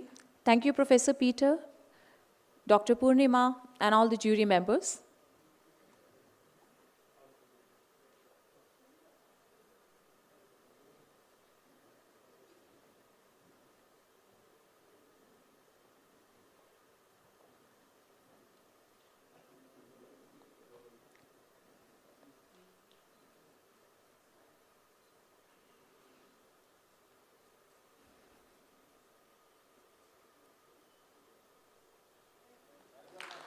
Thank you. Thank you. Please. Sure, sir. Sorry about it. I didn't mention what the prize was. This was the certificates and so on. So CETIF Global Capital have decided that the winners will be invited to Denmark, to our main office, yes. And we will have 3 weeks together. So the course is free. And then we will have to find out how we will do the travel. We can do cars and ships and so on, but we might also be able to have a flight. But we need some sponsors, so please come forward. Thank you very much. What a wonderful news. Thank you, Professor Peter. As the curtains draw on this remarkable edition of WPMC 2024, we carry forward not just the knowledge gained, but the connections made and the inspiration sparked. As we come to the end of this incredible journey, it is time to express our gratitude to all who have made WPMC 2024 a grand success. We now invite Dr. Pratima Valde, Head of Department EECE, to formally extend a vote of thanks.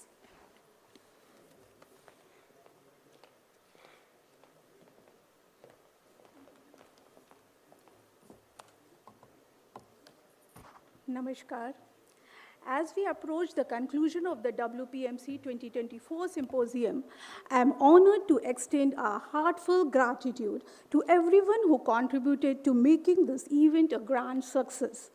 Organizing a symposium of this scale takes a tremendous effort, commitment, and collaboration from the multiple events and the individuals and the teams. And today, we celebrate that collective achievements. As a local organizing chair of WPMC 2024, it is my profound privilege to deliver the vote of thanks at the conclusion of this remarkable event. To begin, I would like to express our deepest gratitude to our chief guest and honorary chair, Professor Ramji Prasad and Professor Morio.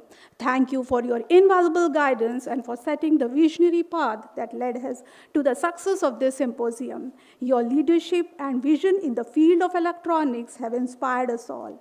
Our sincere appreciation also goes to our General Chair, Professor Nili Prasad. Your dedication and oversight have shaped the foundation of this event and ensured its smooth execution. To our esteemed guest of honor, Professor Anand Prasad, Professor Hendrik, thank you for sharing your valuable insights and for gracing us with your presence. Your contribution have enriched our symposium, providing us with a diverse perspective that are crucial to our discussions. I'm profoundly grateful to our Honorable Chancellor P.K. Gupta and Pro-Chancellor Y.K. Gupta for unwavering support and guidance. Your commitment to fostering academic excellence and innovation has been an instrumental in the success of this symposium. To our Vice Chancellor, Professor Sibbaram Khara, Pro-Vice Chancellor Permanent and Registrar V.K. Gupta, I express my sincere appreciation for your continuous encouragement and for being the pillars of strength throughout the planning and the execution of this event. I'm also deeply grateful to our special guests. Your participation has added an international flair and scholarly excellence to our symposium. A heartfelt thank you to all the faculty, organizing committee members, session chairs, reviewers, workshops, Kona Sense tutorials, and keynote speakers from India and abroad. Your hard work, dedication, and intellectual contributions have been the cornerstone of this event. To the participants, your active involvement and insightful discussion have made this conference a true success. We deeply value your enthusiasm and commitment to advancing knowledge in our field. I would also like to thank the supporting staff, media team, State Department, PR team, Maintenance Department, Sharda Tech, IT support, and all the members of the Sharda University for ensuring that everything ran smoothly, both online and offline. Your behind-the-scenes efforts has been invaluable. Lastly, but certainly not least, a special thanks to Professor Madhukar, Vikrant, Ikra, and Dr. Usha, whose endless efforts from the beginning until today have been nothing short of extraordinary. Your dedication and tireless work have been an instrumental in bringing the symposium to life. Thank you all once again for your invaluable contributions today. We had made this conference a resounding success, and I look forward to continued collaboration in the future. Thank you. Thank you, sir.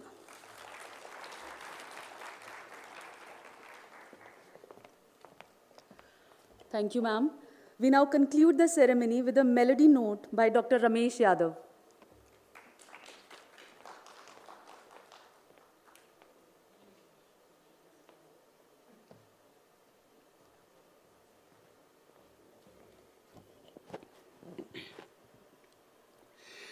तुमको भी है खबर, मुझको भी है पता, हो रहा है जुदा दोनों का रास्ता, दूर जाके भी मुझसे तुम मेरी यादों में रहना, कभी अलविदा ना कहना, कभी अलविदा ना कहना, कभी अलविदा ना कहना। Thank you.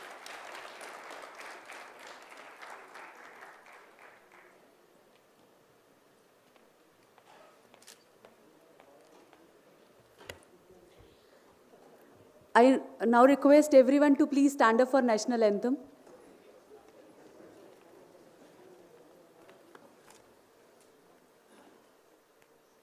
जनगण मन अधिनायक जय हे भारत भाग्य विधाता पंजाब सिंध गुजरात मराठा द्राविड उत्कल बंगा विंध्य हिमाचल यमुना गंगा उच्चल जलधि तरंगा तव शुभ नामे जागे तव शुभ आशीष मांगे गाहे तव जय गाथा जन गण मंगलदायक जय हे भारत भाग्य विधाता जय हे जय हे जय हे जय जय जय जय हे